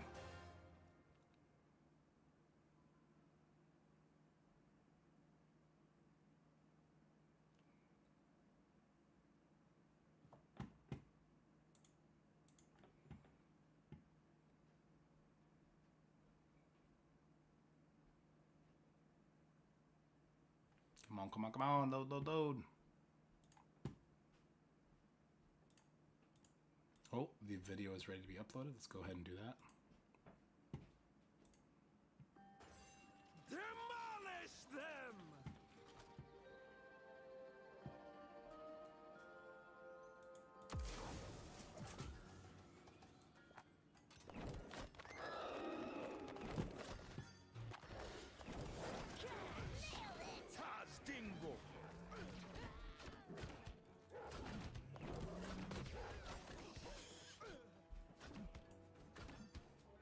I'm doing a little better now.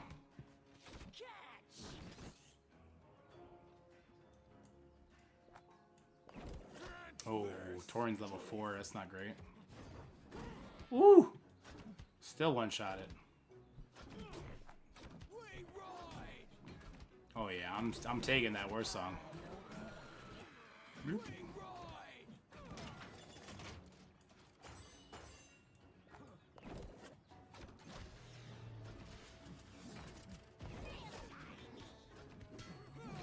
Oh yeah, we got that tower. Warsong Raider is such a beast of a tower killer.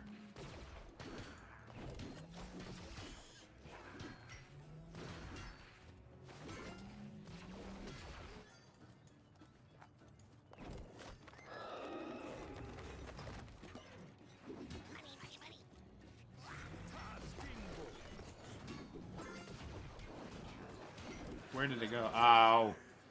The emulator's wonky sometimes when you're trying to summon in. Oh, it's because I didn't own this yet. It was in contention. I didn't even realize that.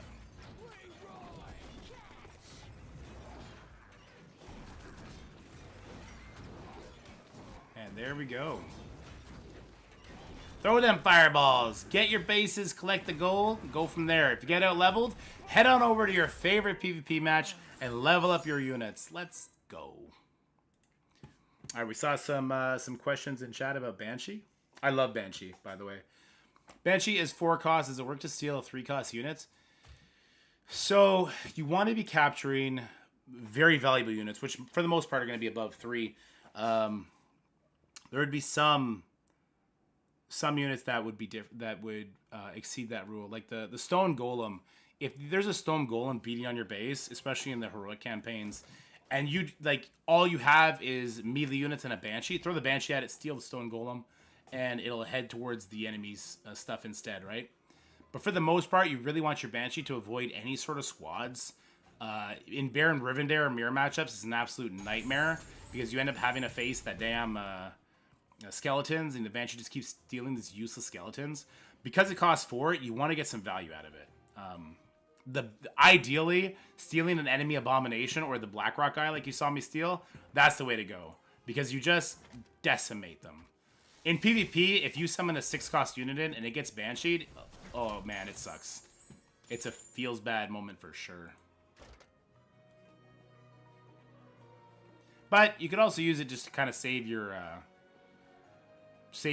base too. I love using the Banshee against other 4-cost units as well, because you're not just spending 4 gold, you're kind of stealing 4 gold away from the enemy, right? Like they spent the 4 gold, maybe that unit hasn't killed any of your other units along the way, it just had a free clear, and then you grab your Banshee, steals it, and then that's it. That's a great way to steal gold from the enemy.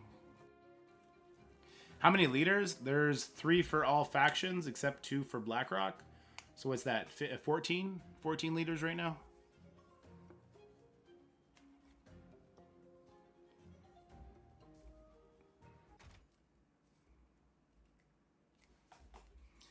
They all have their place too. Like there's definitely a hierarchy, but they all have their place.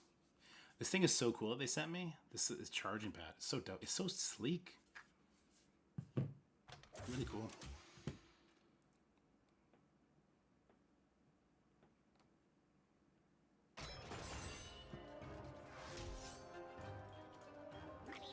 All right.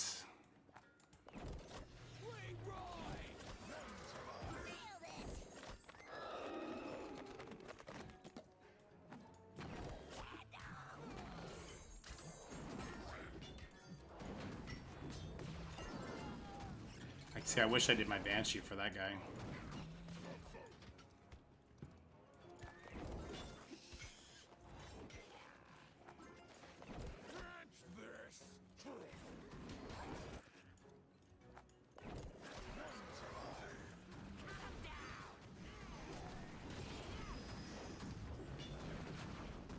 Wow, it's over.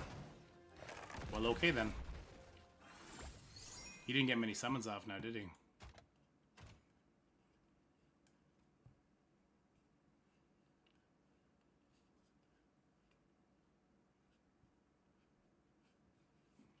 Alright, when this is done uploading, I'm going to put some additional timestamps on it.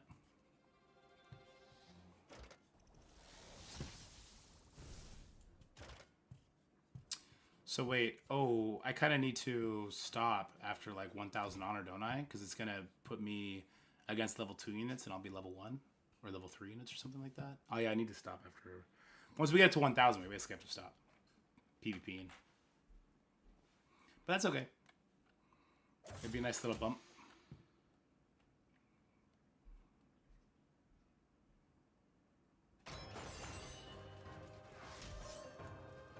Mr. E.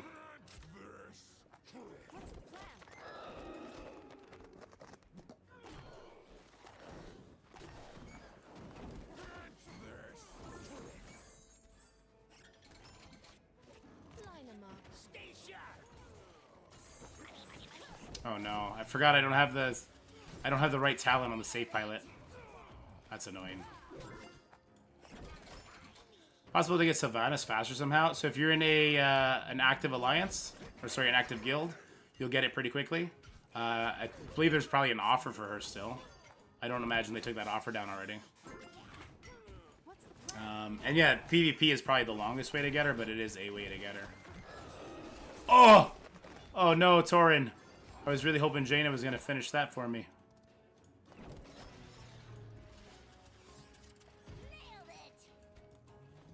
By Android, usually I can find something that works better. Also, graphics section has been with Vulkan, but DirectX never works. Vulkan might work best.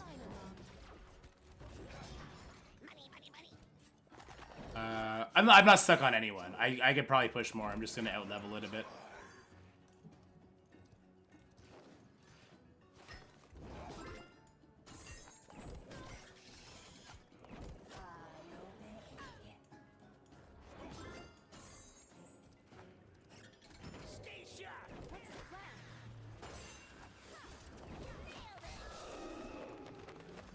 Ooh, look at that Jaina with the fancy dash away. Ooh, Banshee made it to the tower. That's insane damage.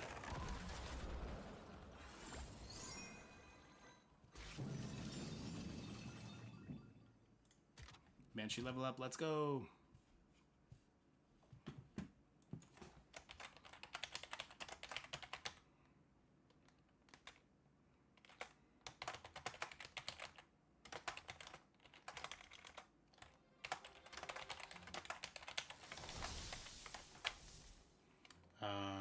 Avoid this major trap. Leader suggestions plus talents for new players. Warcraft Rumble.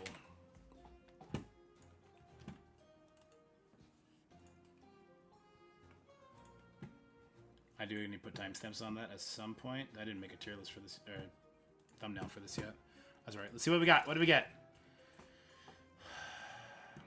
I'll go Earth Ellie. Collection level up. Let's go. More experience. More experience. More experience.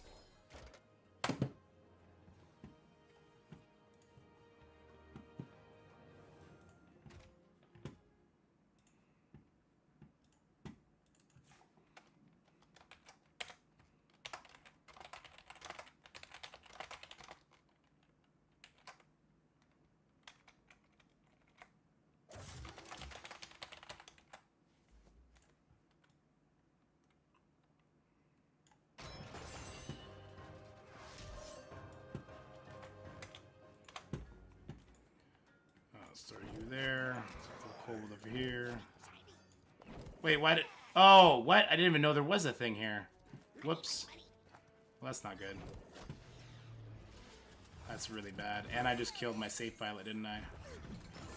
Oh, well, save pilot saved itself. Good job, save pilot. No!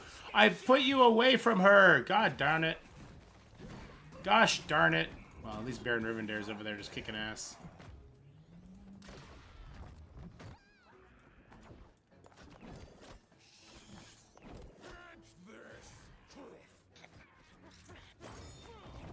I messed up. I don't know why Baron Rivendare path like that, though.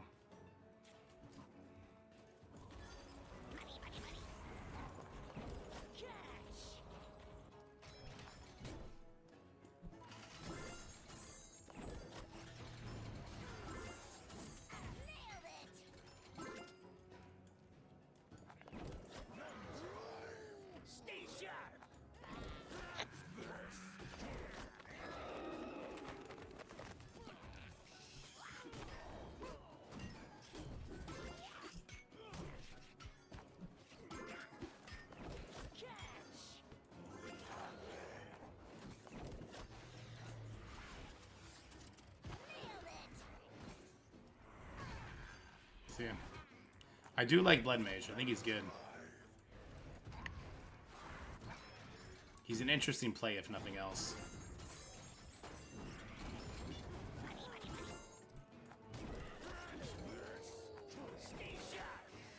So I want to get like up to level 16 or so, and then rip through heroic campaigns. I think that's where we're gonna start our guides. I don't think I can do guides on the normal campaign. It's so mind-numbingly easy.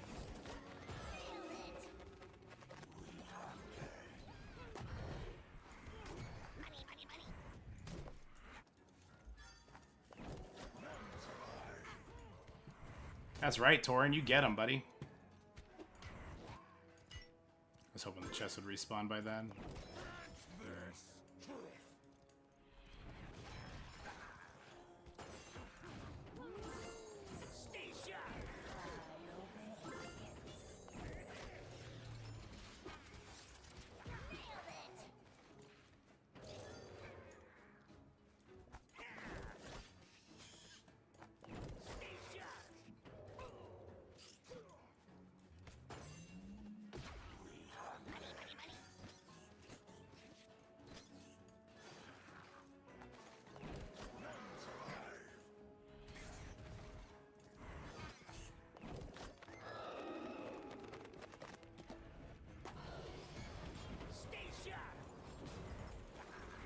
Alright, I forgot my whelplings don't have their talent either. Rip. I need to start remembering these things.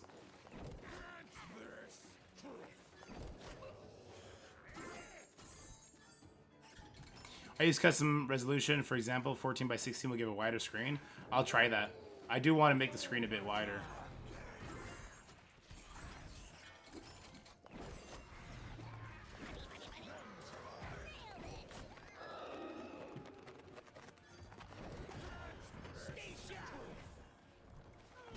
Yeah, whelps without the talent's pretty crap. I gotta say, I might as well be using Worgen instead.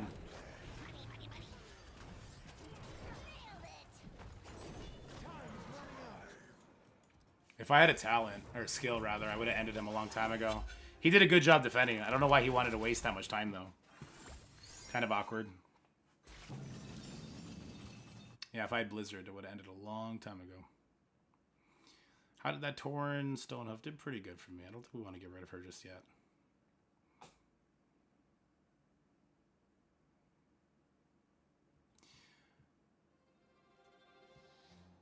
1024 by 768. Let me try that.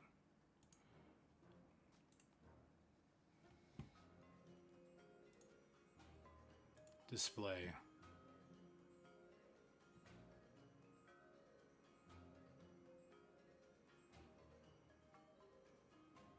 I don't see custom. Oh, there's custom. So it's 1024 by 768.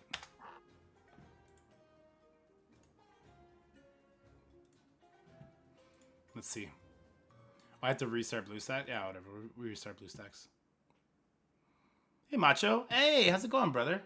I saw you streaming earlier, man. Good for you on the 24-hour stream. That's dope. That's really cool, man. How you enjoying the launch of Rumble?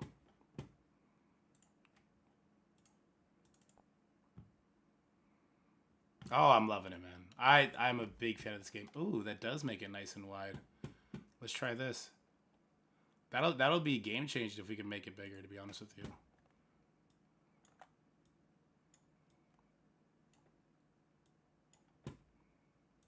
That's like a pro tip for content creators. I'll make sure to share that with everybody.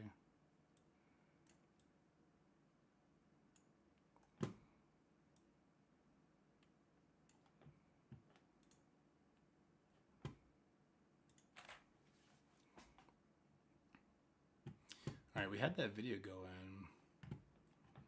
It's loading. Processing HD. I'd really like to get timestamps. Oh, the thumbnail is what I was working on. Use these leaders and talents. And then let's... we definitely need Baron Rivendare. Unfortunately, Baron Rivendare is going to be spammed everywhere. Because he's just by far and away the best. Battle Pet and Hearthstone. But we'll do that later. Because I don't think I can have two. Right? Oops. I'm like changing the size on accident here. BlizzCon presentation starts in an hour. Does that sound right? Oh, I don't know. I wish. Yeah, I've recorded like 10, 15 minutes in front of Storm, and I think I'm going to go do that in front of like Ironforge and Ogremar and everything, and then just like let the, like, you know, the in-game people, they run by and everything, as long as it's not too crazy and too much movement, it's kind of a nice little feel to it. We'll create a Battle.net account later. Oh, I do like this. It's nice and big now. Rumble is in about 7.5 hours. Damn, I wish I had a virtual pass. It was really funny. They actually were going to give me a free pass to BlizzCon, but I had to find my own flight there. I would have loved to go. BlizzCon, that sounds so cool. Maybe next year. Maybe next year. Always next year. Let's grab Baron Raiden, but let's get him doing something cool. Oh yeah, this one for sure.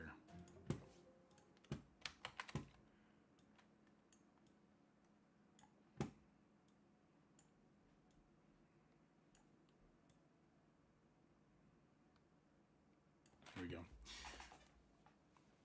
Yeah, it's way better.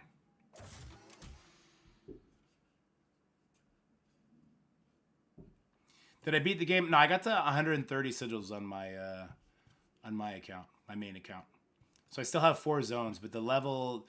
So going from level like 22 to 24 is huge. It's absolutely huge. Wow, it feels weird. Not bad weird, but weird.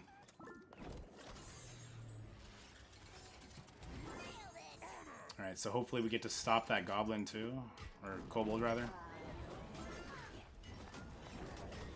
Ooh. Grummosh doing Grummosh things. Ah, safety pilot! Safety pilot with the advantage. Oh, we got the Grummosh. I don't know how that's going to go, actually. Oh, I didn't switch the kobold. Whoops.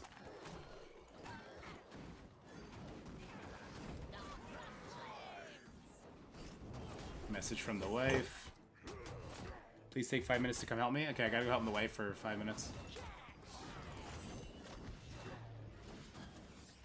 Baron Rivendare, get in there, kick some ass. I think he means beating the campaign, probably, right? Oh, wait, Baron Rivendare's gonna end it? Yo, he's such a tank, look at him! Oh, one more hit and that was it.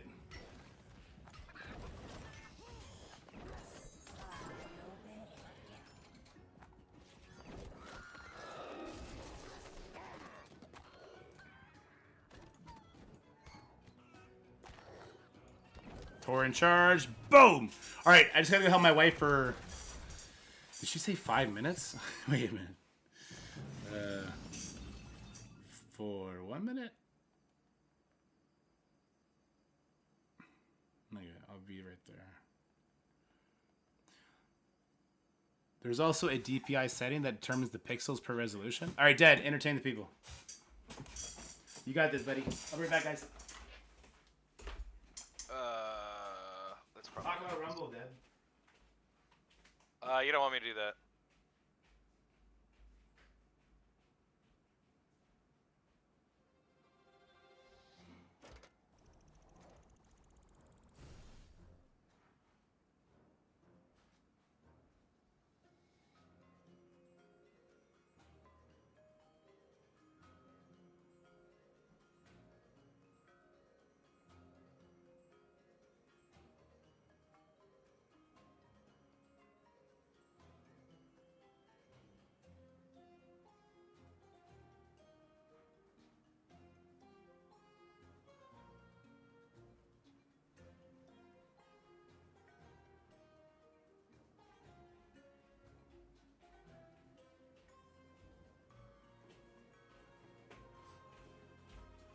Alright, we're back.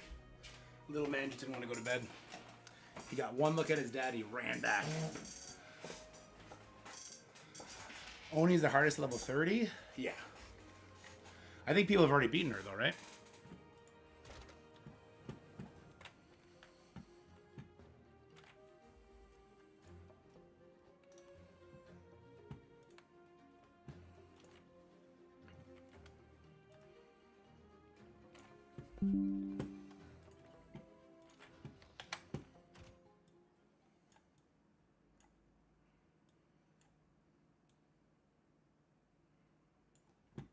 Something like this.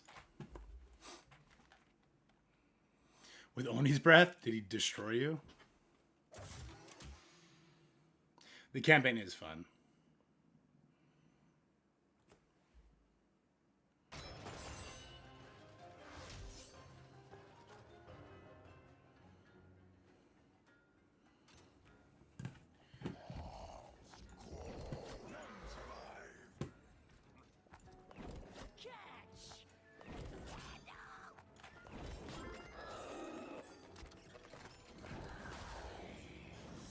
Destroyed all your units? Oh, god damn. Sounds broken. Oh, my game lagged? My game lagged hard.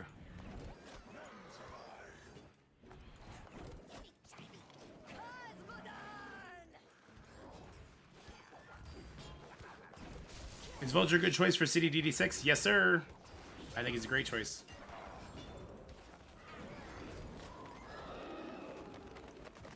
Oh, I tried to get the eggs to hit the last little tick of the blizzard to pop. 400 seems strong. That seems pretty strong. I just gotta go move the laundry over.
So cold in the basement.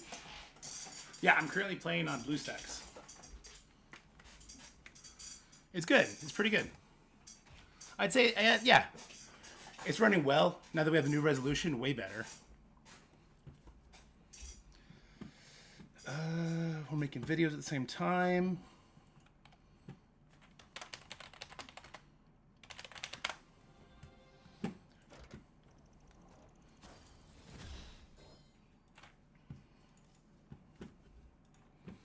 Ooh, nice little tome. Little Tommy tome.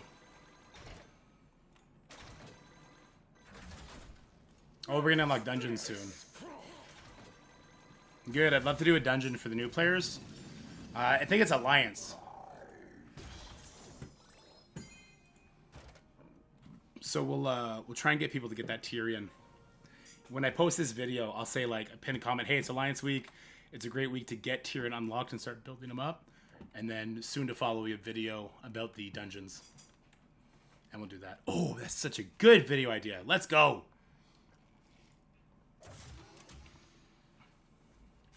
Yeah, Fat, thank you so much, man. That was an amazing suggestion. That's really, really nice. Murgrel.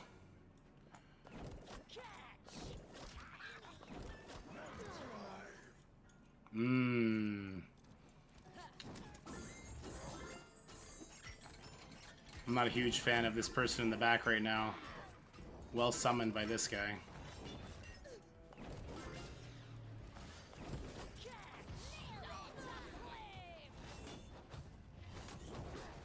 We're relying on this person to slow Garrosh down. Yes! Slow him down. Slow him down. Banshee, grab him. Banshee, grab him. Banshee, grab him!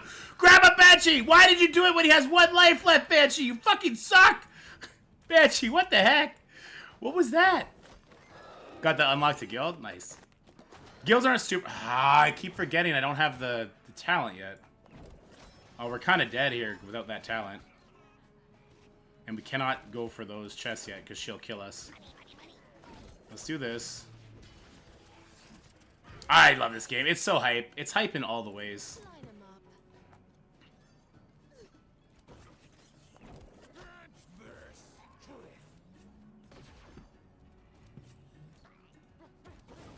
Boom, chest.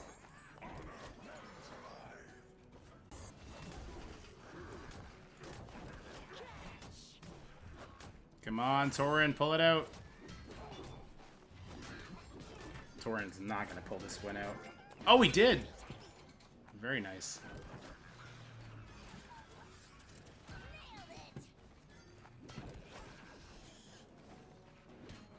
7.5k gold. Sick. Yeah. This is going to be a completely free-to-play account because I spend money on the other account, so I don't want to spend money on both. But I might have to buy that just so I can hit the heroic nodes, the heroic zones, as fast as everybody else.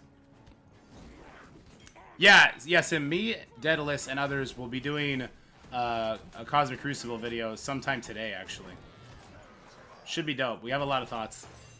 How do you unlock Baron? I thought it was from the grid, but I have no... Okay, so, the grid, there's not every character available in the grid all the time.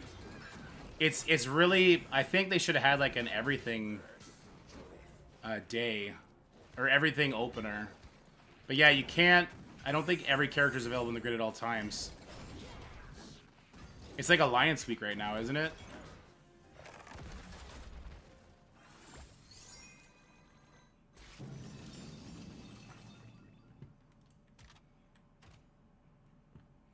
I don't know, guys. This is the size of the game right now feels really good to me, and it looks good on the screen being a bit wider. And then I'm just like, I have my regular webcam. We have chat. I kind of like the setup. I like it. It's looking good. At least it feels good. You guys tell me if it's looking good.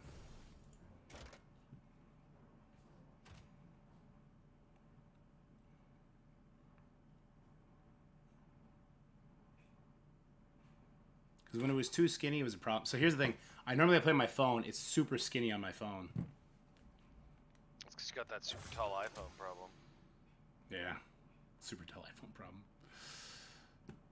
Yeah, glad. So I think it's a little bit RNG, but when you're pushing sigils, you're going to get different options for leaders. Right, let's start with Baron here. Or the Torn with him.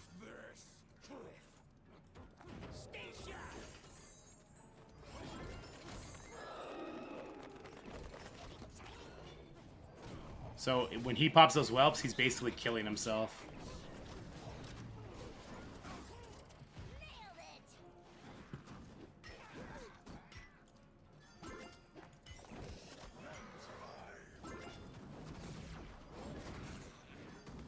Yeah, so it's RNG.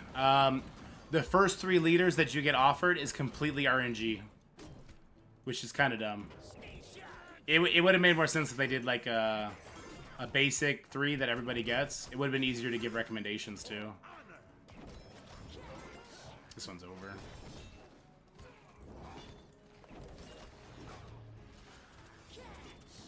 Oh, he's at the Black Rock. Maybe it's not over. No, it's a random 3 for everybody.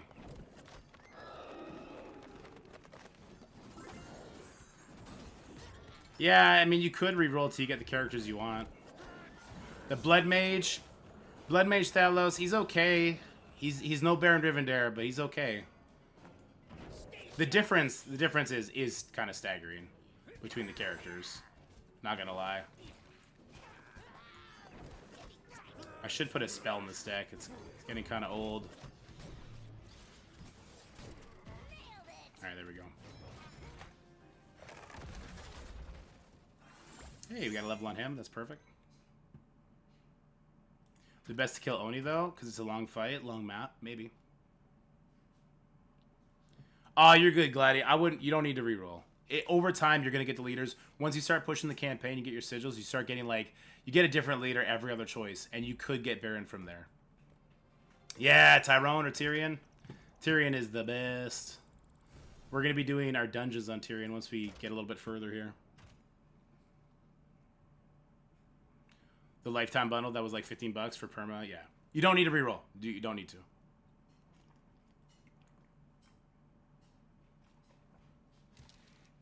Good call, Fat. Good call.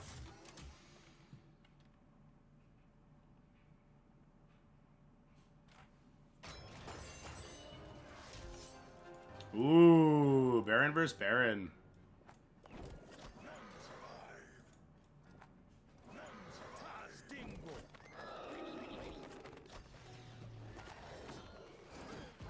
There we go. Whoops. Oh, wait, what? I sent my Baron Rivendare the wrong way. That's a rip. That's a rip if ever there was one. I thought I sent him down the front. Always going through the back. Come on, man, you know this. Always going through the back. No, Kobold! Don't round that corner! He rounded that corner. Oof. We got our teeth kicked in by the safety pilot.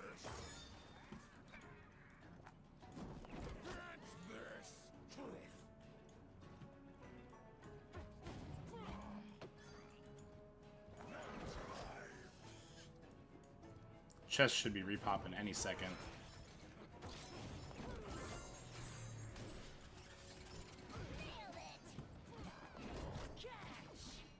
What is going on?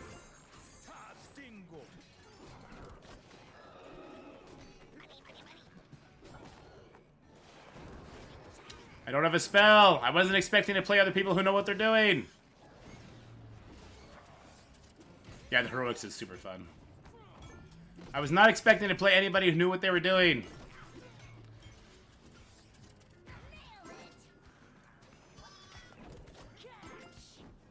He's got a sheep spell. Interesting.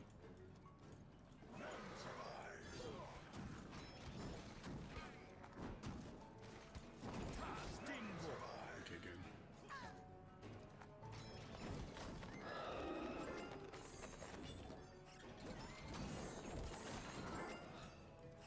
I need traits. We're rating on you on your main account? 10,000, I think. I got the Sylvanas and I just chilled after that.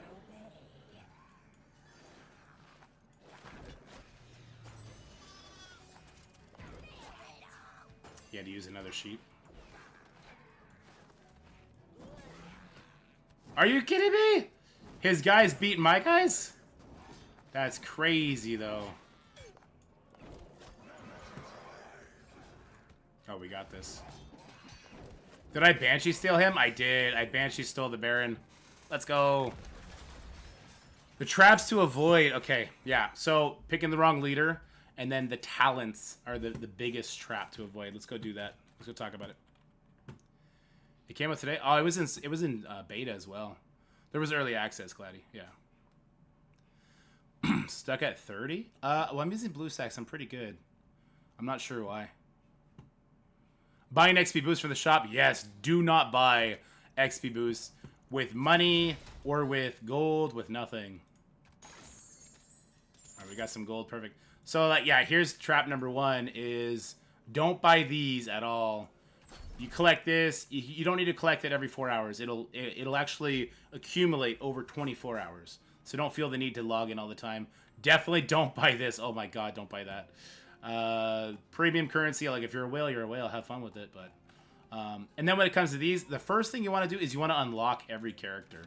All right? When you unlock characters, it grows your collection level, and then you're going to get spammed with experience. But after unlocking every characters, you don't want to, let's see, you don't necessarily want to increase every single character's rarity, because then you're going to get spammed with talents. And then you may not be able to farm the characters that you actually want to farm. Alright, so for the grid, when you're buying a unit from the grid, it's going to delete everything that is adjacent to it in both directions. You can move characters around. I don't suggest doing this, though. I don't suggest wasting the 5 gold to move things around. Just be patient with the game. The game is a marathon, not a sprint. I would not suggest it. So, like, I'll unlock Jaina here. I think Jaina's better than Maiev. I'll get 100 experience on her right out the gate. Unlock the portrait. Yippee-ki-yay. See, I do actually want to upgrade my Tyrion, but it's just not the right time yet. Do I want to get Tyrion upgraded? Yeah. He gets an extra level. He'll get a talent. That's all super duper important. And the more I talk about it, the more I'm like, fuck yeah, upgrade your Tyrion. While it's Alliance Week, get your Tyrion to uncommon level 3. He's the only leader you should do that on then. This does save you gold, but you are still spending 270 on one character as opposed to getting multiple characters. So in the opening, avoid these green ones for now. Which is, but yeah, the more I talked about it, the more I was like, oh, wait, Tyrion, get him to uncommon, he gets a level, then I get a talent for him, I'm going to push his dungeon, I'll get him super big, I'll be able to push super, okay, yeah, Tyrion. But I wouldn't suggest getting these green guys. It will get you 10 points here, but it's just not the right time to waste all of your beginning gold here. Just unlock every unit for 90 to start out. He's a good character. I would agree with that. But in my opinion, I want to just get. I'll get 15 points towards my collection power instead of 10 points. Is the only way I'm looking at that. All right, I love Abomination, by the way. Oh, this is tough. Both of these characters are great. We can get both though.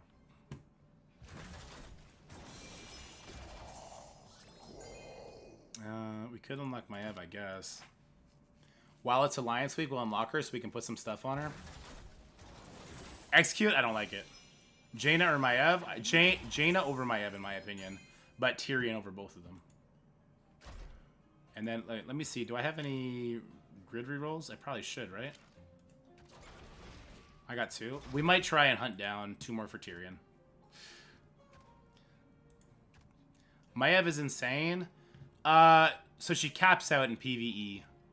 She caps out in the more difficult PvE heroic nodes. You won't be able to really use her there. I'm really focused on PvE for now. That's my main focus, my main drive.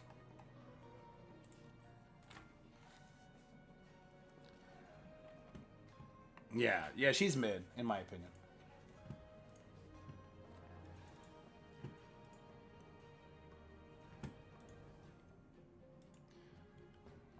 Alright, we'll leave this unlisted for now. Let me put some timestamps on this one and we'll get back to the gameplay.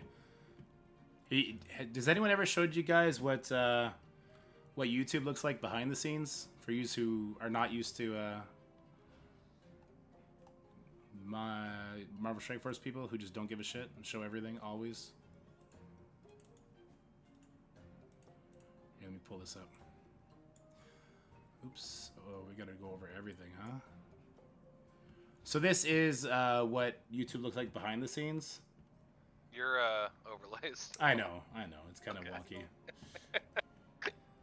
You're just hiding everything. I think that's useful. Yeah. With your face. I know. Here, I could probably go to a different scene. Hold up. Let me go to a different scene. Yeah, this scene will do it. This scene will do. So this is where we put timestamps in, so the boys don't have to watch a whole video for parts they don't want. I find that to be very helpful in servicing people better. If it was Tyrion, yes. Just put her anywhere and AoE everyone down. Yeah, look, it stopped scaling after a while.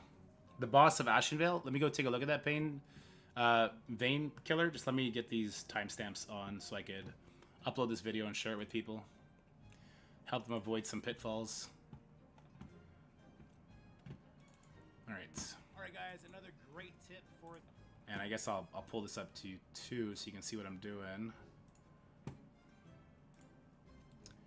Media source, add. Whoops, nope, not like that. Nope, I added the wrong thing. We just want to add a window. And yeah, hey, look, I do exactly what I wanted to do. So, oh my god, my OBS is lagging out. Okay, so I'm just using this so I can try and find the right moments.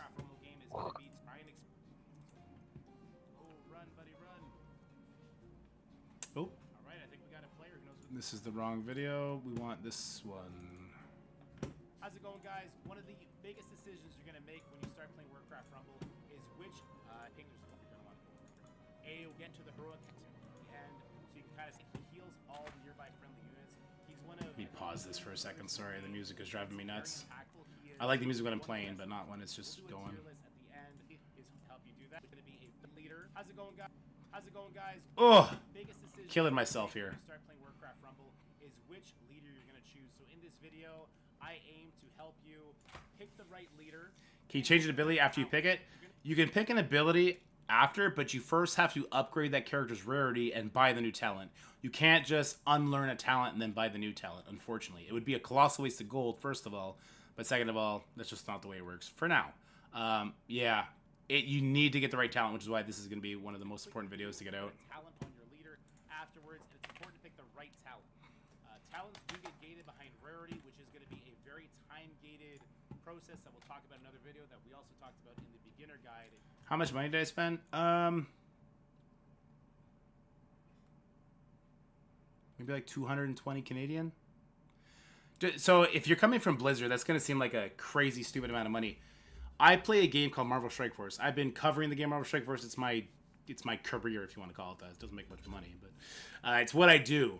One character in Marvel Strike Force, and they put out up to 4 characters a month, costs $160. So all I did was I didn't spend money in Marvel Strike Force for a month, saved $500-600, and I put $200 into Warcraft Rumble.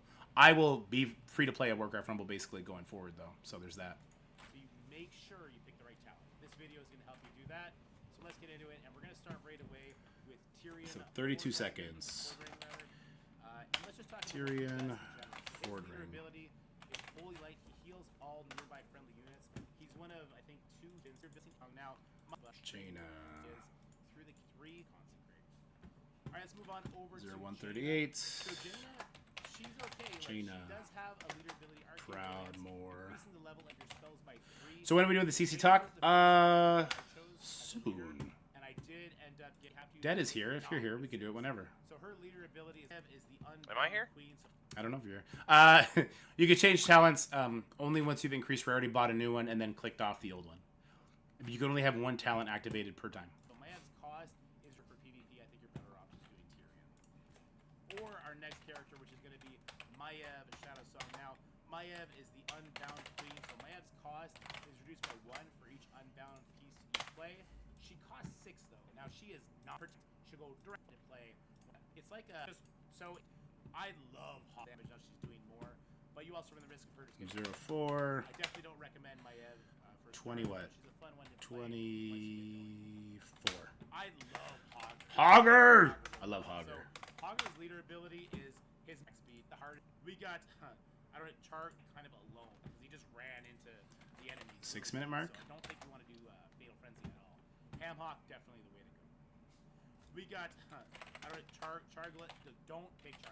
Okay, her leader ability sounds fun, but it's so RNG based. The way to go, keeping your dinner. And then there's you'll summon a Murd who sweats gold, and that Kobold gets a level. Cool, thanks. So I don't really like that talent whatsoever. The last piece, 8 minute. full Merc guy. So I have a friend, Skinny Boston, who swears by his character, says he's the absolute best. He's interesting, okay? So his leader ability for 5 seconds after deploying, he'll summon those. Then there's Electric Light, like the Griffin. Is I think one of the value in that, in the gimmick that. 09. 52. Moving on to BlackRock, we're gonna have Rend. Now Rend is I think one of the. Yes, you can absolutely open your wallet and you could go crush people and you could race through the content, but it doesn't really do much. It doesn't increase the fun. This game is so fun free to play. It really is. The $20, I guess it's $15 Americans Arc-like booster. That is a permanent account-wide buff. I do suggest that as like an unboxing price. Supports the game, and then you're gonna progress 50% faster. Other than that, man, you're good. S-tier characters in the game. His leader ability is pretty skill capped. The way you can when it comes to guys, it puts a lot of damage that could be in this game. He's slow, could kind of save the unit. I'm not a huge fan of Legionnaire, but maybe that is a skill thing as well. All right, we got General Drakish. I can't say it. I'm sorry, guys. I just can't say it. He's slow. I wrote your name in chat instead of writing Ren Blackhand, Colin. But Whelplings cost 3. All of a sudden, you have an Unbound Whelpling that costs 2. That's funny. You have Drakes that cost 3 instead. Harpies You were about to be a timestamp, brother. It just gives you a lot of maneuverability when it comes to summoning Big Mom and all the end letters. Polymorph could be hitting the enemy. Big problem. I'm not a huge fan of Legionnaire, but maybe that is a skill thing as well. All right, we got General Drakish. Sorry, I just can't say it. He's slow. That's his main problem. But he does have an interesting slow there. His enemies take 50. Chick is definitely whelm your before damage, so it's a little bit more difficult to line up. I don't really recommend General. All right, Sneed. Sneed is one of my favorite characters. He's got such a fun gimmick. So Sneed. I love Sneed. Gain exalt easier families. So it's definitely the way to go for PvP, in my opinion. But we're talking about PvE here right now. All right, Mr. Karn Bloodhoof, Kane Bloodhoof. I forget how we're supposed to say that. So Horde troops have an increased 20% health. Kind of boring, right? What up, Master Gilgamesh? Kane, he does nation. You get locked right. So that's it for Mr. Bloodhoof. Resurrection or plain running, kind of take your pick there. Grommash Hellscream. I was sleeping on Mr. Grommash Hellscream. He's really fun, and Bloodlust is really impactful. So all we blade will come in an additional unit there, period, and just spam healed like crazy. Alright, and then our final faction, Baron Rivendare. I'm just gonna come out and say it. Baron Rivendare is the best leader in the game. The map. You're kicking of maybe one player's gonna be Sylvanas. That'd be amazing. If you get Baron Rivendare, I mean, here's this morning. if you get no Well, hello, Baron sir. Rivendare or Tyrion, you're gonna pick Tyrion. We'll talk tier list here in a second. Alright, Sylvanas.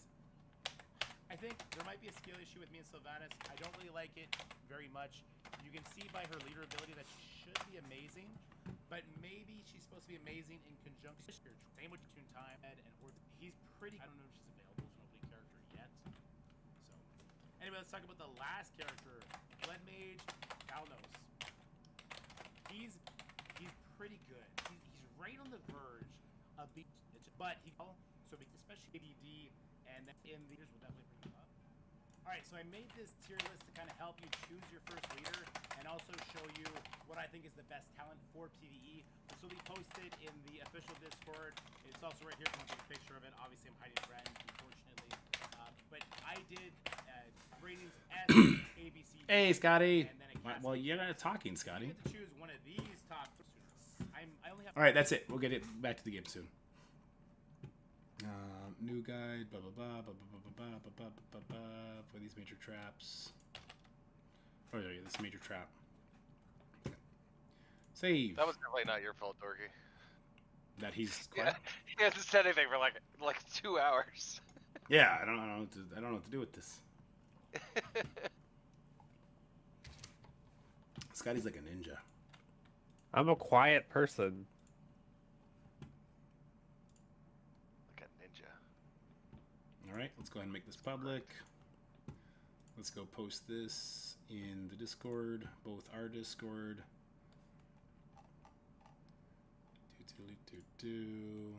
Post it here, and then we'll post it in the Warcraft Rumble. You guys are all part of the Warcraft Rumble Discord, right, guys? I'm not. Well, you're not playing Warcraft Rumble, so probably okay.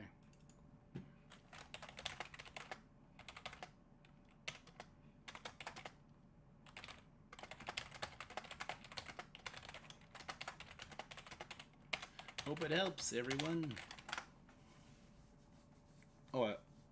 Oh, it's a slow. I can't post this picture. I can't post this picture in the Discord. Ah. What'd you do? They put slow mode on the channel for media. Every 2 minutes, I gotta wait a minute on it. Doesn't matter. Let's go play. Let's go play. Now let's put the music back on. All right. Let's get to dungeons so we can make a little guide on it. Little opener guide for people.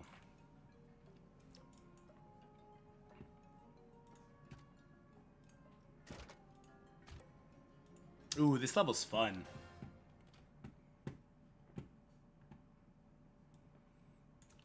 I'm pretty sure in that video I talked about how you need to increase the rarity, which is why this is a trap, and also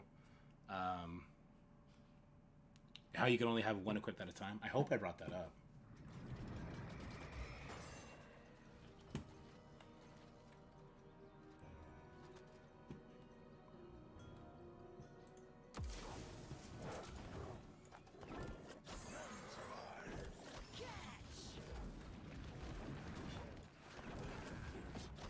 Favorite mini? I love the safe pilot.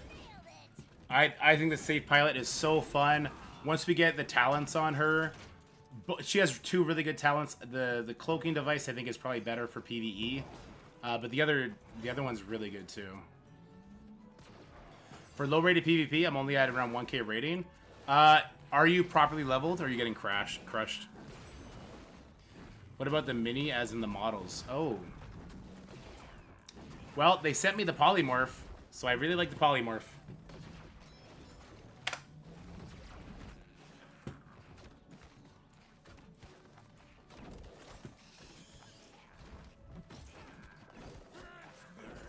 We don't want to push the boss.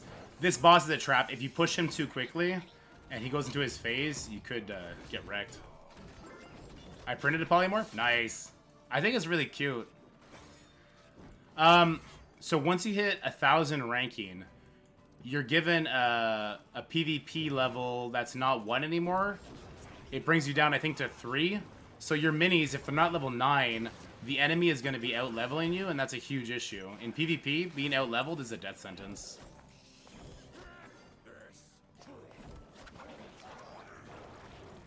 Alright, see, we pushed the boss. These 3 things spawned. We didn't get this tower in time, but we might be okay anyway. Because we can't even get to the boss at this point. We got to kind of wait it out.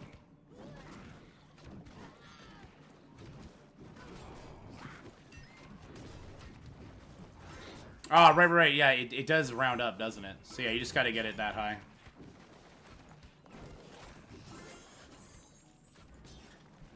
Yeah, exactly what Fat said. You don't, in PvP, you really don't want to be doing like punch-ups. Alright, we got this one.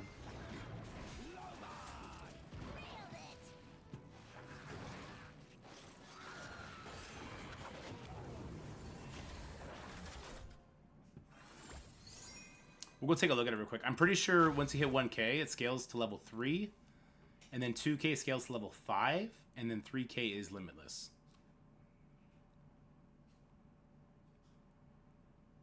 So if you got up to 1k and now you're getting crushed, it's probably because you are out-leveled. Just like in every gameplay, you can see the level of your characters. So, oh yeah, there it is. So at below 1,000, it's capped to 1. Below 2,000, it's capped to level 3. So you need to be level 7 so that all your minis are level 3.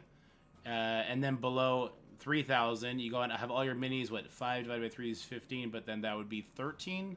You want to have all your characters level 13 when you're grinding from 2k to 3k. Yeah, and then from there, you want to be as high level as possible because you'll get wrecked. It's like, that's why my Baron right now, although some of them are probably level 7, I don't want to do it. Wait. Okay, sorry.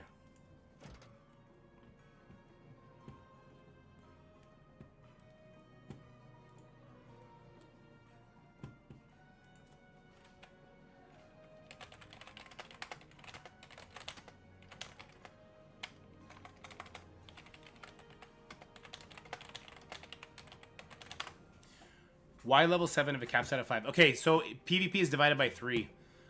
Mini level... Well, you can't see my mouse, can you? Oh, now you can.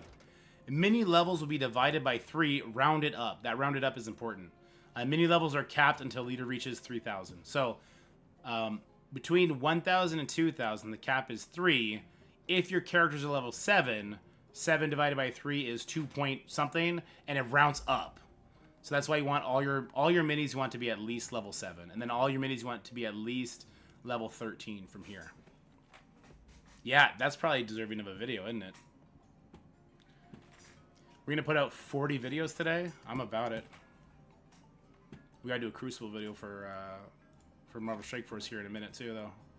You gotta do a tower video for what's coming up, too. What do you mean? What teams? You gotta do like a 30 to 35. Yeah. Suppose I should, huh? Kinda just enjoying playing from Rumble. Kinda just loving Rumble, bud. I don't know what to say. They wouldn't call it a job if it wasn't work. Yeah, but Rumble is supposed to be the new job. That's true. I'm doing an interview right now for Rumble. You got more viewers now than you normally do. Yeah, well, some Marvel Strike Force, some not.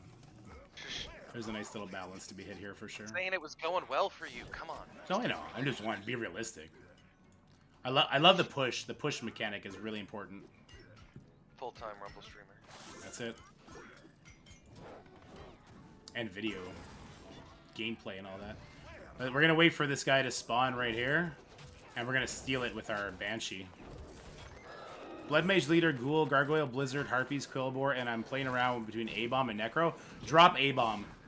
A-Bomb's too expensive. In fact, your Ghoul is good price. Your Quillbore and Harpies are good price. Yeah, I think you want to drop A-Bomb for sure. You're running Blood Mage? You probably want another spell in there too. You probably want Arcane Torrent. help you snipe out some enemies a little bit easier, but also level up your blood mage. Because levels are going to be your bread and butter on blood mage and PvP.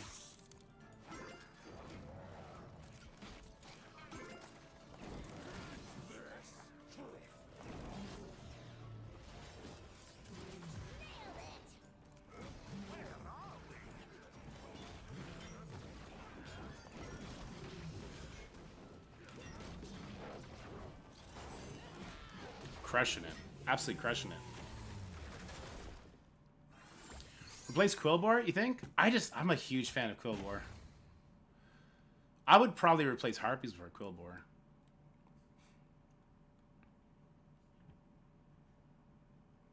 Just the ability to turn a character, like, say there's a Huntress heading towards your Blood Mage. You can use your Quillbore to save the Blood Mage to keep leveling him up.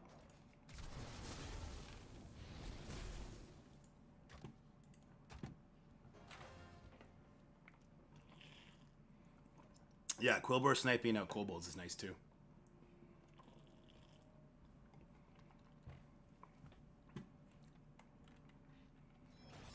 You're in my way. No, you're in my way.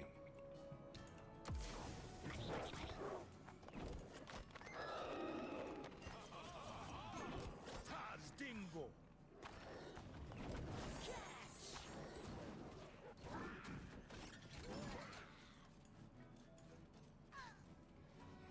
This is gonna be a problem.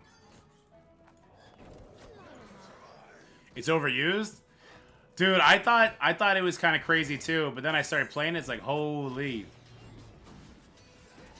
It's so good.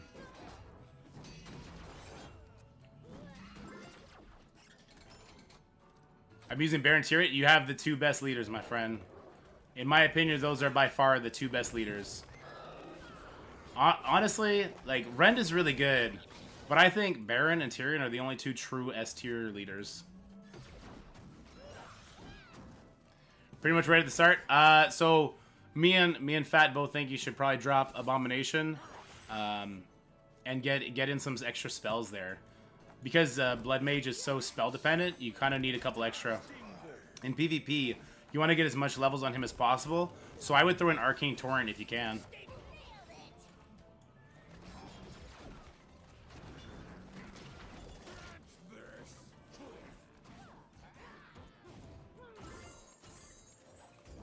I'll try and steal her once she gets near tower. Don't take too much damage. Okay. Oh, she's dead here. What a wasted Banshee. Oh well. Why didn't she throw sooner? Because Talos requires 2 undead units for boost. Yeah, that's true.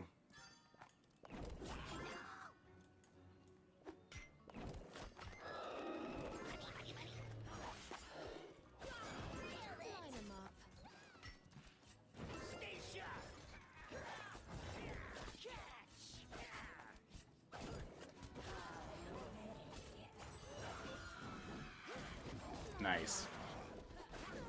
Nice, let's go. Ghoul ends up better than Quillbore, but earlier could be used either. Yeah, until you open up those slots. When do we open up those slots anyway? Is it as soon as you unlock dungeons? It must be as soon as you unlock dungeons, right? Yeah, Fat, exactly. I don't know, I'm already... It's 30 sigils to unlock dungeons. I don't think I have it yet. Ashenville Cash. I'm not buying anything. Yeah, we don't have it yet. I think as soon as we hit 30s when we get it. Should that be a video? Unlocking dungeons and then the understanding. Oh no, we'll do it all at once. You're at 30 something? Yeah, so it must be at 30. Oh, whoops. Let's finish off this one. Oh, she's actually super annoying. Getting 22 sigils before Sunday is the GOAT. Getting that reset for Sunday. What?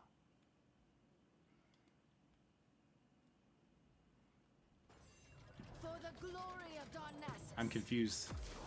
Arclight Surge. Oh, 22. Yes, yes, yes. I remember this level. This level was a pain in the ass. Oh, look at my Baron Rivendare. That's good. Yeah, buddy, you're doing a good job. Yep, you're killing it, bud. Yep, he thought he was playing PvP. LOS'd. Little did he know he was getting literally eaten alive that entire time. What a guy.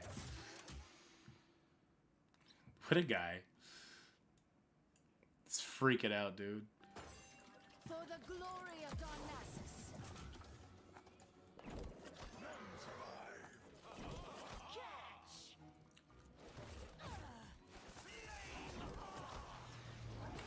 The White Mane Fate and campaign, I like that. Yo, there's a lot of interesting boss fights in the game.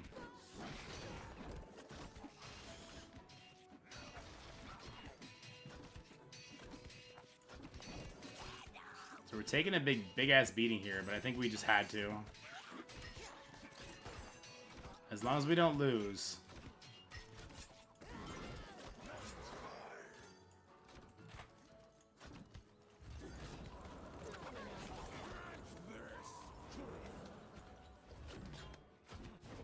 Not having any talents right now is bothering me.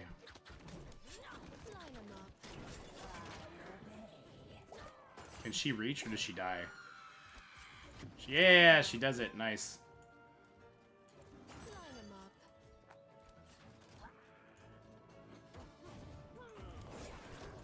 up. This is not good. This is not good at all. You're just dead. I don't know. I don't have the units to handle this.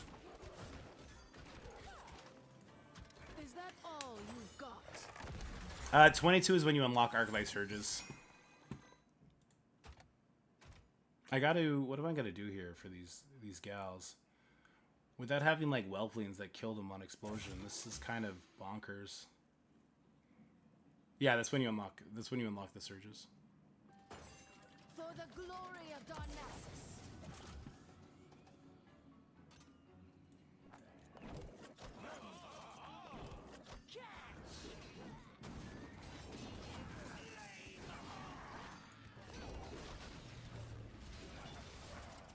Oh, I think I know the play.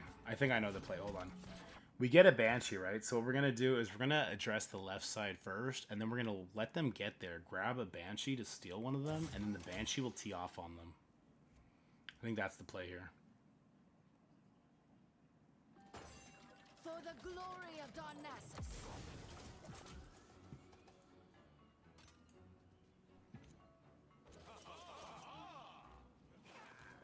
Let's get Baron out there, and as soon as they get in range, as soon as they start attacking the tower, well, we need all three of them to be attacking. Okay.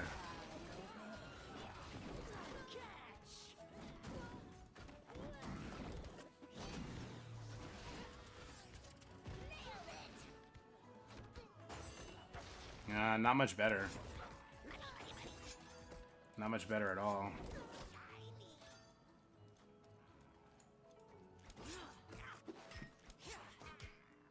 Line 'em up.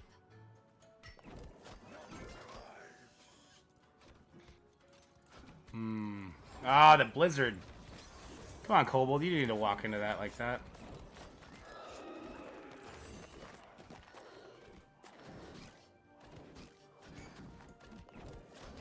Line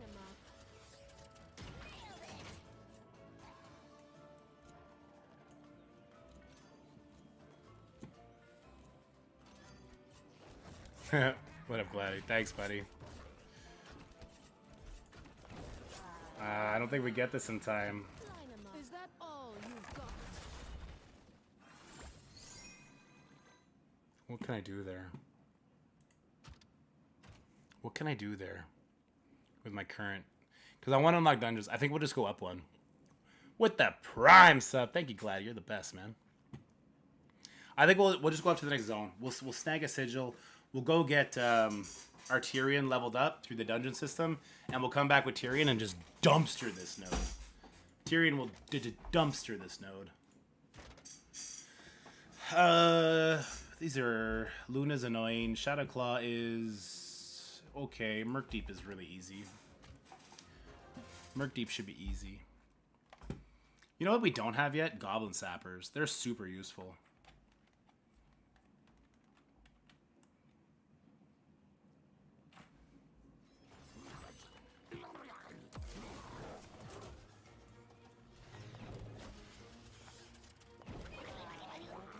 Does the wolf one-shot my girl? Nope. Good stuff.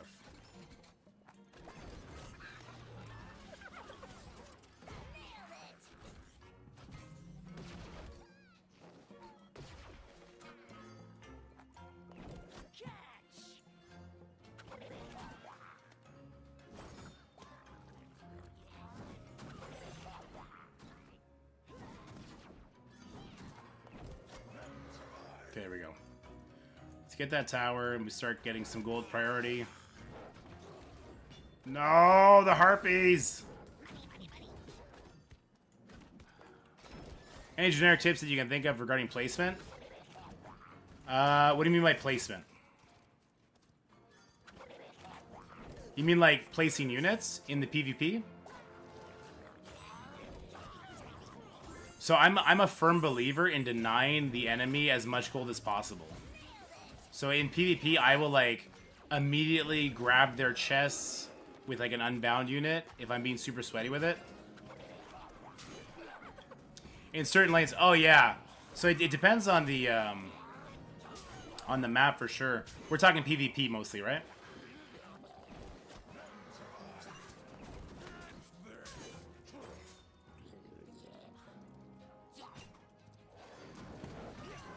So one of my favorite things to do with that quail board that you have on is to turn units away. Like, if I had a quail board right now, before all my army reaches it, I drop a quail board behind it, and then it would avoid all the cleave damage to my army, and quail board takes so many hits that it goes like that. So, here, you know what I did this morning? You might be interested in this video, actually. Sorry for the YouTube plug, but what I did is I made a video called Use These Tricks to Crush, and it's really good. There's the tips in here I've used to really push. Where can I find the share? Oh, there it is. So I go over some like gameplay tips that I use here about like turning units around, denying gold, making sure you're going in with like an army instead of solo units for the most part. What else? Using air. So yeah, so like using bridges to your advantage. Like in that node, as you saw, where the turret was, it'll shoot beneath. Range units will shoot beneath at targets below, but range units that are below will not shoot above. So you could like position your like safe pilot. You could drop it on a bridge instead of dropping it below, and it'll take out all kinds of range units. Now the flying units, they meet you at that elevation, but other range units, they'll stay down there and you'll pick them off like nothing. Special offer my butt. Get out of here. Ooh, nice.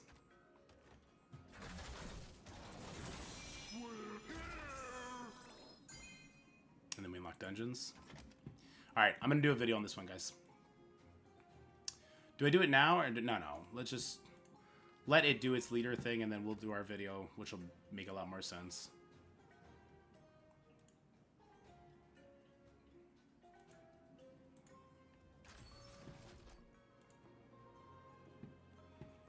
Does it want me to do it, or can I go on my own? Okay. I run Tyrion, Huntress, Pilot, Stonehoof, Pyro, Quill, Whelps. What would you suggest as optimization for this, or is this good as? Okay, so I like the Stonehoof with Tyrion. The Pyroblaster is the one you're probably going to drop. And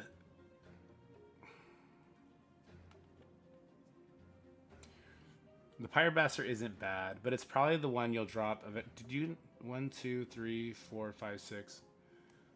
So I use a very similar deck to this when I'm pushing heroics, but instead of the Stonehoof, I use the Warsong Raider because she's a siege unit and just gets you objectives super quick. The Pyroblaster and the Huntress kind of do the same thing, right? But the Huntress is more expensive, and she does it a bit better because she's a faster unit. The Pyro, I think, is the one you're going to want to drop. For who? Can I see all the units yet?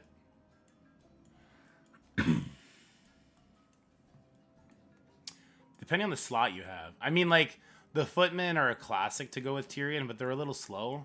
I kind of find, and it makes you susceptible to stuff like Living Bomb.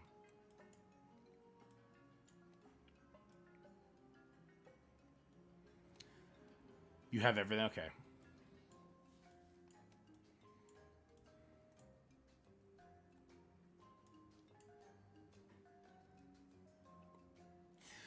So for PvE content, I did use the Shaman to have double healer, and that worked out well, but not for PvP. The Shaman's kind of booty in PvP. In PvP, I really like these bandits with the extra gold trait. Oh, I can't even see the talents? Oh, yeah, I can. With the picklock, I really liked them with picklock in PvP. They would go good there. When you said I should swap my A-Bomb for a spell, what should I swap it for? I have Chain Lightning, Execution, Living Bomb. So out of those, Chain Lightning, but you should try and get Arcane Torrent unlocked. It's Alliance Week, so you should be able to find it before too long. Let's see, what are the offers? I didn't have all these offers. I didn't get an Ashenvale offer when I beat that. Wait, I haven't even beaten this boss yet.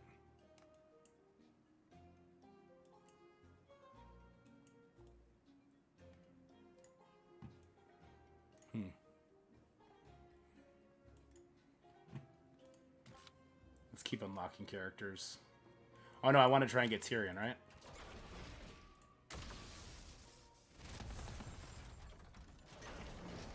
There we go. We need him one more time.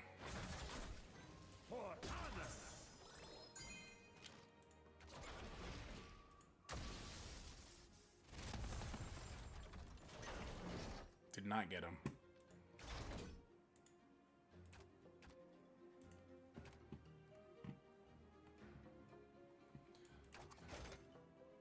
Let's make ourselves a nice little Tyrion deck.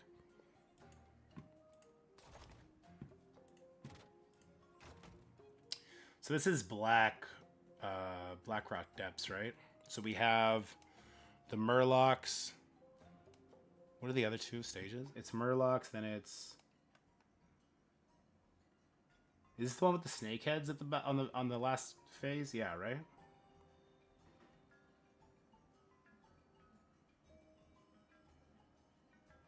What are the stages again?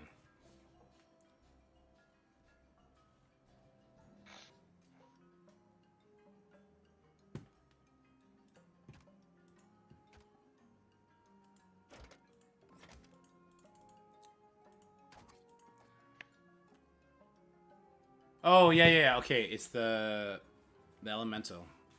All right, so when we're making this, it's possible to get all units. I'm currently at 53 out of 54. Sylvanas is pay only right now, or I guess that's a terrible way to say it. She's not pay only right now. You can get her through this, your dungeon. Sorry, not your dungeon. Sudvig with the Prime sub. Thank you so much for supporting the stream, man. You're the best.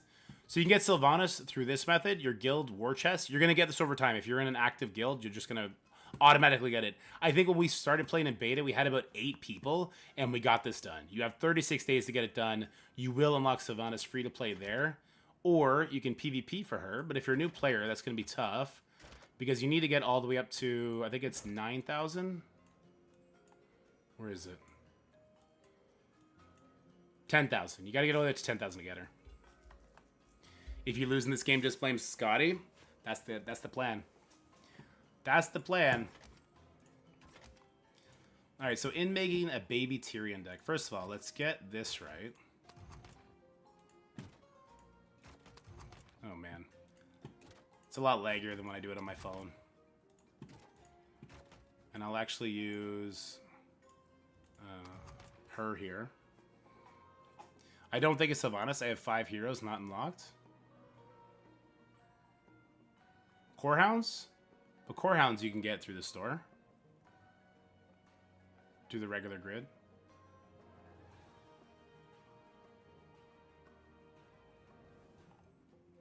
Alright, what do I want to do here? I need anti-air for stage 2. I just need air, actually.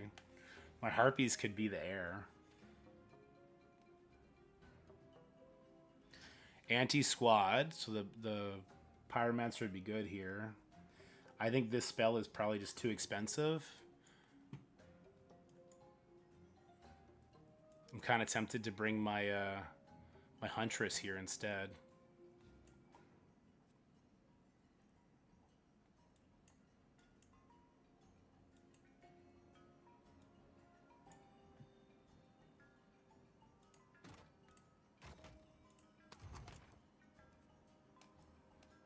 Not having the whelp eggs. But here's the thing. The reason I don't care about the whelp eggs right now is because they don't have the talent anyway. I'm trying to think. I have 5 heroes not unlocked. Yeah, I'm trying to think. Let me see my account real quick. Gonna jump over to watch BlizzCon, which starts now. Nice, dude. Have fun. They're not streaming it, eh? It's like the pass you gotta have for it.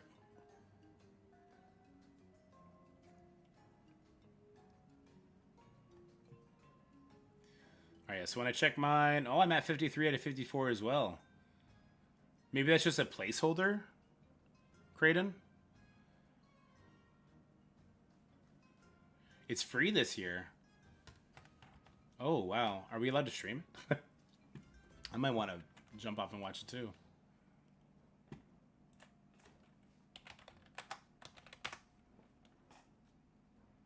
Oh yeah, BlizzCon 23, the opening ceremonies, game reveals, and more. Oh, that's super interesting. I think the opening ceremony is usually free, isn't it? Oh, David is saying it's just free this year, straight up. That's really cool. Oh, there's so little stuff there. What do you mean? I think I'm looking at the schedule. Yeah. They have only 2 channels now. BlizzCon Arena and Overwatch World Cup. Huh. Blackhand, Jaina, or Gramash for first leader? Ren Blackhand.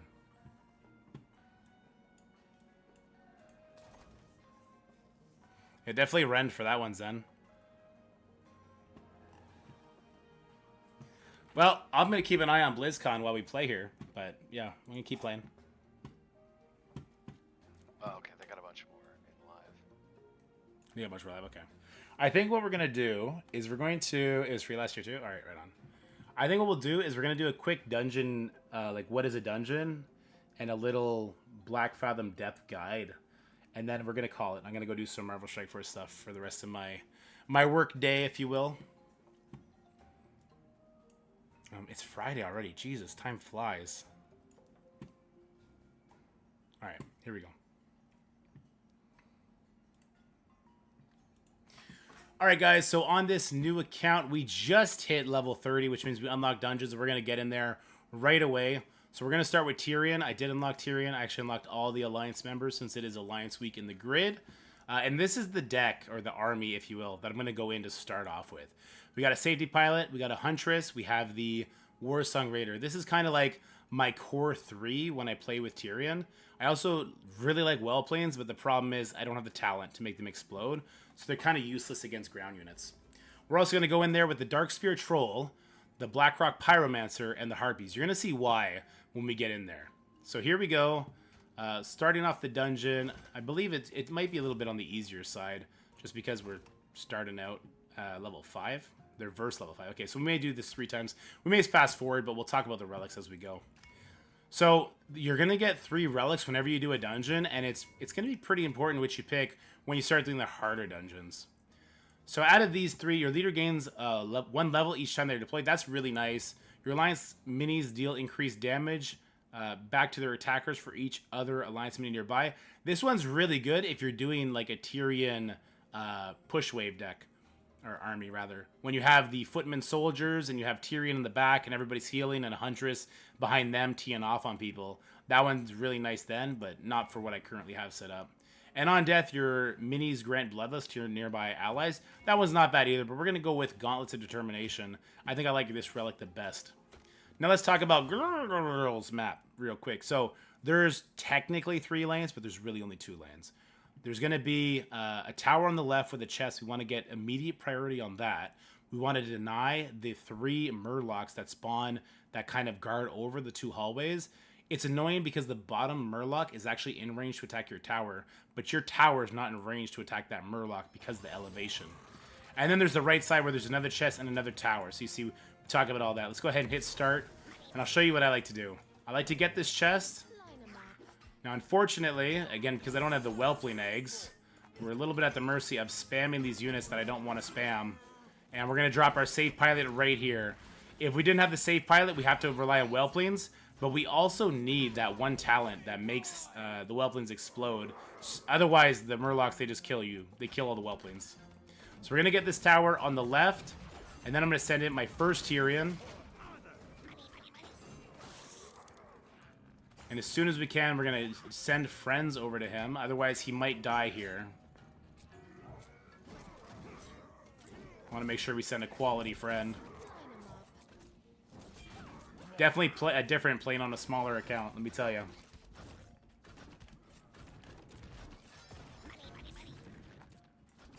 Alright, if we get surrounded here, it's best to go with Harpies. Unfortunately, we're going to get pecked apart here. And let's drop our safety pilot yet again. So at least we have one base.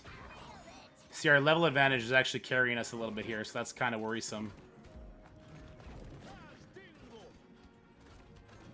Let's get that gold. We'll drop a Tyrion right here.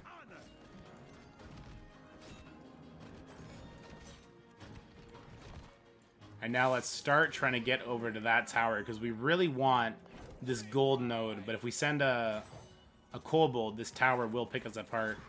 I think if we send it from here, though, where it's safe, we're at least safe for now.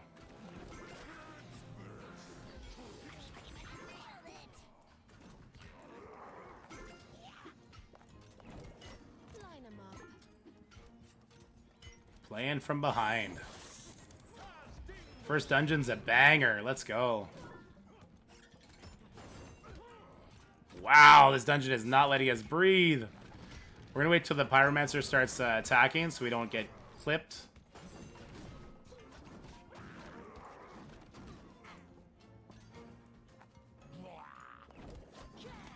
Alright, our Harpy's gonna take out that one. That's great. We gotta send our Tyrion. Ooh, BlizzCon just started. Oh, of course we didn't get the one that passed to the bottom. God. We're just getting destroyed.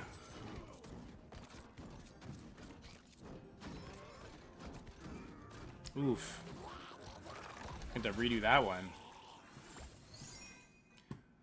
Oh, she was level 4? That's not great. I'd like for all my units to be, like, even level to them. Uh-oh. Game struggling. Oh, what is this? Oh, Warcraft Rumble! It made it to TwitchCon! They're gonna acknowledge that it exists! Let's go! Let's frickin' go!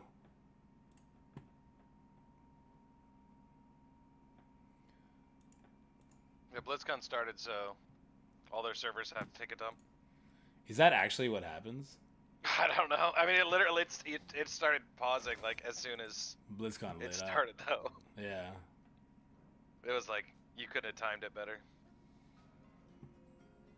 We've seen a bunch of Warcraft Rumble. Like they're putting Warcraft Rumble right alongside all their other games. That's really cool. I like that. I like that a lot.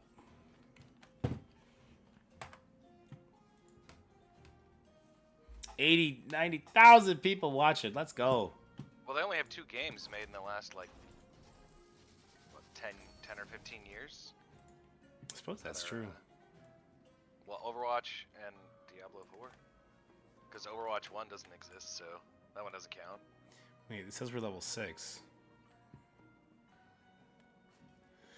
How are we gonna get by this? We might need to use like Polymorph. We don't own Polymorph yet.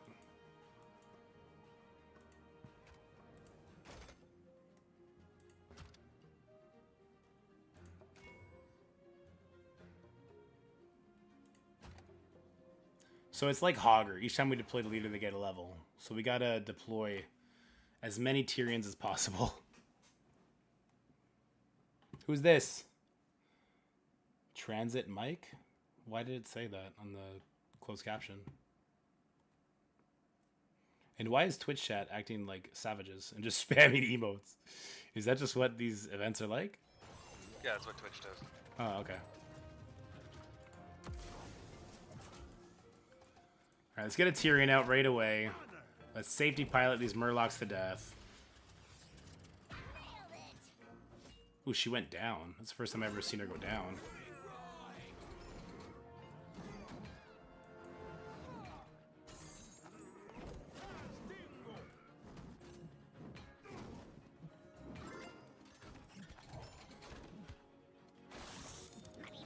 Why won't it go down?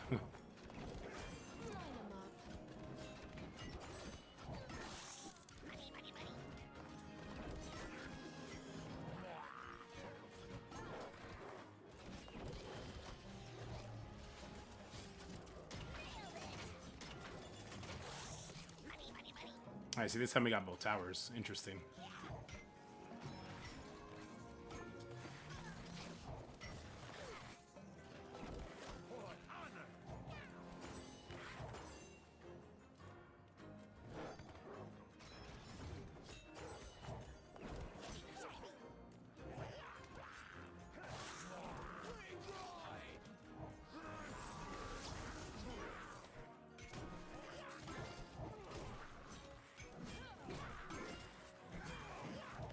Okay, so that's the move then. You want the right side. If we get to the right side... If we get to the right side, then our Huntress is actually killing the Murlocs up top there. Let's beat this level, and then we'll record it on the next level of the dungeon, so that it's more evenly leveled. Which is going to be tough. Doing PvE content at even levels. Pretty merciless, not going to lie.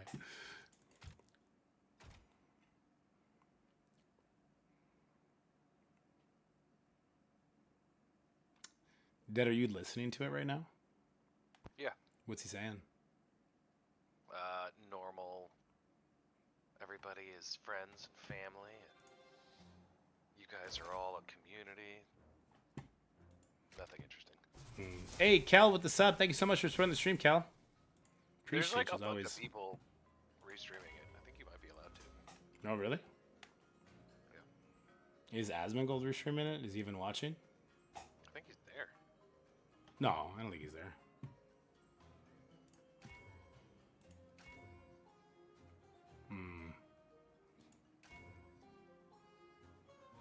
I guess this is fine. The best community. You're the best. Yeah, he's streaming it. How come I don't see him? Am I not following It's Asmongold? on his second one. It's on Zakrar. Should we just watch BlizzCon, guys? Is that what you want to do? That's what I'm doing. And we got ideal BlueStack settings. Yeah, let me give you mine, Loki. It's working really good. As soon as I'm done this fight, I'll send you mine, Loki. Root treat. We have. I did one for all of the different factions. Me and Skinny Boston did. We got those in video format on the channel. Let me link that channel to YouTube 2, I think it is. There you go. There's my channel. We do have tier lists on those. I didn't actually take pictures of it, oddly enough. I don't know why I didn't. I really should have. Why didn't I take pictures of this tier list? Cliff notes. Safety pilot, amazing. Whelpling, amazing, but needs talents. What else? Tyrion, Baron Rivendare, best leaders by far.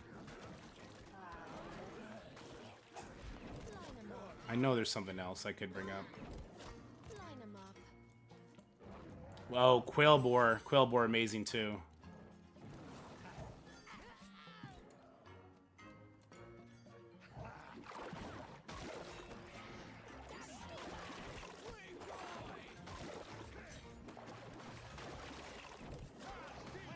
Maybe about MSF crashes? Yeah, they've been reported all over the place. It's just a mess. Game's a mess right now. They'll fix it, obviously.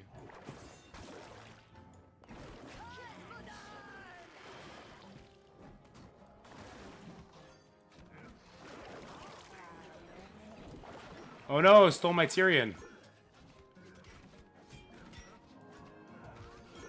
That's alright, I'll bring out a new Tyrion. I just don't want to log in anymore. 21, oh my god, that's crazy amount of crashes. I wouldn't want to log in anymore either.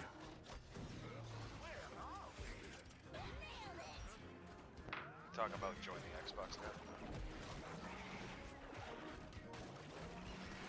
now. Oof, that was close. There are more people BlizzCon on Asmon's Twitch than people watching it on Blizzard. Is there really?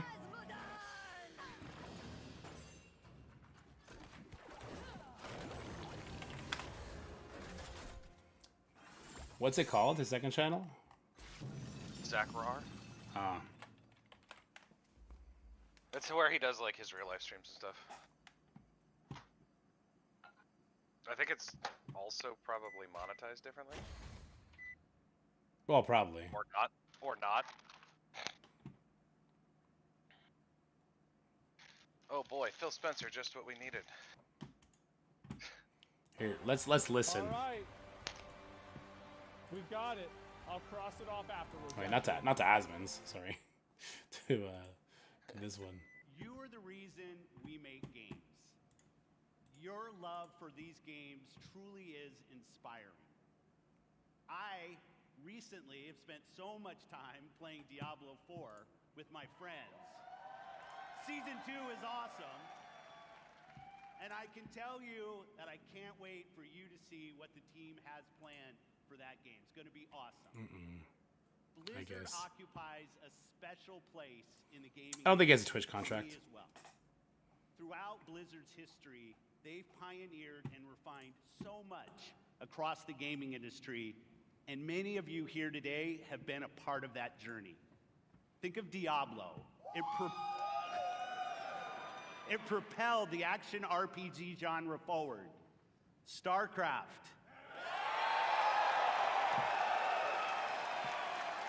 spawned the foundation of what esports would eventually become. Can you guys hear it okay? And with StarCraft 2, it was a major catalyst for the evolution of games as live Sounds fine. entertainment. World of Warcraft changed not only how people developed and supported games, but really it introduced a much wider audience to the concept of online communities. And Overwatch not only reimagined gameplay, but also the representation possible in class-based shooters. Blizzard's influence is everywhere, and because of its enduring legacy and phenomenal revolutionary development, with a care and a craft that is incredibly rare Pyromancer's in amazing this on this industry. node. Our commitment at Xbox is to bring more great games to more players in more places. And now that Blizzard is part of Xbox, we will nurture the essence of what has made Blizzard unique. We're going to empower our new colleagues in a culture of trust, inclusion, and collaboration to continue what they do best, redefining existing genres, creating new, never-before-seen experiences, and uniting players globally in new ways, in Azeroth, in Sanctuary, in near-future Earth, and beyond. It has been a privilege to welcome the teams at Blizzard to Xbox, and I'm honored to be able to be here to help welcome all of you to BlizzCon 2023.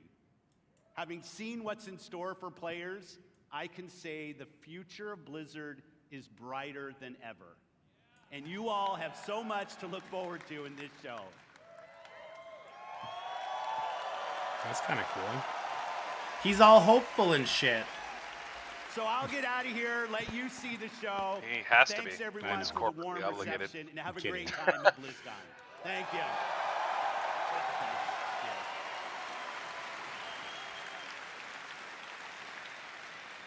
How about that? How about that? You know, part of what makes this such an exciting time for Blizzard is that we've never It's been such an more awkward empowered, transition. Yep. free, How about that? Such an empowered time is that Blizzard shareholders just made infinite dollars. Yeah. We are accountable for creating this next chapter of Blizzard with all of you.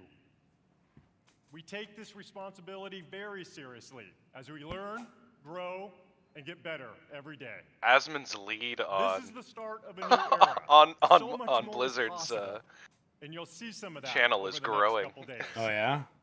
Coming Yeah. up, Oh, there you He's go. like some new 16,000 friends viewers up. and some old friends. What's who are the returning to the BlizzCon stage to show the more Venn about diagram the of that? games in the world we all love. Um, Before I go, I want to take a moment I don't know. to thank our Blizzard team. There's got to be some of those that are like me that have both open just because they're interested in watching the numbers change. Yeah, I'm same thing.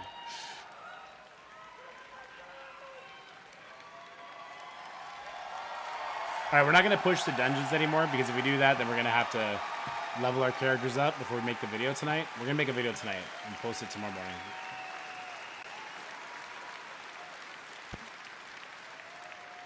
You are some of the most talented individuals on the planet. And collectively, we are capable of building the most legendary universes in gaming. Our future, our creative freedom, our path forward is truly our own. And I know we all stand together with a singular goal: to exceed player expectations and foster and support each other. Thank you for everything you do.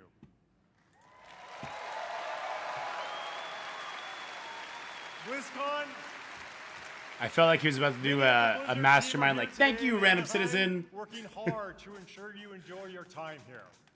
We thank All you, love the talking to players. So please don't be shy. Come up and chat with us. Finally, I think another line. on slot behalf here of is best. everyone at Blizzard, we want to say thank you. Thank you.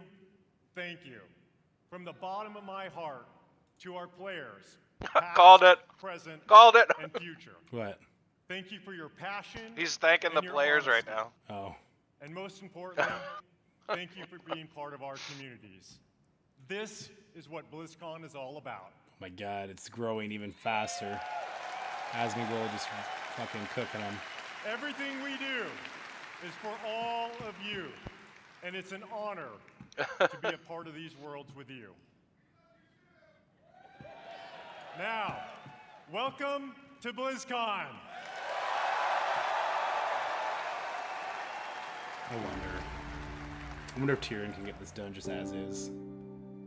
Oh no. Oh, I thought it was just another May story of sadness. You wanted to see if there was more out there. Well, see for yourself.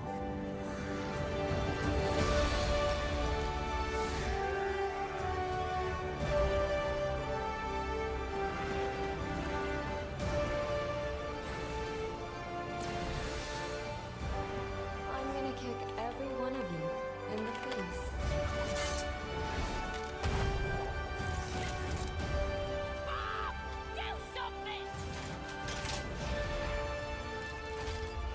I'll see you at the finish line. Did you really think this would be a fair fight? Oh my god. That was disgusting. Yo, nerf this! Mama's got you! I am him! I'm in my widow era now. Wow. There you go. We're gonna watch BlizzCon in the Twitch chat. Hope you guys don't mind that. I'm sure they tried, yeah. It's been a joy to share this experience with all of you. Thank you so much. Come on. It's time I showed you something. Ooh, I summoned her way too far away. Yeah, he's got more money than Please he welcome cares. Did you see his Overwatch house game tour? director, It was Aaron hilarious. Keller. Yeah, he gave up giving a shit about money. Like he turned off donations. All Yeah. kinds of stuff. I bet just the ad revenue from Twitch alone keeps Hello, him BlizzCon! super set. Ever Yeah, he since doesn't care. we first revealed Overwatch in 2014, You have grown this Also universe lives like a super into basic life. something Like he just truly wants to eat Taco unique Bell and play and video games. beautiful. Yeah. Every single day, we see millions of players jumping into matches, forging new friendships, and showing off their skills. We launched Overwatch 2 last October, and it has been such an incredible year. Since then, you've been crushed by Diva's mech over 26 million times, had more than 79 million lives saved by Baptiste, and played 65 years worth of prop hunt. I love prop hunt. The development of Overwatch is first and foremost focused on you, our players. We want our game to represent this global community, from the release of our Samoa map, to our celebration of Pride, to our first tie-in Peruvian heroes, Lifeweaver and Alari. We also want Overwatch to recognize those focused on achievement and prowess, and released our new progression system and the first set of hero mastery courses this year. And for those that just want something a little different, PvE. we've run April Fools and released a dating sim, an actual dating sim, Loverwatch. Listening to your feedback is important to us, and it's driven the team. What did he to just look say? at A dating sim? What? systems of the game. Yeah. We've been hard at Is work that on an actually something overhaul of people our wanted? competitive system, and we'll get into that a Probably. bit today and Yeah, much it's more weird, man. over the course of BlizzCon. Okay. And there is It's what people so want. much more to come. We'd like to give you all a glimpse at as much as we're able to show you coming next year. And boy, do we have some fun things to talk about. So let's get into it. To share our first big announcement, I am honored to introduce the art director of Overwatch, Dion Rogers.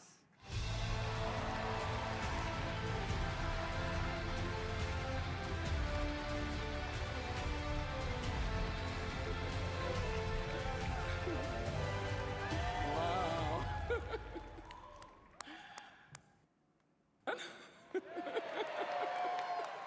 Sorry, I'm a bit excited. The energy is awesome in here. You know, Aaron and I have been working on this universe since before Overwatch had a name. Working together with an incredible team back at Blizzard. Many are with us today at BlizzCon.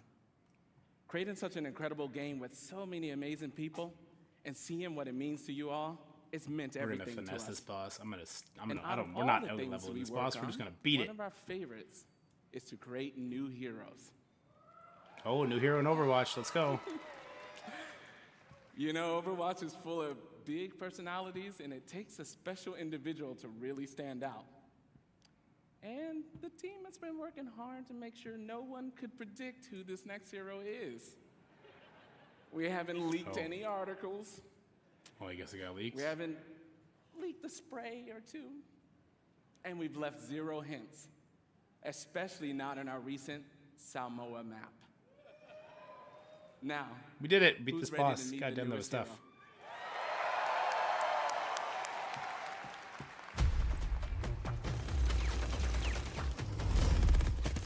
Sorry to keep you all waiting. But now that I'm here, let's have some fun. Yep, that's my name all right. And this right here is Gunny. And she can light up the whole dance floor. And this one's Cha-Cha. He's a sensitive little fella, a real hothead. And when I fire them both, it's double trouble. Actual gameplay footage.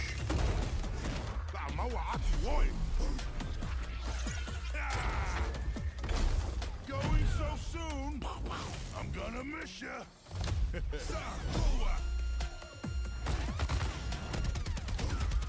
Don't tell me that's it. Both hearts pumping. I got your back. For now.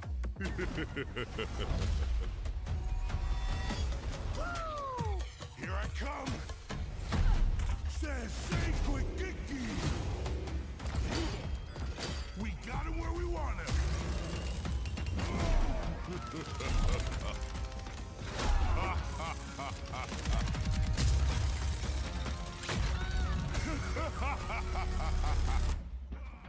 unbelievable. So was I worth the wait? We're gonna have a hell of a time. When do you think Rock is gonna sue them for just doing Maui and pretending they didn't just do Maui? I was gonna say, I feel like Awesome. Disney should sue I them. love that. Yeah. We had a lot of fun with it. Like they did Maui with It's extra amazing steps. To finally announce Malga. It's even called Malga. We Jesus. first introduced, you guys know, 4 years ago in a short story, and he's been the subject of a lot of fun theories. Ever since that first introduction, fans have been asking when he may become a playable hero. We're excited. Really we finally want have that our first talent on Samoan him. hero. I really want my talent on the whelp eggs. It felt weird to do Malga, that, his but I really name, want it my means talents. mountain in Samoan. He portrays himself as this big, loud brute. However, Hey, this Scotty. is just a facade. Feel free to kill that He's one. a cunning tactician, always one step ahead of his enemies. One of the core goals whenever we make an Overwatch character is that people see themselves in our heroes. We're always striving for I'll greater kill it on my next authenticity attack. I just wanted to get representation 2 just in case with the next each war weapon. goes poopy. And with Malga, Yeah, that's why we left him got a up. lot of Yeah. help, actually. But yeah, feel free Even whenever his you're done. tattoo was Just kill it. created by an Okay. amazing Samoan tattoo artist Oh, named C.E. extra Lukao. attacks, huh? Malga's Yeah. super fun. That way we wouldn't have to worry. Like we can just do a war next war. It We don't was have to worry awesome. about the. Malga's super fun to 10 play. hits. He's easy to learn, hard to master, with what I like to call a brutal but cunning play style. We hope you love him as much as we do. Okay. Thank you. Okay. Join us later today for a Malga deep dive panel taking place here at the BlizzCon Arena and online for people at home. We'll talk with the team that helped create Malga and also how to best utilize his amazing abilities when he joins Overwatch in Season 8. Finally, we know Malga's going to be pretty awesome when he joins competitive play.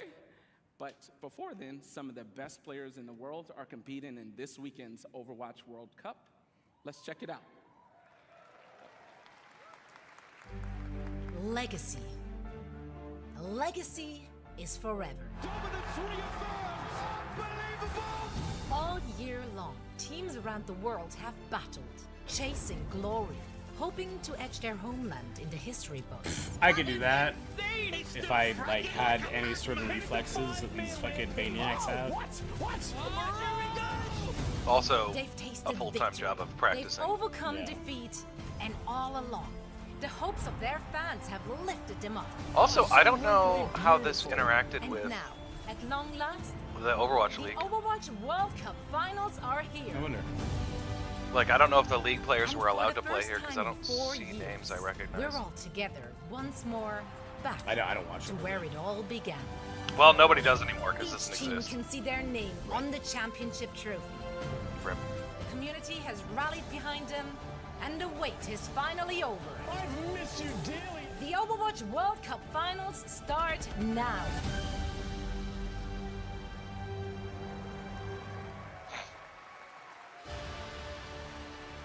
Please welcome Overwatch Esports host, Zoe Gschwind. Oh, that's how you pronounce her name. Holy shit! What? Wow. That's Fantastic a- to see that's all a those spelling. memories on the big Geschwind? screen. Yeah. And we're here to make some more. What's up, BlizzCon? She's Danish, I believe. Okay. It's so great to be back here after 4 years with the Overwatch World Cup. This event has always been such a special event because it truly serves as a worldwide tribute to the beautiful and diverse Overwatch community. This weekend, we get to celebrate teams and players from around the world, each with their unique takes on the playstyles, their different personalities. We're gonna see different metas emerge even. It's just very exciting to see familiar faces, All the big pros are household stolen by names Riot? Well, there you in go. the competitive Overwatch scene. Into what's that take the game? stage, Valorant? form those star-studded Valorant? lineups. Nah, I mean, that wasn't it. Fearless, Overwatch 2 Super, killed itself. Bushue and the likes. Oh yeah. But The each meta's year, really stale and we fights also are kind of get to boring. witness new players emerging onto the scene, taking the spotlight. It truly is a special event for a special community, and I'm very honored. Kedvig, if you're truly interested, happy it actually to be really part of does it all. have healers and tanks. Now I know that all of you here in Anaheim and everyone watching It's all at about home how they, is joining us from the all abilities they give over them and the world. how they interact with each other. As you can see, This so lady are our bothers me. players. Among them, It's Zoe? yeah, the half tucked in shirt and the other one not tucked in. This bothers me. Is that fashion now? That managed thus far to stop their reign, and that is the United States of America. She's like the best announcer they had on their team. Oh yeah. That's right. I tell you, it's not gonna Dude, be the half easy. tucked in It's shirt, not half gonna tucked be out easy. shirt. You watch the group As a father, I just want to be like, tuck your goddamn shirt in, young lady. tough competition You are not ahead Mr. for Fashion. Team True. USA. He's got you And there. If you want to find out, Look, she's stunning, but you gotta either pull that other part out or tuck that other part in. if one of the other 6 teams will seize their inaugural season She has 6 shoes, make too. sure to join us. Not only will you be treated to fantastic gameplay, of course, no, you will also earn special drops all weekend long on the Play Overwatch Twitch channel.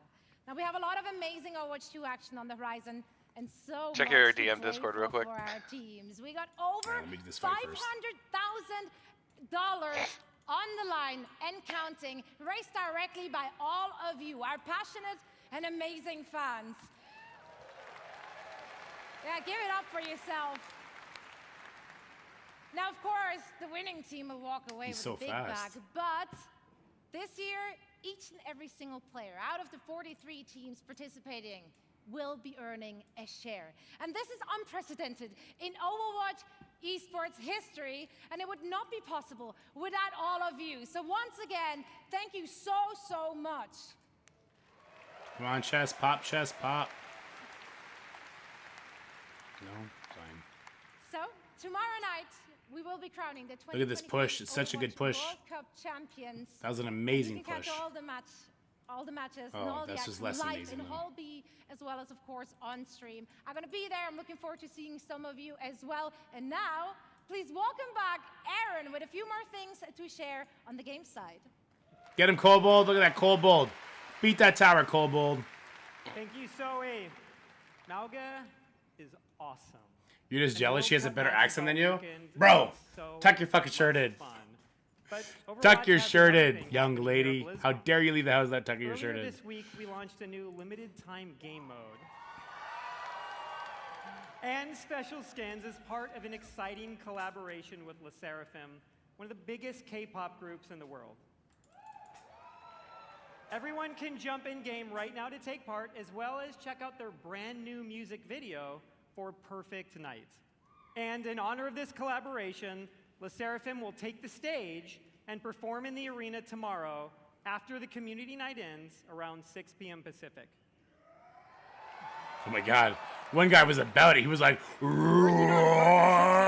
Or what we did with One Punch Man earlier this year are incredibly fun. Yes. They provide us, both the dev team and you, the players, a chance to experience some of our favorite universes and artists through the unique style of Overwatch. And next year, we have even more of these for you all to geek out about. Sadly, we can't reveal what those are all just yet. your deck?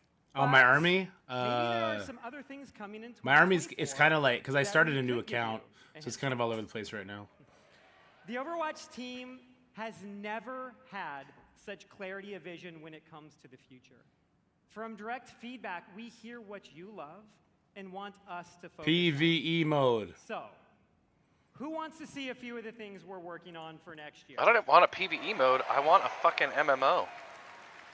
We are creating a brand new core PvP game mode, Clash. Oh boy. In Just this what we new needed. competitive mode, Why? there Did, are oh, the 5 arrow. positions Why in a did the row. arrow? When The did center this point arrow starts as the first become a thing? objective, and the teams I battle lost this back PvP match and simply forth because of over that the fucking map, arrow. pushing into Jesus. enemy I was wondering territory where the gold or was. Why defending was their taking own. so long?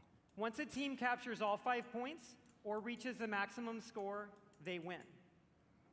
Our initial Clash map is a tribute to a location we showed at Overwatch's first BlizzCon. And it's one of my personal favorites. They say cherry blossoms are a sign of rebirth and rejuvenation. And in 2024, a rebirth of one of the original Overwatch maps is in If he order. has any sort of spell, I lose. With- Auto. Yes. Within the Clash mode, we are returning to the home of the Shimada clan with the new Hanamura map, Hanaoka. Additionally, we are working on overhauls to some of our most important in-game systems. Overwatch is a highly competitive game, HOTS? and in early 2024, Yeah, I liked we'll release HOTS. a reworked version of our competitive HOTS, system whatever you wanna call with it. all new competitive rewards. The problem is there's 2 HOTS. And with As Heart of the Seasons, Swarm one was of the team's also goals has the been to StarCraft create themes that expansion. speak Oh, really? to so many Wow, of we the won cool and this? We awesome actually won things this. that we That's all crazy. love. Next year, you'll experience Eldritch Horror, Egyptian mythology, witches, and even a mirror universe where heroes become villains and villains become heroes. And of course, Overwatch is nothing without its heroes. Mauga is the 39th hero in Overwatch, and in 2024, There's 39 we'll be heroes in releasing Overwatch 3 more, now? and we want to give you a Like glimpse 39 of playable 2 of people?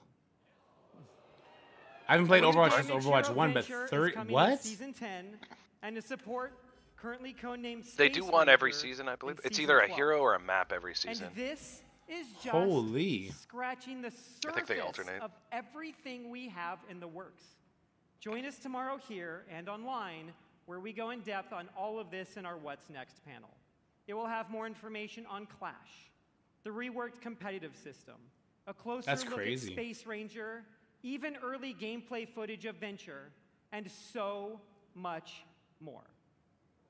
And lastly, for the first time ever during a BlizzCon, not only is our next hero playable in the Overwatch Hall here in Anaheim, but all of you at home can play Mauga all weekend in-game, including Quick Play, going live right after the BlizzCon opening ceremony concludes.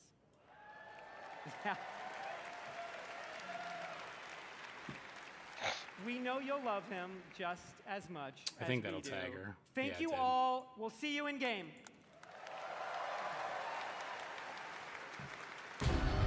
By the blood of the willing, we call thee home. Yo, we took that at 100. Let's go, baby. High Priest, kill the High Priest. Yes, yes. Dude, I am shaking so hard. Congratulations, the game is ours! Oh, I'm pumped for Diablo 4. I think it's gonna be the best. What if you guys play it right now? Hell yeah, really? Yeah. I will cry. That would be amazing. This is awesome. Oh my god. Oh my god, it's so pretty. Wait, wasn't Diablo 4 like an abject failure? We really are Yeah. doubling down on Nice, this idea boat- that you boatload can of look money. the way you want, you can play Okay. the way you want, you can really make your own fantasy. Just because you only played it for 12 seconds. She looks like me. I wanted to play it for more.